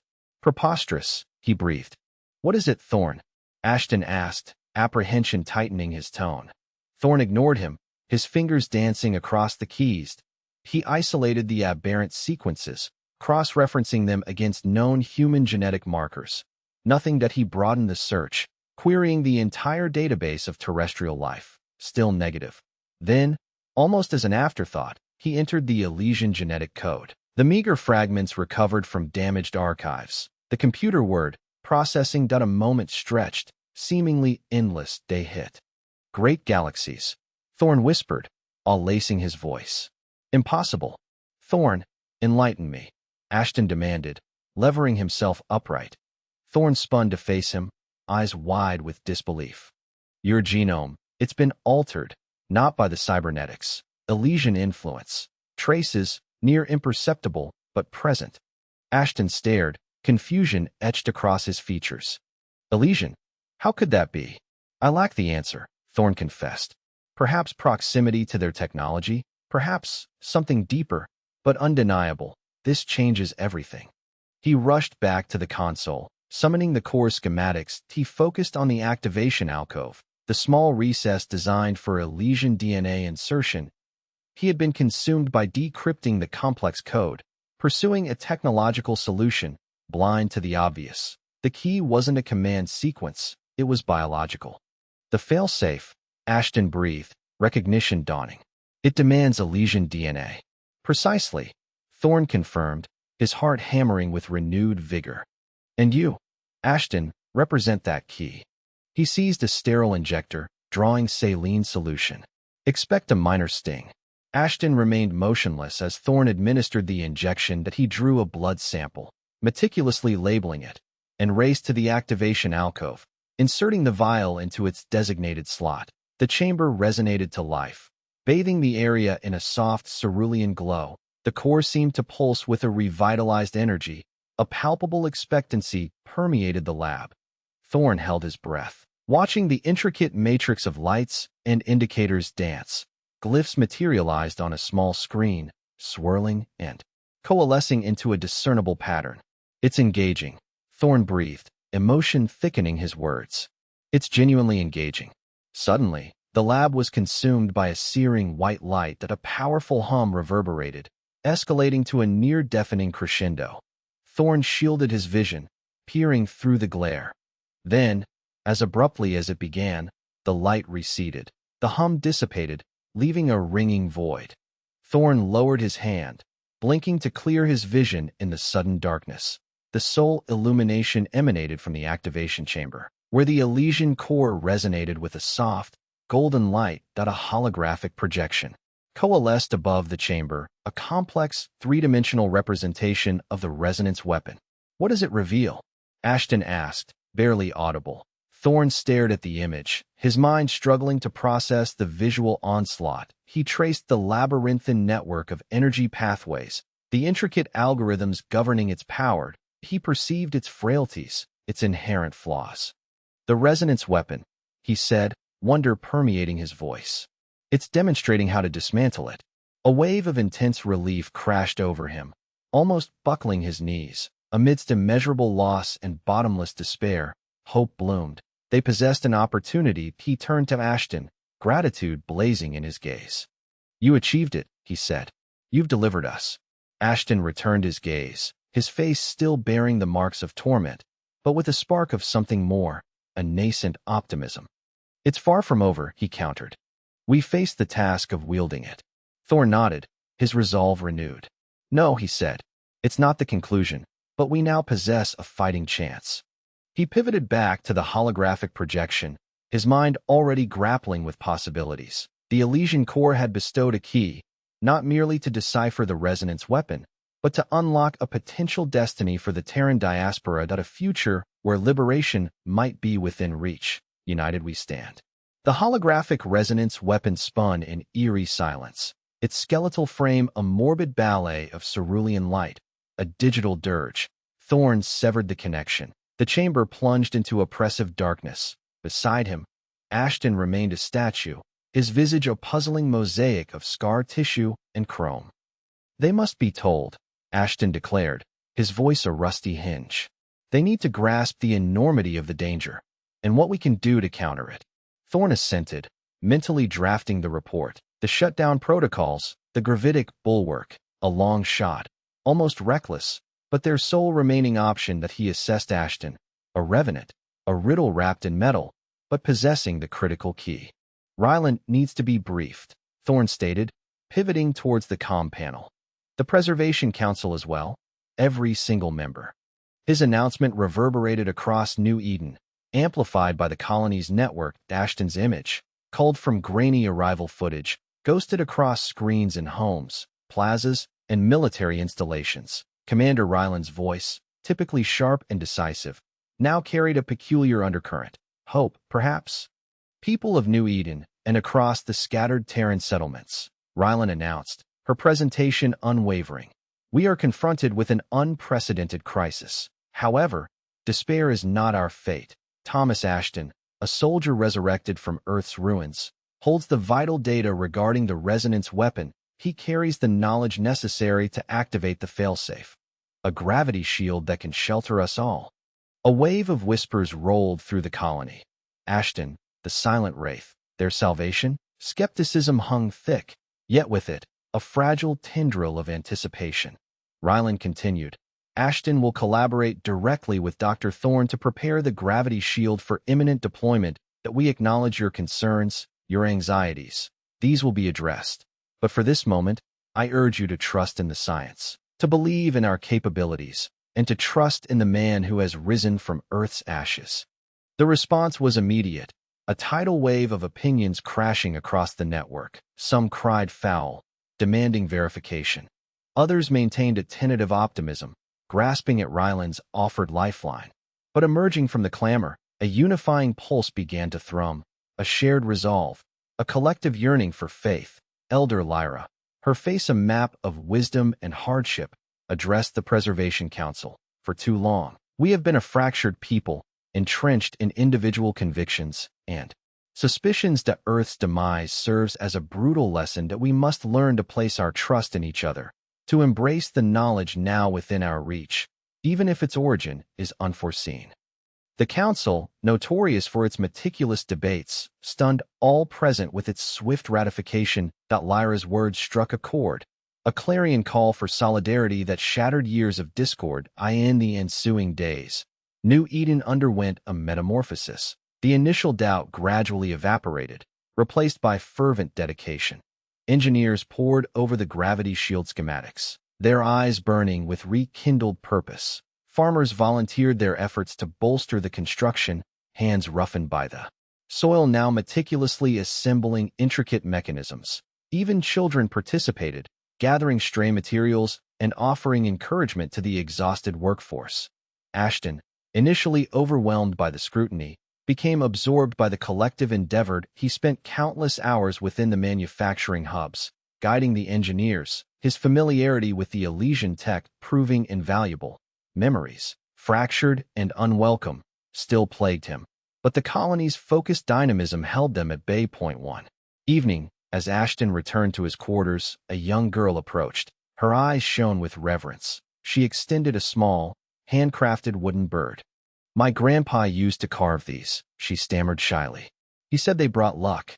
Ashton accepted the gift, its polished texture warm against his palm. That a simple offering, yet profoundly touching. That he looked upon the girl, her visage alight with naive hope, and for the first time since his return, a nascent warmth sparked within him. That he knelt, offering a gentle smile. "Thank you," he whispered, his voice fragile. "I'll treasure it." Activating the gravity shield demanded an enormous undertaking. The core components were hauled to an expansive, barren plain bordering the colony. Towering cranes, groaning with power, hoisted the gargantuan structures into their designated positions, their silhouettes stark against the ochre sky. Thorn, his face streaked with grime and fatigue, oversaw the final preparations. That he rechecked every connection, every circuit, his mind a whirlwind of calculations that a single misstep could prove devastating. Ryland, standing nearby, scrutinized the progress with piercing intensity. She had dispatched the Colonial Guard to secure the perimeter, their armored vehicles a protective cordon around the construction zone. "Are you confident in this, Thorn?" she queried, her tone subdued. "We're staking everything on this one move." Thorn met her gaze, his eyes a mix of resolve and trepidation. "It's our only move, Commander, and Ashton, he is indispensable." Ashton's arrival immediately commanded attention. He ambled forward deliberately, his cybernetic limbs gleaming in the fading light. Reaching the central control console, he placed his hand upon the activation panel. That a hush descended upon the plane. All held their breath, anticipating, praying. Ashton closed his eyes, channeling his focus. Reaching for the Elysian technology coursing through his anatomy, he felt the energy surge, the core's hum resonating within his very being. He imagined Earth, the once vibrant sphere he'd known, now a desolate wasteland. That he recalled the millions lost, their faces haunting his waking moments. Then, he recalled the young girl, the wooden bird, the glimmer of hope in her expression. That he opened his eyes and pressed firmly upon the panel. That a cataclysmic pulse of energy radiated from the core, engulfing the plane in a dazzling white radiance. The earth throbbed beneath their feet. A low, guttural drone filled the atmosphere, escalating until it vibrated through their bones. Then, stillness. The light diminished, unveiling a shimmering, translucent dome spanning the horizon, encompassing the entire colony. The gravity shield. That a collective cheer erupted from the workers, their voices echoing across the plain. They had prevailed. They had forged a sanctuary, a beacon amidst a galaxy drowning in shadows. Ryland turned to Ashton, her expression inscrutable. "It's functioning," she stated, her voice barely audible. Ashton nodded, his gaze fixated on the shimmering dome that he recognized that this was but the commencement. The Xyler remained at large, lurking in the uncharted spaces. But for the first time in what seemed like an eternity, he felt a sense of purpose, a glimmer of anticipation that he looked upon Rylan, Thorn, the faces of the workers. Their features illuminated by the shield's radiance, he witnessed their fortitude, their tenacity, their unwavering belief in a brighter tomorrow. And he knew they weren't isolated. They were united. And in unity, they possessed a fighting chance. Later that evening, Elder Lyra approached Ashton. Together, they stood atop a hill overlooking the colony, the gravity shield shimmering softly in the distance. "You have bestowed hope upon us, Thomas Ashton," she pronounced, her voice imbued with gratitude. "But you have simultaneously entrusted us with a profound responsibility that we must utilize this technology with foresight, safeguarding ourselves without succumbing to the same destructive tendencies that brought about Earth's demise." Ashton nodded in understanding. "I will do everything in my capacity to assist." Lyra placed a comforting hand upon his shoulder. "I know you will," she affirmed. "You are not merely a soldier, Thomas Ashton. You are a symbol of resilience, of hope, and of the enduring strength of the human spirit." Ashton surveyed the colony, the lights twinkling in the darkness, the protective dome cradling them all. He knew his journey was far from complete. He still needed to confront his past, reconcile with the horrors he had witnessed. But he was no longer solitary. He had discovered purpose, a reason to persevere. That he turned to Lyra, offering a genuine smile. "Thank you, but I'm not the symbol. It's us. All of us, together." Shields up.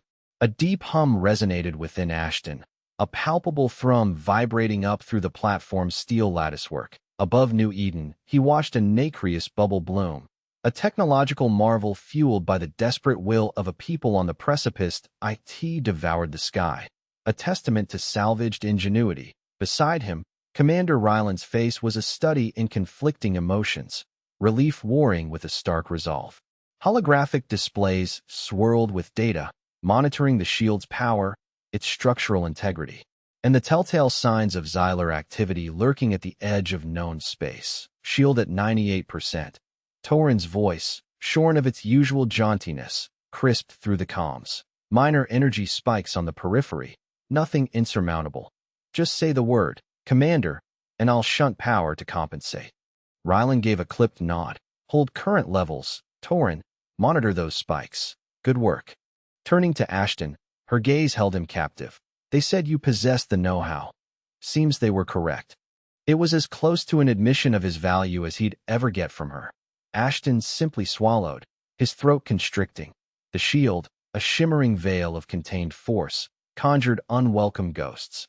Earth, skies stained crimson with smoke, the bilious green emanations of the resonance weapon. That burden settled heavily across his augmented shoulders. The first strike arrived without fanfare. A fusillade of energy bolts, undeniably Xyler in origin, slammed into the shield. The pearly surface shimmered, absorbing the blow with a barely visible tremor. Alarms flared, then died as the shield recalibrated. "Direct hit confirmed," Torin announced, a note of triumph in his voice. "Shield intact. Energy levels stable. Those alien creeps just bounced off." A wave of unrestrained jubilation surged from the control room, washing over Ashton. He felt a nascent emotion, a fragile seedling of hope, stir within him. A sensation he'd thought long dead. The onslaught continued, a relentless and systematic assault. Swarms of Xyler fighters, their insectal silhouettes barely discernible against the void, hurled themselves at the barrier. Each impact sent shudders through the platform, but the shield remained, an unwavering bulwark against the encroaching darkness. "They're testing its limits," Ryland stated, her voice taut with focus. "Searching for vulnerabilities. We can't afford to give them any." The hours dissolved into a haze of apprehension. Ashton scrutinized the data streams, his enhanced vision probing for anomalies, for any indication of the shield's weakening. He could feel its strain, the colossal pressure exerted upon its tenuous fabric. He pictured the protected lives beneath, the slumbering children, the toiling farmers, the tireless engineers. That Lyra's unwavering conviction echoed in his mind. They were depending on him. Suddenly, A shrill klaxon shattered the tense quiet. Breach. Detected. Sector Gamma. 7. Shield integrity plummeting. Torin's voice was a raw wire of panic. Rylan cursed under her breath. Torin, divert all available power to Gamma. 7. Now. I'm trying, Commander. But it's insufficient. The Xylar are concentrating their fire. We're losing the battle. Adrenaline surged through Ashton's veins. He knew Gamma 7 intimately. IT was situated directly above the primary agricultural heartland. That a breach there would spell utter catastrophe. I can reinforce it remotely, he rasped, his voice hoarse. I require access to the main energy conduits. Rylan hesitated, her eyes narrowed in appraisal. Are you certain?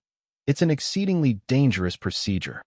It's the only viable option, Ashton countered, locking his gaze with hers. Trust me. Rylan nodded, her decision etched on her face. Torin, grant Ashton access to the primary energy conduits, under my authority. Ashton moved with practiced efficiency. His fingers dancing across the control panel, he circumvented standard safeties, siphoning power directly from the core reactor to Gamma 7. That the platform bucked violently as the energy surged, threatening a system-wide meltdown. Proceed with caution, Ashton. Torin cautioned. You're pushing the boundaries. Ashton remained oblivious, focusing every iota of his being on the shield. He could feel the raw energy coursing through him, a tempestuous force threatening to overwhelm him. He visualized the shield's essence, its fragile latticework, its critical points. He channeled the energy, fortifying the weakened segments, mending the ruptures. Slowly, painstakingly, the shield began to stabilize. The alarms faded, replaced by a steady, reassuring thrum. Shield integrity restored. Torin reported, his voice brimming with relief. Sector Gamma 7 is secured once more. Ashton slumped against the console, his body trembling with exhaustion. He had succeeded. He had safeguarded them. The Xylar attacks persisted for several more hours, though with diminished ferocity. They were tenacious, but now more circumspect. They had realized that the Terrans weren't as vulnerable as they'd presumed. A.S. Dawn painted New Eden in hues of rose and gold. The Xylar finally yielded, vanishing back into the cosmic abyss. The shield endured, a luminous embodiment of human tenacity and resourcefulness. News of the shield's triumph reverberated throughout the Terran colonies on Luna. Cheers erupted from the lunar collective, their faces aglow with the projected image of New Eden bathed in the shield's protective luminescence. On Mars, the colonists congregated in the dusty squares, their weathered faces turned skyward, a spark of optimism rekindled in their eyes. That on Kepler 186F, the farmers paused from their labor, their calloused hands stilled in a moment of silent benediction. For the first time in generations, the scattered Terran diaspora tasted hope. They had been fragmented and adrift, their morale shattered by the loss of Earth. But now, they possessed a rallying point, a symbol of their collective will to endure. On New Eden, the revelry continued unabated. People danced in the thoroughfares, sang defiant anthems, and shared stories of survival. They had confronted the darkness and emerged triumphant. Ashton observed the celebrations from a distance, his heart a complex mosaic of emotions. Pride mingled with the lingering specters of their past traumas. He understood the shield was merely a temporary respite, that the Xylar would inevitably return, that the war was far from resolved. Yet, he also recognized that they were not isolated. They had discovered unity in adversity, and they had unearthed a resilience previously unknown. They would confront the future as one, with unwavering courage and resolve, refusing to surrender hope. Later that evening, as the festivities began to subside, Rylan approached Ashton. She halted a few paces away, her expression an enigma. The Council wishes to confer with you, she stated, her tone devoid of emotion. They require a detailed account of Earth, the resonance weapon, the events that transpired. Ashton's spirits plummeted. He had anticipated this inevitability, yet hoped to postpone it. He wasn't prepared to revisit those memories, to relive the horrors he had suffered. I comprehend, he replied, his voice barely audible. Rylan nodded curtly. They await you in the council chambers. That I will escort you. Ashton shadowed Rylan through the deserted corridors of Colonial Guard headquarters. The silence was profound, punctuated only by the measured cadence of their footsteps on the metallic floor. Ashton realized he could no longer remain silent. The destiny of the Terran diaspora rested upon his shoulders. He had to articulate the truth. Regardless of its excruciating nature, he had to share the burden of his knowledge, so that they might face the future in solidarity. He inhaled deeply, steeling himself for the ordeal ahead. He was ready, or at least, he had to be. The Xylar onslaught. The Xylar armada loomed like a malevolent tapestry woven against the inky blackness. Their initial surge had faltered, a jagged perimeter of armored vessels and discharging weaponry arrested by the shimmering, azure-tinged aegis now cradling New Eden. Ashton sensed their collective ire, a silent psychic scream reverberating across the gulf of space. On the dauntless bridge, Commander Ryland's lips were pressed into a severe line. "Status," she snapped, her tone clipped but unwavering. "Xylar formation static, Commander," a junior ensign blurted, his fingers dancing across his console.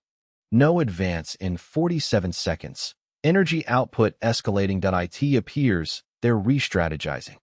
Ryland understood without elaboration. The very air thrummed with anticipation, laden with the unspoken dread of what was imminent.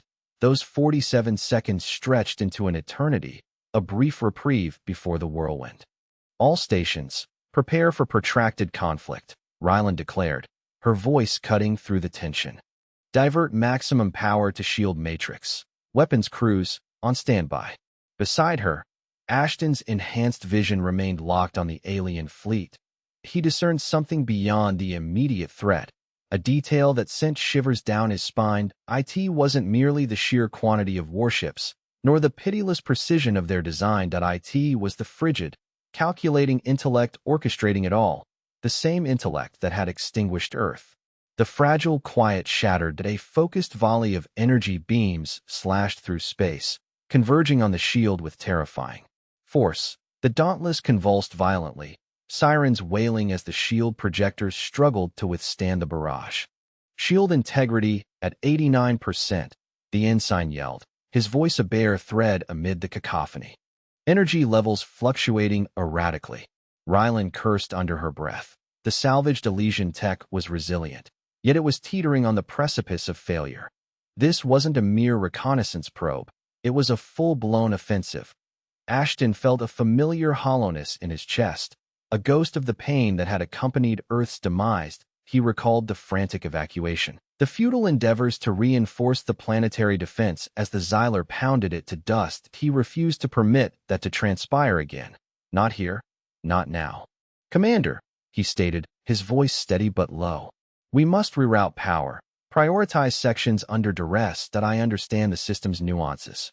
Ryland hesitated, her gaze searching his. He detected doubt, a trace of apprehension, yet also a desperate resolve burning in his eyes.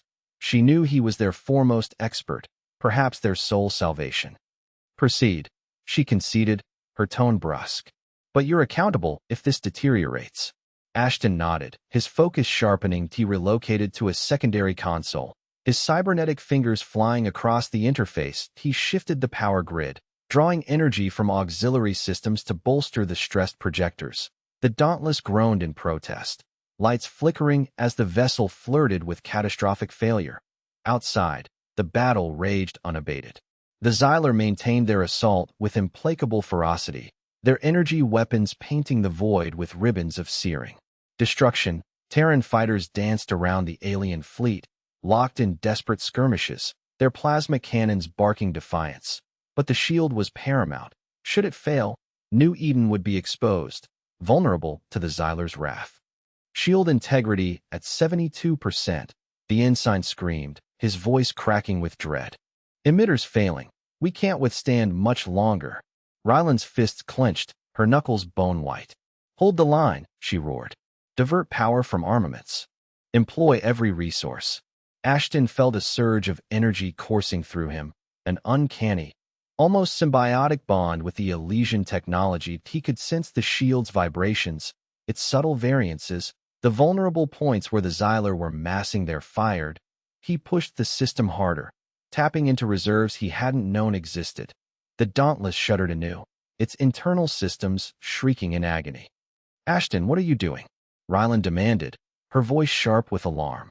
You're pushing the system beyond its limit. It's the only recourse, he replied, his voice strained. Trust my judgment. He centered his mind, reaching out to the shield, visualizing its architecture, its deficits, its capabilities. He felt a rush of energy, an eruption of Elysian might that surged through him, invigorated him, empowered him. That he funneled that energy into the shield, fortifying the weakened areas, bolstering its defenses. The shield shimmered, its azure hue intensifying, becoming almost incandescent. Outside, the Xylar faltered. Their energy streams sputtered, their attacks losing cohesion, their momentum blunted. Shield integrity stabilizing, the ensign exclaimed, his voice laced with incredulity. Energy levels climbing. We're withstanding. Rylan stared at Ashton, her eyes wide with a blend of bewilderment and suspicion. What did you accomplish? She breathed. Ashton didn't respond. He was too depleted, too drained. He had extended himself to the furthest extreme, drawing upon reserves he didn't know he harbored. He had bought them time. Yet he knew it was fleeting. The Xylar were reorganizing. Their initial surprise had dissipated, supplanted by a frigid, calculating rage. They would adapt. They would discover a vulnerability in the shield. And this time, Ashton was unsure if he had anything remaining to offer. Asterisk. Aboard the Xylar flagship, Oblivion's Maw, General Forlag surveyed the engagement with emotionless, reptilian orbs. The failure of their opening strike was unexpected, to say the least. The primitive Terrans had, against all odds, managed to erect a shield, a crude facsimile of the technology that had once safeguarded Earth.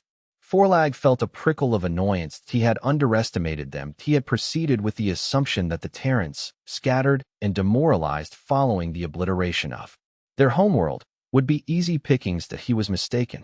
Analysis, he rasped, his voice a grating resonance that echoed through the bridge. Explain this deviation.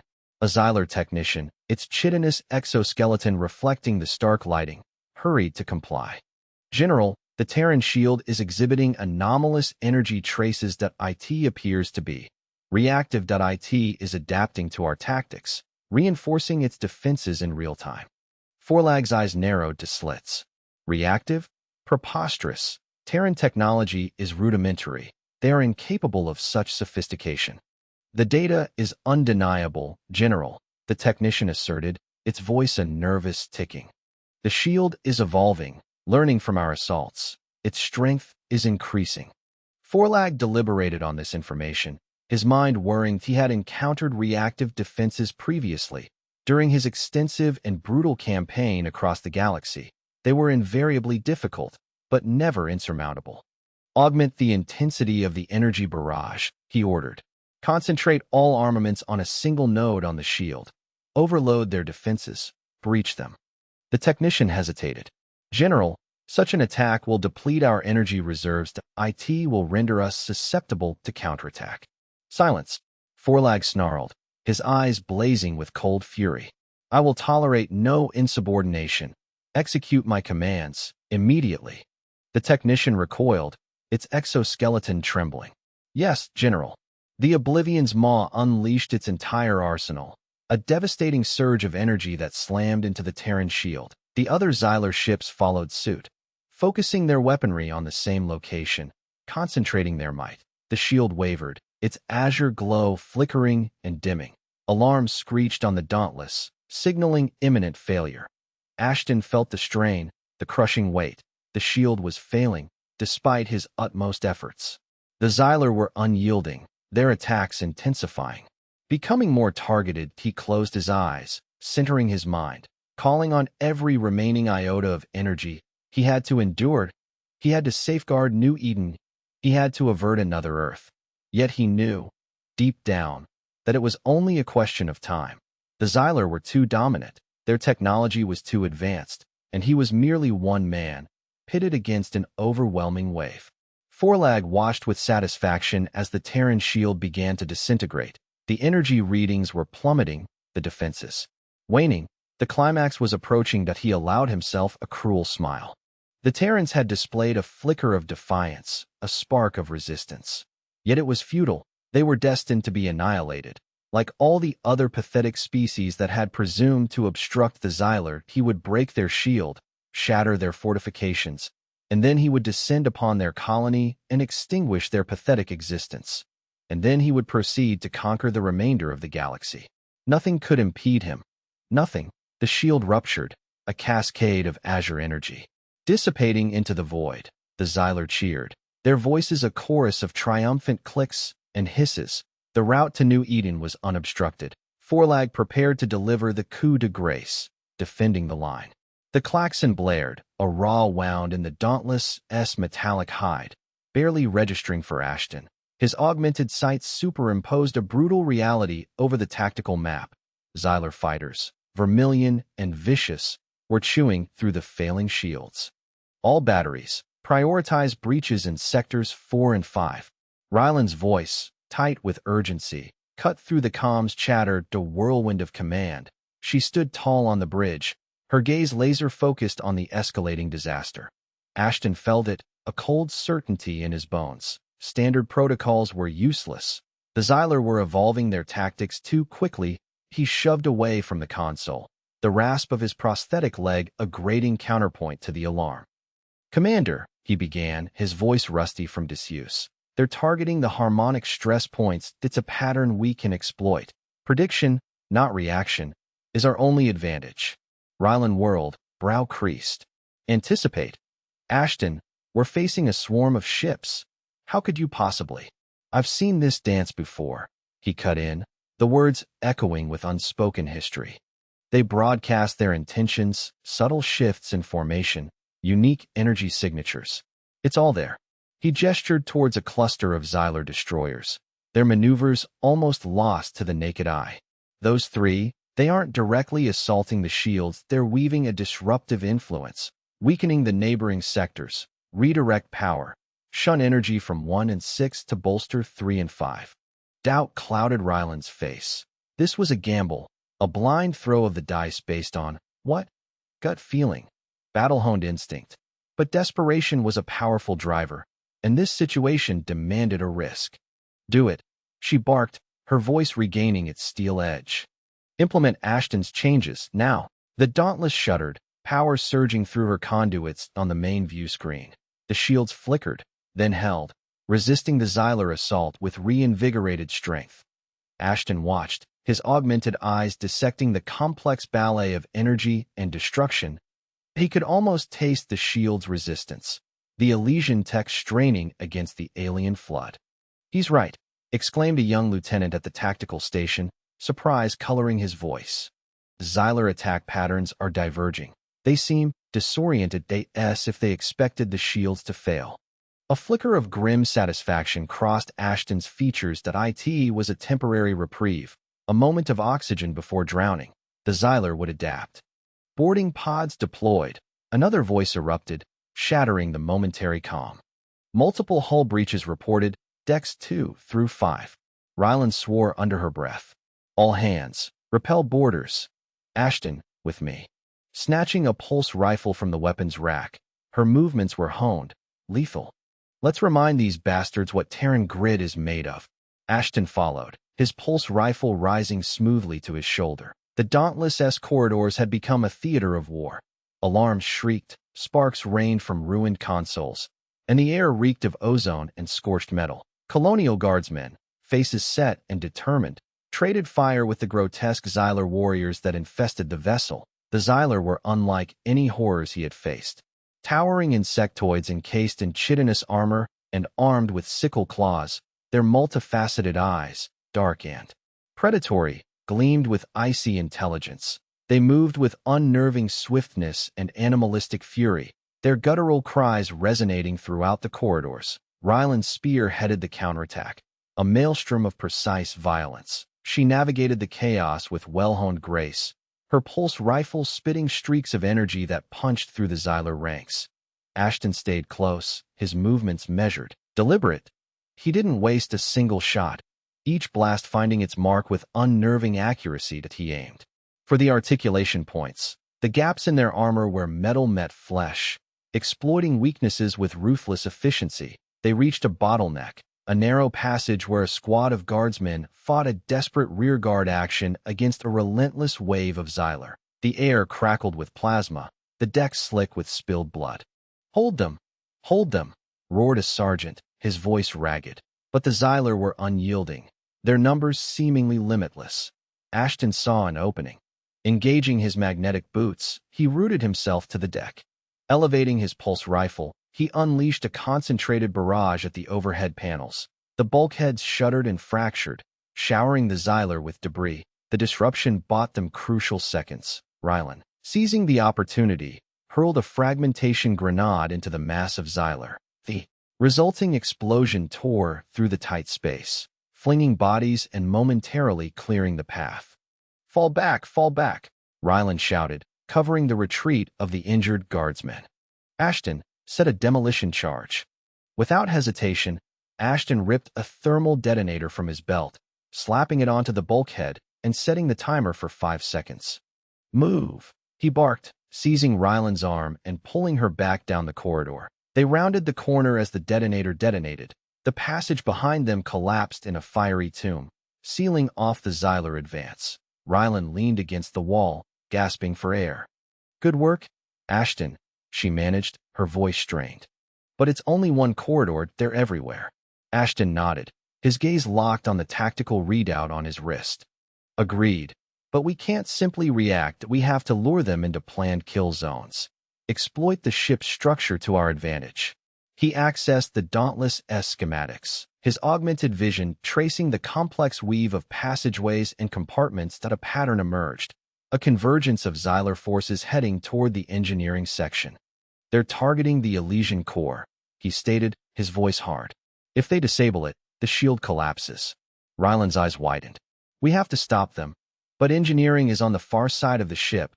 IT would take too long." "Not if we use the maintenance conduits," Ashton countered, indicating a series of narrow, unmarked pathways on the schematics. "They're tight and hazardous, but they offer a direct route to engineering." Rylan hesitated. The maintenance conduits were known to be death traps, riddled with exposed wiring, steam leaks, and other dangers, but time was a luxury they could not afford. "All right," she conceded, her voice firm. "Let's go. But stick close. These tunnels are a death wish."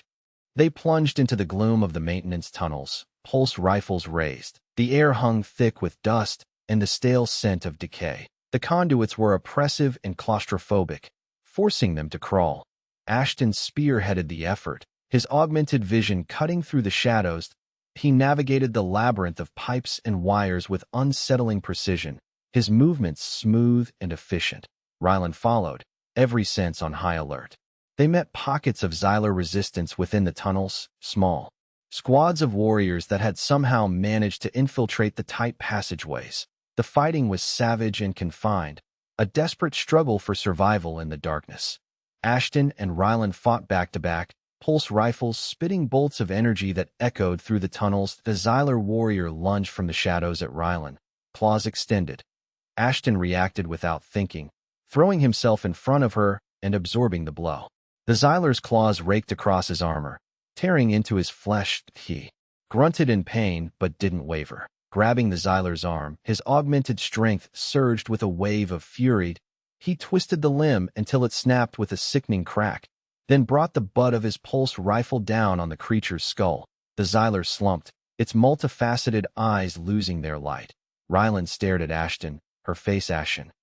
"Ashton, you're wounded." "It's nothing," he said, his voice taut. "Keep moving, that we're almost there." They reached the entrance to the engineering section, a reinforced blast door already under assault by a large contingent of Xylar warriors. The air shimmered with plasma blasts, and the door warped under the barrage. "We're too late," Rylan said, despair creeping into her tone. "They're about to breach it." Ashton gazed at the blast door, then at the control panel beside it. The desperate idea formed, a last-ditch play. "I can override the door controls," he said, barely audible. "But it's a risk. If I fail, the door will seal completely, trapping us inside these tunnels."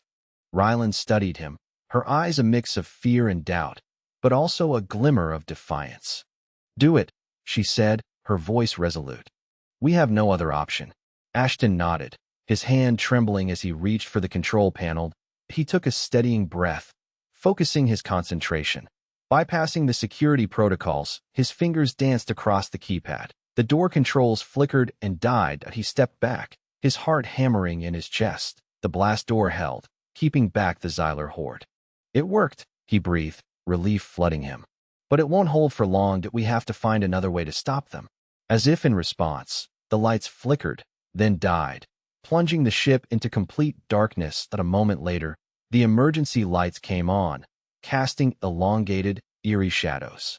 What was that? Rylan asked, her voice laced with dread. Ashton frowned. I don't know, but I have a feeling things are about to become drastically worse. The heart of the enemy. The metallic tang of scorched wiring still permeated engineering, a harsh memento of the boarding raid. Ashton faced the holographic projection above the central console, a bizarre star chart etched onto its quivering surface. Alien energies thrummed within, a tempest of light and shadow that assaulted his augmented vision. This is it, Rylan stated, her voice strained. Beside him, her uniform bore the spectral imprint of blaster fire. The Xylar origin, Xylos Prime.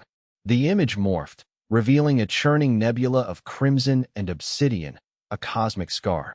Even at this remove, Ashton felt a disquieting tremor, a primal dread threading through his enhanced senses. Now he grasped the Xylar's fanatical resistance. They defended not merely territory, but their very essence, their collective soul. Eris Thorn, his features bathed in the eerie glow, adjusted his glasses. Data recovered from the Elysian core confirms it. Xylos Prime is the wellspring, the root of their expansion. Disrupting it will paralyze their entire war effort. Disrupt it, Rylan retorted, arms crossed. We're talking about their civilization's epicenter, Thorn. Expect a welcome party. Hence the need for a delicate touch, Thorn replied, his tone even and analytical. A frontal assault is untenable. We must exploit vulnerabilities, circumvent their defenses. Ashton remained quiet, riveted by the swirling nebula. He saw more than a target. He saw a dark reflection of Earth's destiny. Had they understood the Xylar's true nature earlier, perhaps the cataclysm might have been averted. But knowledge, like any instrument, was only as good as the hand wielding it. The gravity shield, Ashton finally said, his voice rough from disuse. Can we leverage it? Rylan's expression was quizzical. Leverage it how? As an escape hatch. As a battering ram, Ashton countered, his gaze meeting hers. We stabilize the shield, weaponize it. A mobile bulwark, a fortress in space. We take the battle to them. A stunned silence descended. Thorn reacted first, his eyes widening behind his lenses. Theoretically, plausible. Elysian tech manipulates gravitational fields on a scale barely within our grasp, but the power drain. We siphon from the colony, Rylan proposed, already strategizing. New Eden can endure on minimal output temporarily. Even then, stabilizing a gravity shield at that distance, it's a long shot. Every option is a gamble now, Ashton pointed out, his gaze sweeping the room. We've been on the defensive since Earth fell. Time to seize the initiative. The debate stretched into hours, a tense ballet of tactical nuances and desperate hopes. Rylan, ever the pragmatist, detailed the logistical nightmares. The shield's limited range, the colony's vulnerability, the sheer audaciousness of the scheme. Thorn, driven by unquenchable curiosity and the Elysian technology's tantalizing potential, meticulously calculated energy expenditure, shield integrity, and potential unforeseen consequences. Ashton listened, processing the information, weighing the immense risks. He knew the odds were astronomical. Xylos Prime would be a stronghold, a lethal proving ground. But he also recognized that inaction was a death sentence. The Xylar would inevitably find them, and then annihilation was inevitable. Finally, Rylan ceased pacing, her face resolute. Find out. We proceed. We turn the gravity shield into a weapon. But this isn't a kamikaze run. Ashton, we need a plan, a way to breach their defenses, to strike at the core of their command. I have a proposal, Ashton said. Moving forward, he laid out his strategy. A bold play dependent on his familiarity with Xylar warfare, his enhanced senses, and his ability to commune with the Elysian tech. that IT was a slim chance, a thread of hope interwoven with strands of despair. "It's madness," Ryland said, shaking her head. "It's inspired. But who could spearhead such a mission? Who possesses the expertise required?" She looked straight at Ashton. Again, silence descended, laden with unspoken weight. Ashton understood her implication. He was the only one to confront the Xylar on their own terms, the only one to return from that abyss. But the memories lingered, shadows in his mind, poised to engulf him that he pictured Earth, the faces lost, the ensuing silence that became his constant companion. He pondered the burden he carried, the guilt gnawing at his core. But he also considered the children on New Eden, the symbol of hope they represented, the future they were owed. "I'll volunteer," he said, his voice firm, unwavering. "I'll lead the mission to Xylos Prime." Ryland nodded, her gaze unwavering. "I had a feeling you would." Thorne adjusted his glasses, his expression a mixture of anticipation and trepidation. "I'll need to recalibrate the Elysian core, optimizing for offensive capabilities. A delicate operation." "Then get to it," Ryland said, turning to Thorne. "We're on a tight clock." As Thorne hurried off, Ryland turned back to Ashton, her face softening. "Are you certain, Ashton? This is potentially a one-way ticket, no assurance of your return." "I'm aware," Ashton said, his gaze fixed on the holographic projection of Xylos Prime. "But it must be done. Someone needs to shatter the cycle of fear, demonstrate that we won't simply surrender." He paused, his voice dropping to a murmur. "Besides, there's a debt to be paid." The ensuing days dissolved into a frenzy of activity. Thorne labored tirelessly, coaxing the Elysian core, pushing its capabilities to their limit. Ryland oversaw preparations, coordinating the evacuation of New Eden, diverting power to the gravity shield, and assembling an elite strike force of Colonial Guard veterans. Ashton, meanwhile, lost himself in simulations, honing his skills. Steeling his mind and body for the trials ahead, he scrutinized Xylar strategies, analyzed their weaknesses, and refined his own plan that he knew success hinged on precision, on anticipating their every move. He also spent time with the soldiers under his command, men and women who had witnessed too much destruction, bearing both visible and invisible scars.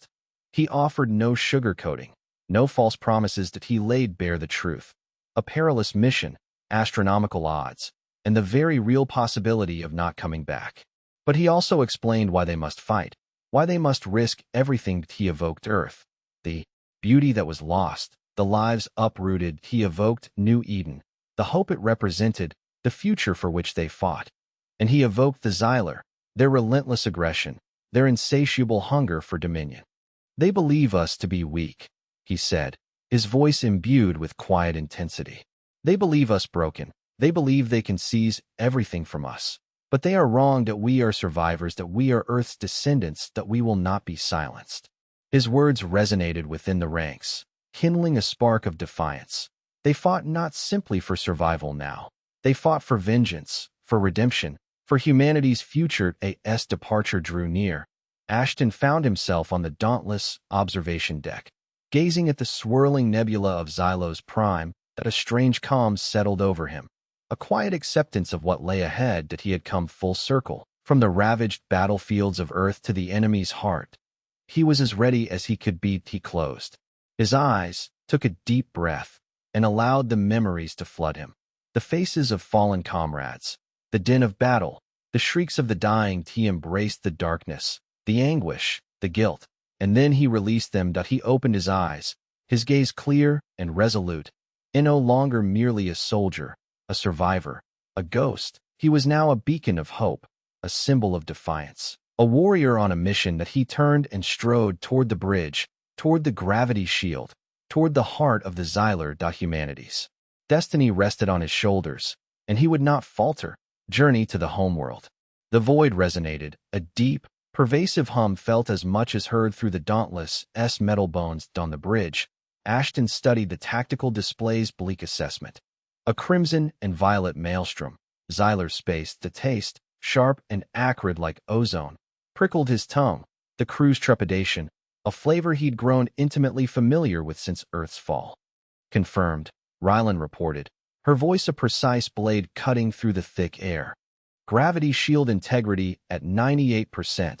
Navigational solution locked. Entering Xylar territory. 98%, but Ashton's brow furrowed. That shield, a shimmering mirage of contained gravity, was their lifeline against the Xylar's energy weaponry in the infinite expanse of space. 2% was a chasm of vulnerability. Degradation report, Commander, he rumbled, his tone brooking no argument.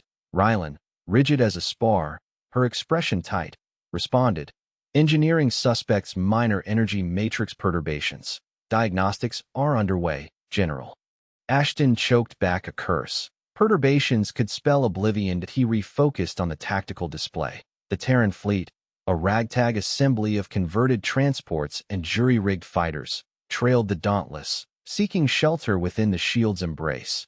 They appeared pitifully frail against the backdrop of Xylar dominion. Initial contact imminent, the sensor officer announced, a tremor betraying his forced calm. Multiple signatures, bearing 329er, Xylar patrol element, estimated 6 cruisers, 12 fighters. Ryland's gaze met Ashton's, an unspoken question hanging in the air. Orders, General? His own remained steady. Engage. Shield integrity must remain above 95%. Prioritize capture over destruction. That we require data, not debris. The bridge buzzed with controlled pandemonium. The ship's thrum escalated as weapon systems came online. The Dauntless lunged forward, its gravity shield catching the starlight as it braced for the Xylar welcoming party. The initial fusillade of Xylar energy lances hammered against the shield, erupting in dazzling violet and emerald bursts. The ship bucked, a jarring tremor that vibrated up through Ashton's boots. Shield integrity at 97%. The damage control officer yelled out, a cold fist clenched in Ashton's gut. Holding, but at what cost? He watched as the Dauntless' railguns bellowed, unleashing hypervelocity rounds at the oncoming cruisers. The projectiles, guided by sophisticated targeting, threaded the tapestry of enemy fire, impacting with deadly precision as he observed the combat with detached scrutiny. The dance of annihilation played out against a canvas of stars. He'd witnessed it countless times. Earth, the colonies, and now this. The Xylar were implacable, driven by an insatiable hunger, a plague sweeping the galaxy. The Dauntless' fighters, sleek and agile, peeled away from the shield, engaging the Xylar interceptors in a chaotic ballet of death. The void crackled with released energy, littered with the shrapnel of shattered ships. The Terran pilots, though green, fought with a savage tenacity born of desperation. They understood the stakes. Enemy cruiser crippled, the weapons officer reported, taking significant fire, requesting assistance. Ashton inclined his head. Relocate 2 fighter wings to provide support. Maintain shield integrity. He tracked the ebb and flow of the battle, calculating probabilities, weighing risks. Their chances were slim, a razor's edge, but they had no alternative. The destiny of New Eden, perhaps of the entire Terran diaspora, rested upon their shoulders. The conflict stretched into a perceived eternity. The Dauntless and her escorts fought with dogged resolve, repelling the Xylar patrol. The gravity shield endured, absorbing the worst of the onslaught, but it was feeling the strain. Shield integrity at 95%, the damage control officer reported, his voice ragged. Multiple breaches detected in sectors 3 and 7. Repair teams are en route. 95%, the red line. Ashton recognized the precipice. He turned to Rylan. Increase shield generator output. Divert all non-critical systems to integrity maintenance. Hesitation flickered across Ryland's face. General, that leaves us vulnerable. Our offensive capabilities will be severely compromised. We have no choice, Commander, Ashton stated, his tone inflexible. The shield is our only recourse. Without it, we are all dust. Ryland nodded, her expression grim. Acknowledged, General. The Dauntless shuddered violently as power redirected from weapons to shield. The railguns fell silent, and the energy cannons sputtered. They were now reliant solely on the gossamer barrier to preserve them. The Xylar, sensing a weakness, intensified their assault. Energy bolts rained down, testing the shield's diminishing defenses.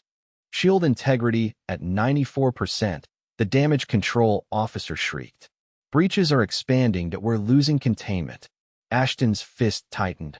They teetered on the brink. He closed his eyes momentarily, reaching inward, seeking the resilience to continue. He envisioned the faces of the fallen, the phantoms of Earth, the untold lives consumed by the Xylar tide. He sensed their agony, their dread, their rage, and he knew surrender was not an option. He opened his eyes, renewed determination burning in his gaze. "All ships," he commanded, his voice imbued with unwavering resolve. "Prepare to execute emergency maneuver Alpha 7. Reroute all remaining power to the shield that we are going to rupture their perimeter." Disbelief flashed across Ryland's features. "General, that's suicidal. We'll be completely exposed." "It's our only play, Commander," Ashton countered. "Have faith." He felt the familiar burden of command, the weight of his experience, pressing down. That he had witnessed this before. The desperate gamble, the 11th hour attempt to wrest victory from defeat. And he knew he must give everything to ensure success this time. The Terran fleet responded instantly, executing the emergency maneuver with precision and alacrity. The ships shattered formation, scattering, sowing disarray among the Xylar patrol. The Dauntless, its gravity shield flaring bright, charged forward, spearheading the attack. The Xylar, caught unawares, fought to regain equilibrium. They channeled their fire on the Dauntless, seeking to shatter the shield and incapacitate the Terran flagship. But the shield endured, deflecting the energy bombardment, sheltering the ship from harm. Ashton gripped the arms of his command chair, knuckles white. He could feel the heat of the energy impacts against the shield, the stress on the vessel's systems, the crew's rising panic. But he remained steadfast. He kept his gaze fixed on the path ahead, focused on their destination. They punched through the Xylar lines, leaving the patrol group in disarray. The Dauntless burst into open space, the vastness of the cosmos unfolding before them. "Course laid in for Xylos Prime," the navigator announced. "Engaging hyperdrive." The ship convulsed violently as it transitioned to hyperspace, leaving the Xylar patrol far behind. They were en route to the heart of the Xylar Dominion, on a mission to deliver a blow that might reshape the war. Ashton slumped back in his chair, closing his eyes. They had weathered the initial gauntlet, but the journey had just begun. The Xylar homeworld was a fortress, and they were heading straight into the dragon's lair. He knew the odds were insurmountable, but he refused to yield to. Despaired, he had traveled too far, sacrificed too much. To turn back, he would see this through, regardless of the cost. He glanced at Ryland, who regarded him with a blend of respect and apprehension. That he knew she didn't entirely grasp his motivations, but she trusted him, and that was sufficient. "Commander," he said, his voice low but firm, "prepare the crew for a long and arduous journey. Do we have a war to win?" Ryland nodded, her gaze unwavering. "Understood, General." As the Dauntless plowed through hyperspace, Ashton gazed out at the swirling vortex of light and color. He recalled Earth, the lives extinguished, the future stolen. And he vowed to himself, to the fallen, to the living. He would not allow the Xylar victory. He would fight to the last breath, until they were purged from the galaxy. The weight of the past still burdened him, but he was no longer alone. That he had a crew, a fleet, a mission, and he had hope. That a fragile, flickering ember, but hope, nonetheless. And in the darkness of space, that was enough to propel him forward. Infiltration. Xylos Prime. A stark landscape of sharp obsidian peaks and violet-tinged shadows. Millennia of scouring winds had sculpted the rock into jagged cathedrals under the alien gaze of twin suns. The Dauntless had disgorged Ashton's squad. Ryland, Kalen, and Reyes, the taciturn master of explosives, near a sprawling, metallic plain. Their objective: the core of the Xylar planetary defense grid, a generator of power potent enough to obliterate an armada. "Atmosphere's breathable, if you can tolerate the sulfurous tang," Ryland announced, her visor reflecting the bizarre panorama. "Radiation's elevated, but within suit parameters." Ashton remained mute, his gaze lost in the shimmering distance. This quiet was a familiar shroud, spun from the ashes of Earth. He felt the phantom ache in his augmented limbs, a constant memento of their cost, the lives extinguished. His memories were a leaden weight, secrets too raw to share. "Not yet, General," Kalen pressed, a thread of unease in his tone. "Direction?" Ashton finally spoke, his voice a modulated rasp, thanks to his neural implants. North, towards that power surge. Reyes, you're with me. Rylan, Kalen, flank. Comms dark and less critical. The ground was a treacherous mosaic of obsidian shards, eager to shred their protective gear. Bioluminescent fungi pulsed with an unsettling cadence, painting the terrain with elongated, spectral shapes. The air vibrated with an alien animosity, a tangible sense of threat that raised the hairs on their necks. After an arduous trek, they arrived at the metallic plain's edge. Before them lay an apparently infinite expanse of gleaming, geometric forms, linked by a web of throbbing energy conduits. The heart of the Xylar defense system. Remarkable, Rylan murmured, her voice ghost-like over the comms. But strikingly exposed. Ashton concurred with a nod. They trust in numbers and superior tech that will exploit that arrogance. Reyes, prep the charges that we need a diversion. Reyes, a mountain of a man encased in heavy armor, merely grunted. Yet his movements were surprisingly graceful, his hands sure and swift as he calibrated the demolition devices. Ashton scanned the vista, his enhanced vision cutting through the haze. He pinpointed a cluster of Xylar drones patrolling the perimeter. Kalen, neutralize those drones, quietly. Rylan, provide covering fire. The ensuing clash was swift and merciless. Kalen, a phantom in combat armor, moved with liquid grace, his energy rifle spitting bolts of silent annihilation. At Rylan's unerring aim kept the remaining drones pinned, forcing their retreat. With the perimeter temporarily secure, Ashton and Reyes pressed forward toward the nearest structure. That it was a colossal, cylindrical tower, its surface inscribed with intricate glyphs that glowed with an eerie luminescence. This is it, Ashton declared, his tone grave. The main power conduit. Reyes, plant the charges that we need to overload it. Reyes worked with focused intensity, affixing the explosives to the tower's base. The silence was stifling, punctuated only by the whir of Xylar technology and the hiss of their respirators. Suddenly, a piercing screech ripped through the air. Xylar warriors, encased in brittle chitinous armor and brandishing energy blades, swarmed toward them. The diversion had failed to deceive. Reyes, get clear. Ashton roared. I'll cover you.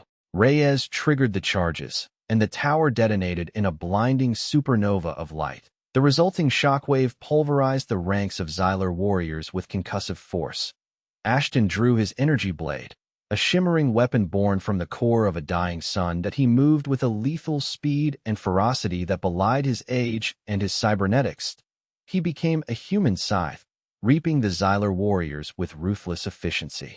Rylan and Kalen joined the melee, their energy rifles spitting incandescent streams. The battle became a frenzied ballet of light and death against the backdrop of the alien terrain.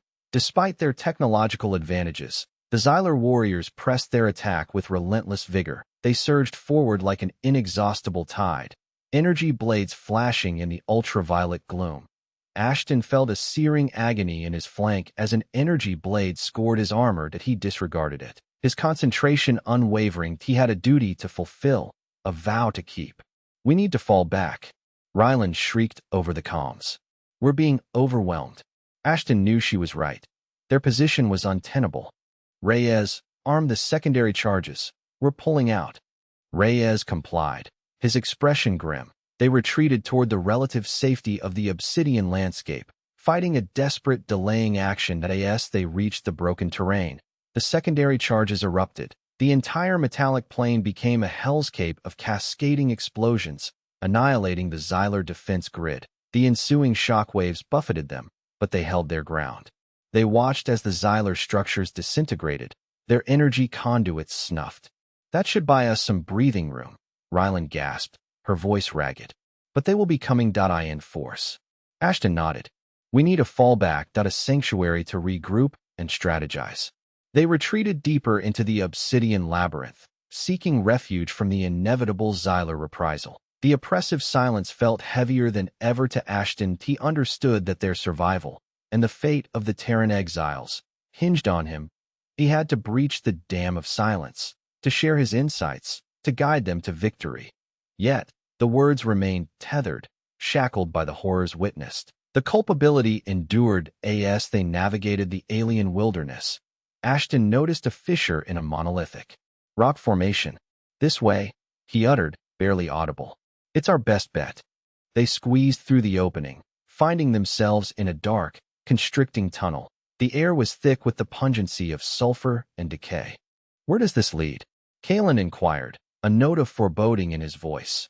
Ashton couldn't say that. He only knew they needed to press on, to keep fighting. They had journeyed too far to capitulate now. "Forward," he commanded, his tone resolute. "Our mission is far from concluded." The tunnel snaked and turned, carrying them deeper into Xylos Prime's core. As they progressed, they began to detect a faint, rhythmic humid intensified, growing until it filled the chamber, resonating within their very skeletons. "What is that sound?" Rylan asked, her voice trembling slightly. Ashton didn't respond directly. He knew instinctively that it was the voice of the Xylar hive mind, the unified consciousness that governed their entire race. They were nearing the heart of the adversary, and he knew, intrinsically, that the closer they drew, the more perilous their undertaking became. Rounding a bend, the tunnel broadened into a vast chamber. At its center stood a colossal, pulsing crystal. This was the source of the drone, the nexus of the Xylar hive mind. Encircling the crystal were countless Xylar warriors, their eyes burning with an otherworldly light. They pivoted to confront the intruders, their energy blades raised in unison. "We're boxed in," Kalen whispered, his voice laced with despair. Ashton surveyed his team, his expression grimly determined. He understood the odds were insurmountable. Yet, surrender was not an option. They had sacrificed too much to yield now. He ignited his energy blade, its radiant glow illuminating the cavern. "We fight," he declared, his voice imbued with resolve. "For Earth, for our future."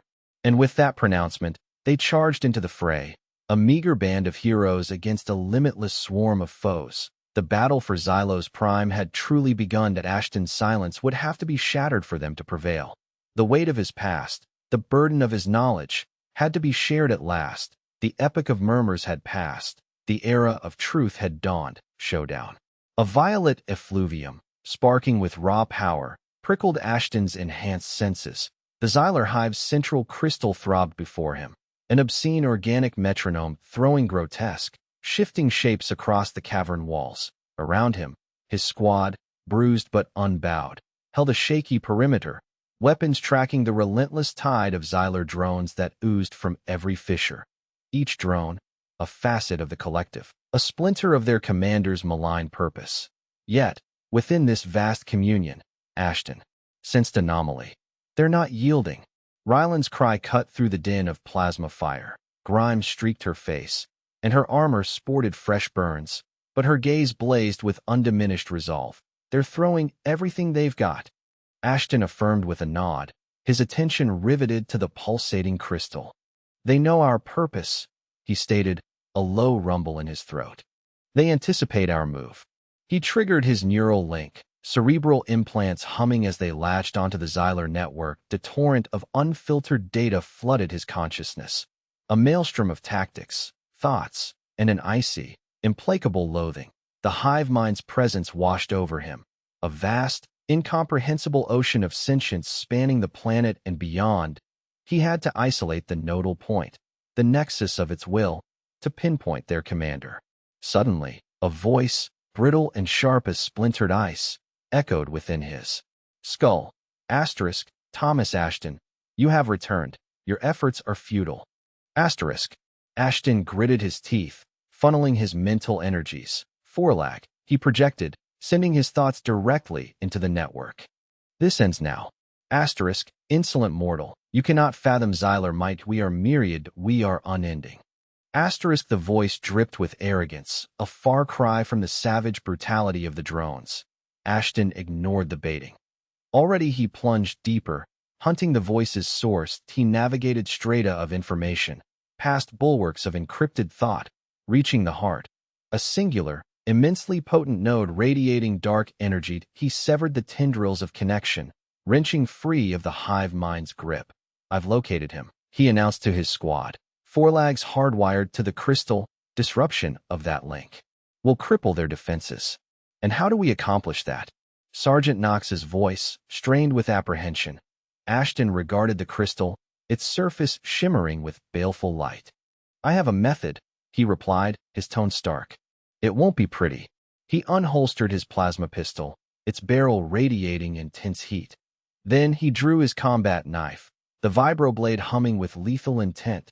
He met his squad's gaze, their faces etched with worry and unwavering faith. Cover me, he commanded. I'm going in deep. He surged toward the crystal, evading the swarming drones, a whirlwind of speed and precision. Plasma bolts flashed around him, atomizing Xylar creatures that ventured too near. He felt the searing kiss of energy against his armor, but ignored the pain, pressing forward with implacable force that he reached the crystal, plunging the vibro-knife into its shimmering surface. The crystal emitted a keening wail that reverberated through the cavern, an ear-splitting shriek. The drones around him spasmed, their movements disjointed and erratic. No. Forlag's mental voice thundered, raw with fury and desperation. You cannot prevail. I will obliterate you. Ashton blocked the mental onslaught. Concentrating on his task, he reactivated his neural interface, funneling his own energy into the crystal, disrupting its delicate harmony. The network around him began to fray, its intricate pathways collapsing into digital ruin. He felt Forlag's presence diminish, his control slipping. Seizing the advantage, he forced his way deeper, pressing into Forlag's core consciousness. You are stronger than anticipated. Forlag gasped, his mental voice fading. But you cannot truly win. The Xylar will endure. Ashton severed the link completely, isolating Forlag from the hive mind. The crystal flickered, its radiance waning. The surrounding drones froze mid-motion, their movements stilled. The violet energy that had suffused the air dissolved, leaving an eerie calm. It's over, Ashton rasped, but victory was fleeting. As the crystal's light died, alarms shrieked through the Xylar network that a fresh menace materialized, a surge of raw power unlike anything he'd encountered. The planetary defense grid, autonomous weapons platforms primed to eradicate any threat to Xylo's prime. They're rerouting power to the defense grid. Rylan yelled. We need to get out of here. Ashton knew escape was impossible. Activation of the Xylar defenses meant not only the demise of his squad, but the obliteration of future offensives against the Xylar. He had to shut them down. He re-entered the network, battling through the chaotic data streams, seeking the control nodes for the defense grid, heavily shielded systems buried deep beneath the planet's crust. I can disable the grid, he said, but I need time and a distraction. Rylan nodded, her eyes hardening with grim determination. We'll buy you the time you need, she vowed. Just give the orders. Ashton outlined a rapid plan, splitting his squad into smaller units tasked with targeting specific control points. A long shot, a desperate wager, but their only option. The cavern erupted once again as dormant drones reactivated, their movements more crazed than before. The relentless tide of teeth and claws surged around his squad. Ashton ignored the mayhem, focusing entirely on the network, slicing through layers of code, bypassing security protocols, until he reached the heart of the defense grid. He began to input a series of commands, designed to overload the system and disable its weapons platforms. But the Xylar fought back, attempting to override his directives, to regain control. A battle of wills, a mental tug-of-war that strained Ashton to his utmost limits. He felt his energy ebbing, his mind growing faint. He knew failure meant the loss of everything. Suddenly, a surge of power coursed through the network, bolstering his defenses, reinforcing his commands. He looked up to see Rylan, her eyes glowing with the same violet luminescence that had saturated the air. I'm helping you, she gasped, her voice strained. I can feel the network, I can see your moves. Together, they pressed back against the Xylar, their combined will overwhelming the enemy's defenses. The network pulsed with energy, its pathways contorting and twisting, until the planetary defenses fell silent. The planetary defense systems deactivated. The Xylar drones powered down, ceasing their attacks. The hive mind's crystal heart went dark. Ashton crumpled to his knees, spent but triumphant. They had succeeded. They had vanquished Forlag and neutralized the Xylar defenses. Yet, he knew this. Battle was merely the opening salvo. The war was far from won. Victory and remembrance. The tear in reality shimmered, then birthed a formidable armada. Vessels of every imaginable configuration, cobbled together from centuries of Terran ingenuity and colonial expansion, flooded into the Xylar system. Strapped into the Daedalus' command chair, Ashton felt the familiar pulse of anticipation, that cocktail of fear and resolve, jolt through his veins. Beside him, Commander Ryland's jaw was a rigid line, her gaze laser-focused as the tactical displays painted her face in a cold, digital glow. All ships, execute Operation Sundown. Ryland's voice sliced through the bridge's controlled chaos, each syllable precise and unwavering. Remember Earth's ashes. The fleet surged ahead, a defiant wave crashing against the imposing Xylar battle stations. Lances of energy, shimmering with lethal light, slashed across the void. The Xylar, despite recent setbacks, retaliated with savage efficiency that a myriad of razor-winged drones, launched from colossal orbital hives, swarmed the Terran fighters, engaging in a frantic, swirling ballet of destruction. Ashton's augmented vision processed the onslaught, distilling raw data into comprehensible streams that he witnessed. The meticulous coordination, the pinpoint targeting, the agonizing sacrifices unfolding in real time. Each crippled ship, each vanishing blip representing a lost fighter, felt like a shard of ice piercing his heart. Daedalus, fighters inbound, bearing 279er, a voice squawked over the comms. Evasive maneuvers, Alpha formation, Ryland snapped. Engage immediately. The Daedalus groaned as it pirouetted through the blackness, narrowly avoiding scorching plasma bolts. Ashton's fingers clenched the armrests, his mind racing, predicting trajectories, countering enemy maneuvers. He had lived this scenario countless times. In simulations, in grim reality, in the fragmented echoes of forgotten nightmares. Yet, this engagement felt different. The tangible possibility flickered. A genuine chance to finally prevail. For hours, the battle raged with unrelenting fury. The Terran fleet, stoked by generations of simmering resentment and the tantalizing promise of payback, pressed their attack with relentless zeal. The Xylar, reeling from the destruction of their planetary command center, began to fray. Their attacks lost cohesion. Their defenses revealed cracks that a spontaneous cheer erupted on the bridge as the first Xylar hive ship faltered, its energy shields collapsing under a sustained barrage of fire. One after another, more succumbed to the Terran onslaught. The tide, at long last, had turned. Confirmed, Ryland announced, a tremor of restrained elation in her tone. Xylar capital ships are retreating. Operation Sundown is a success.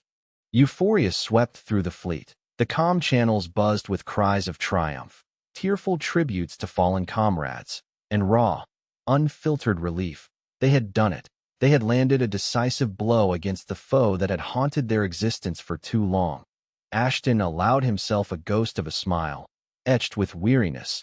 The oppressive silence that had been his constant companion seemed to loosen its grip, replaced by a fragile, nascent hope. On New Eden, news of the victory ignited a wildfire of celebration. The capital's thoroughfares dissolved into a riot of spontaneous joy. Citizens danced, embraced, and cheered, their faces illuminated by the vibrant glow of holographic displays that showed the Xylar fleet in full retreat.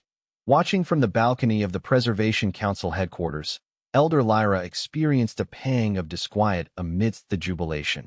She understood the vital need for catharsis, for releasing decades of pent-up rage and sorrow, but she also recognized the heavy price of victory, and that the true challenge lay not in obliterating the Xylar, but in forging a future where such brutal conflicts became obsolete.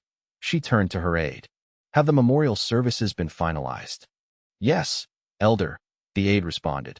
They are scheduled to commence at dawn. The festivities blazed through the night, fueled by the intoxicating taste of victory.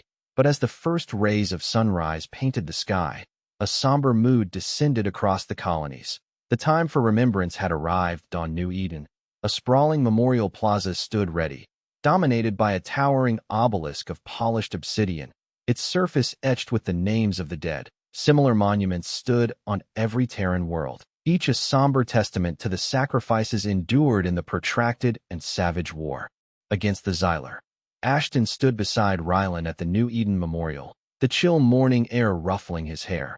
The plaza teemed with mourners, their faces etched with a mosaic of grief and solemn reflection. He observed families clinging to each other, whispering cherished memories of lost loved ones. He saw veterans, their eyes haunted by the specters of war. Rylan stepped forward, her voice amplified by the plaza's sophisticated sound system, cutting through the murmuring crowd. "Today, we celebrate a triumph," she began, her voice resolute and laced with sorrow. "A victory purchased with the blood and unwavering devotion of countless brave souls, that we commemorate those who gave their all, so that we might endure. That we honor their sacrifice by continuing the struggle for a future liberated from the Xylar's iron grip." She paused, her gaze sweeping over the assembled throng. "But let us also acknowledge that triumph is not an endpoint. It is a gateway, a chance to rebuild our shattered world, to heal our wounds, and to glean wisdom from the failures of the past. Let us resist the siren call of hatred and vengeance. Let us strive toward an era of concord and mutual understanding, a future where the sacrifices we have made will not have been rendered futile." Her words hung in the air, a potent blend of challenge and promise. Ashton felt a long-dormant sense of purpose begin to stir within him. He knew the war was far from concluded, that the Xylar would undoubtedly return. Yet, he also knew that the Terran diaspora had demonstrated its indomitable spirit, its fierce determination, and its inherent capacity for enduring hope.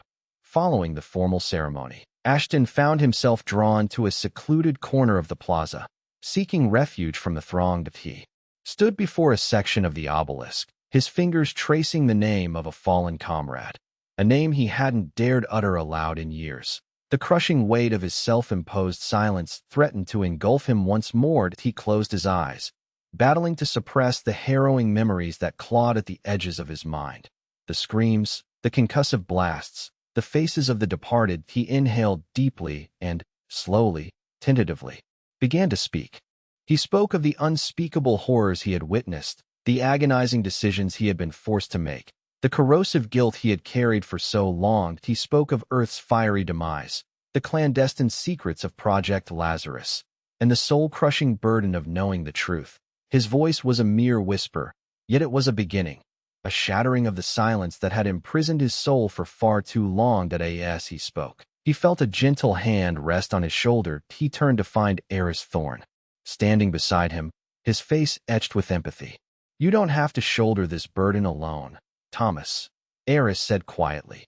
Ashton glanced at Eris, then at the faces of the mourners surrounding him. He saw their collective sorrow, their profound grief, but he also saw their unyielding strength, their remarkable resilience, and their unwavering belief in a brighter tomorrow. He realized that he was not alone in his suffering.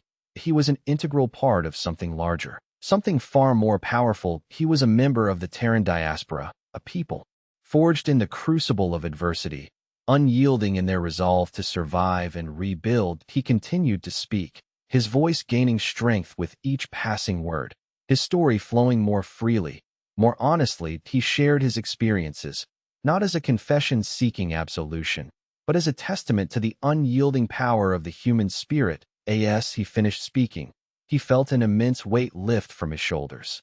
The silence had been broken, the burden had been shared. That he was, at long last, freed. In the ensuing days, the Terran diaspora embarked on the arduous process of rebuilding their shattered worlds. They repaired their damaged vessels, fortified their defenses, and mourned their immeasurable losses.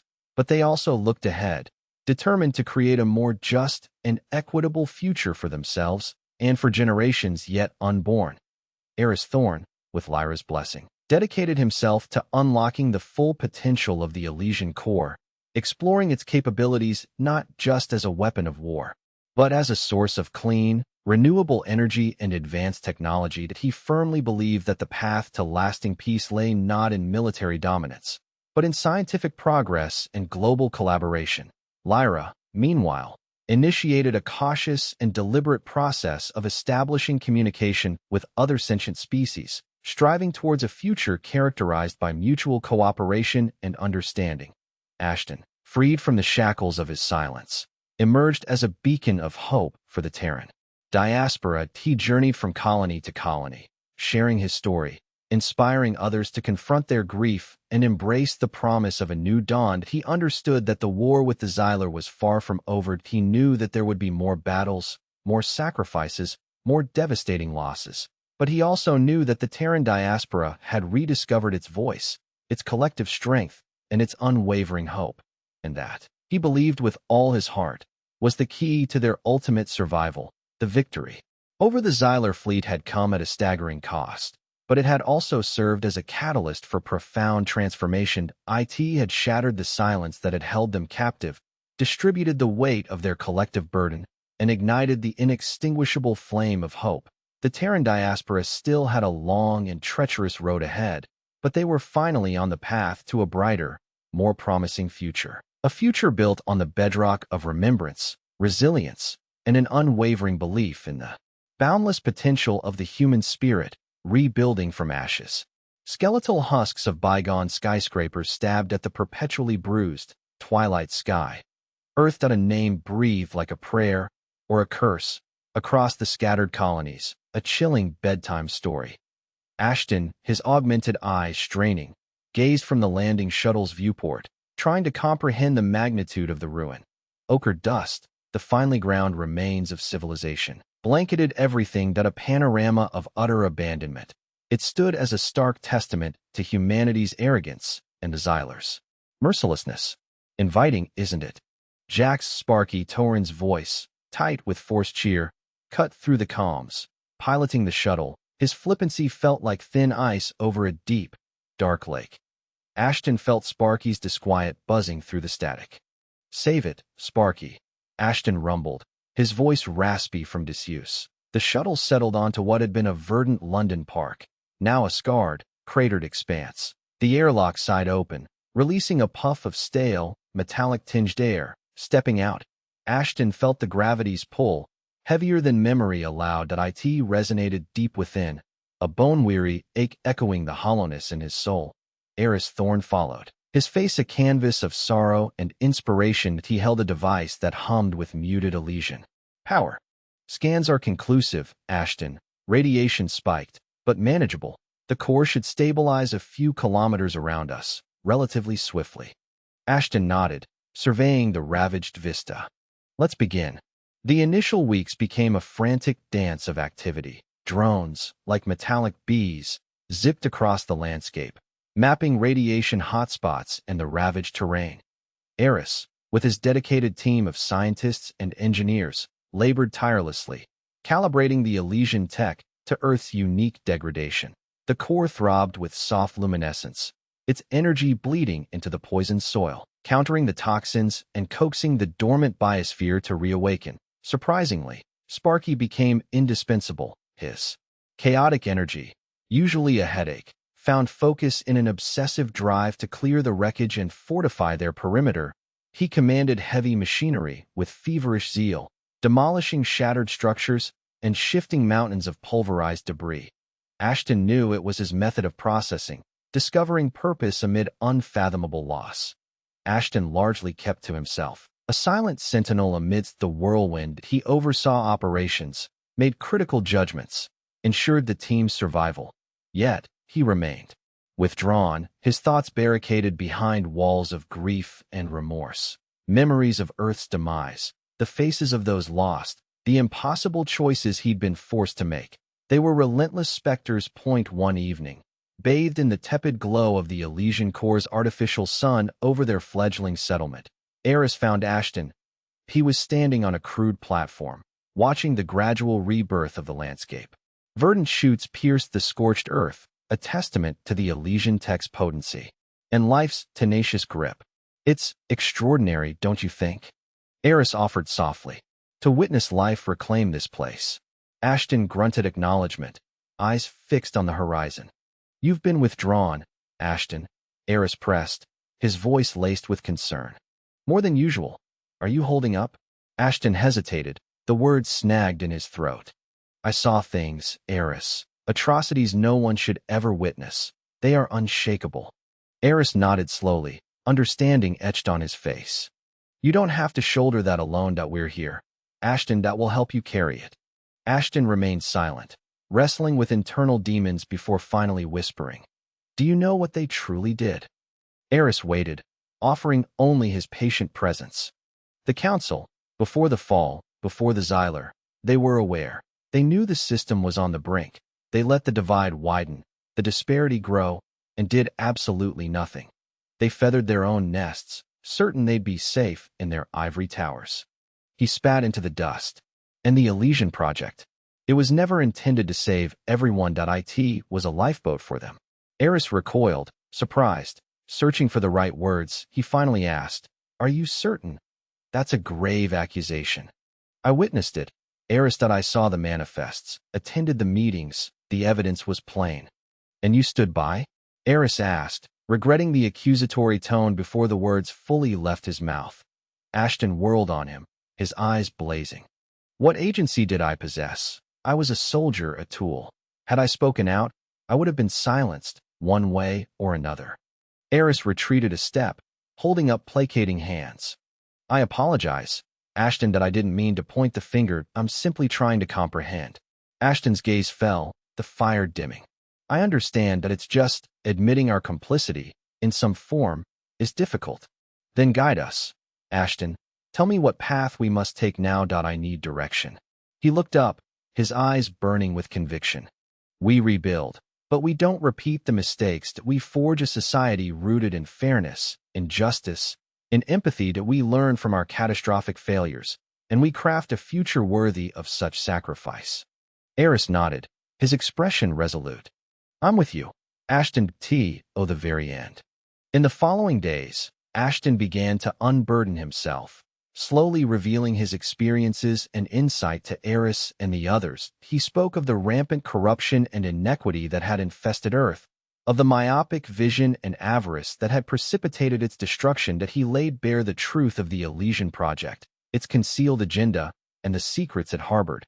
His revelations served as a stark warning, a vivid reminder of the perils of unbridled power and the imperative of vigilance. Yet, they also ignited hope, a potent call to action. The Terran diaspora had been granted a second act, a chance to construct something better. They would not waste it. Sparky, who had been eavesdropping, approached Ashton one evening, his usual swagger replaced with genuine gravity. So, what do you need from me, boss? He inquired. Besides moving boulders and blowing stuff to Kingdom Come, naturally. Ashton smiled, a genuine expression that reached his eyes after years of bleakness. I need you to be yourself, Sparky. Keep us anchored, to remind us that even amidst despair, there's always space for levity and optimism. Sparky grinned, his eyes twinkling with mischievousness. You got it, Chief. With the Elysian Corps steadily healing the environment and the Terran diaspora united in their reconstruction efforts, Earth began its long, arduous recovery. The skeletal ghosts of the past were gradually replaced by new structures, nascent communities, fresh aspirations, fueled by hope and a fierce dedication to create a future worthy of those lost. They pressed on. Ashton, shedding his silence, stepped into the forefront. He was a changed man, scarred and augmented, yet tempered with wisdom and empathy. He had witnessed humanity's darkest depths, but still believed in its potential for good. He vowed to ensure the mistakes were never repeated, that the Terran diaspora would build a future upon the foundations of equality, justice, and enduring peace. One day, wandering through the developing settlement, he saw children frolicking in a newly established garden. Their laughter cascaded through the air, a sound foreign to Earth for an age. Ashton paused, watching them, his heart swelling with renewed hope and purpose. He had returned to Earth to inter the past, but he had also returned to raise a new future from the ashes. And, beholding the children at play, he knew the future was in capable hands. The rebuilding had commenced, not solely of the ravaged land, but of the very spirit of humankind. From the ashes of the old, a new world sprouted, a testament to hope, resilience, and the unbreakable strength of the human spirit. Hope's horizon. Ashton stood at the abyss that had been the Grand Canyon, his threadbare jacket snapping in the gale. Since their return, he'd retreated into himself. The days blurred, a canvas painted with the clamor of construction, the Elysian Engine's somber drone, and the unspoken questions shimmering in Eris's eyes that he read the anxiety carved into her features, her silent entreaty for him to unburden himself. But the words remained trapped, suffocated by the dust of a forsaken world and a vow of secrecy. Far below, tiny figures toiled across the ravaged terrain, restoring, replanting, reclaiming. The canyon's russet cliffs, once nature's patient handiwork, now bore the brutal scars of conflict. Yet, even amidst the desolation, a delicate verdant wash was visible, a testament to life's resilience against the odds that he squeezed his eyes shut. Phantom screams assaulting his ears, that Mara's face twisted in agony as the Xylar bioweapon consumed her, flashed behind his eyelids that he envisioned the council there. Countenances shielded by arrogance and self-preservation, their decisions the very catalyst for the disaster they swore to avert. The Elysian Project, a desperate gamble that both redeemed and condemned humanity, weighed him down like lead that a hand brushed his arm. Eris.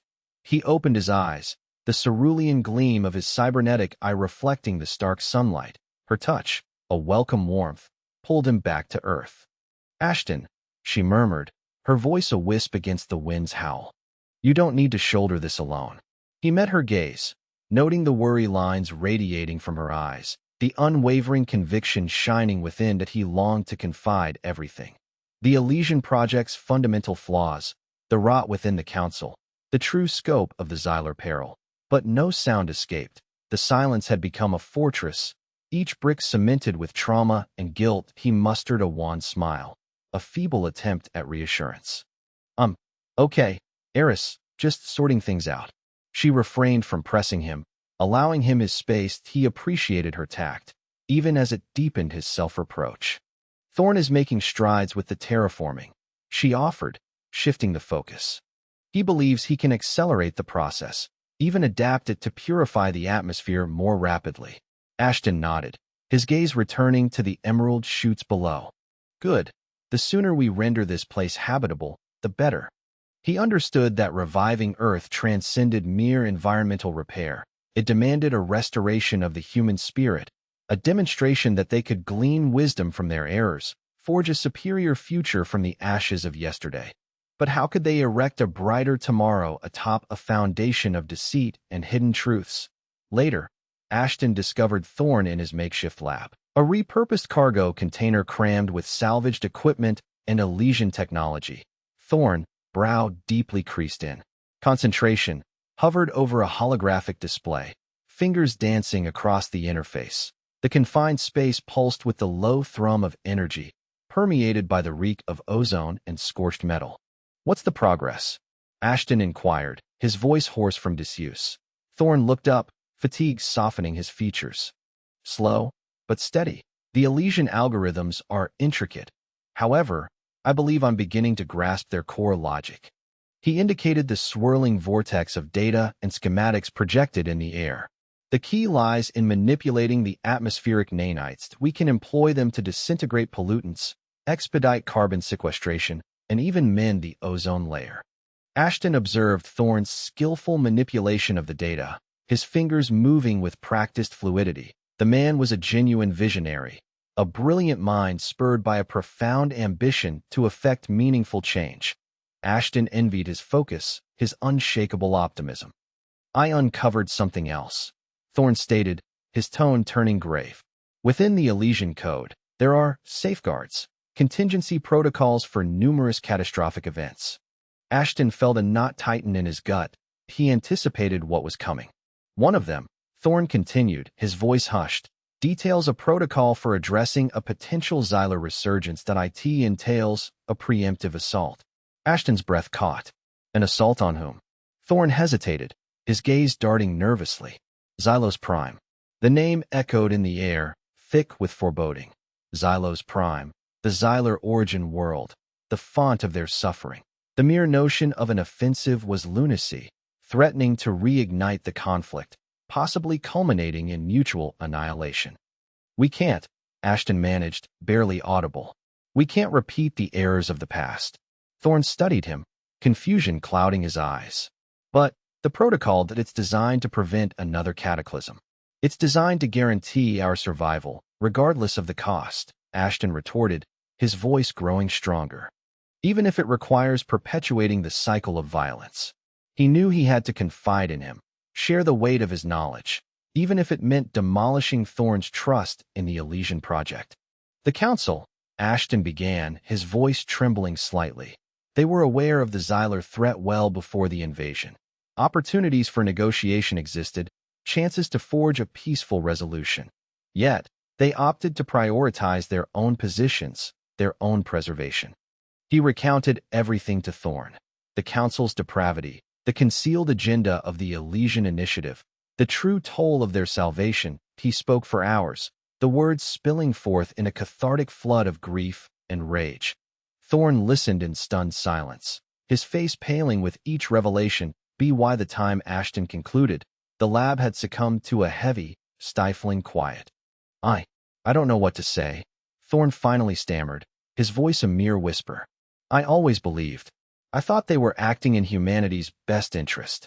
They believed they were, Ashton replied, his voice gentler now.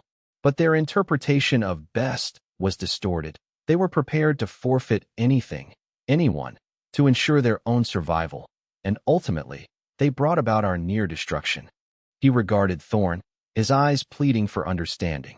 We can't replicate those mistakes, Thorn, that we must learn from history, that we have to construct a future founded on unity, comprehension, and accountability. Thorn offered a slow nod, his gaze riveted to the holographic display. What do we do? Ashton scanned the recovering landscape, the fragile emerald shoots sprouting amidst the devastation.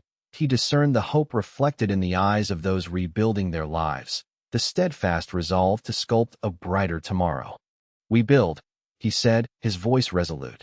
We rebuild Earth, not merely the environment, but the very essence of humanity. We impart to our children the lessons of the past, and we strive to create a world where such atrocities can never recur.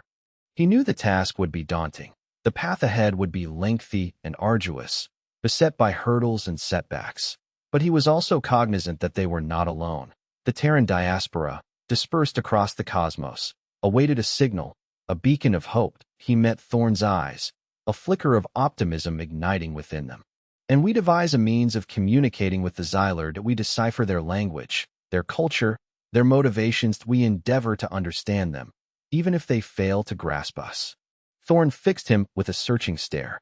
You believe it's achievable? Ashton smiled, a sincere smile this time. I must believe it is, because if we don't, then everything here, he swept his hand across the recovering landscape, will have been in vain.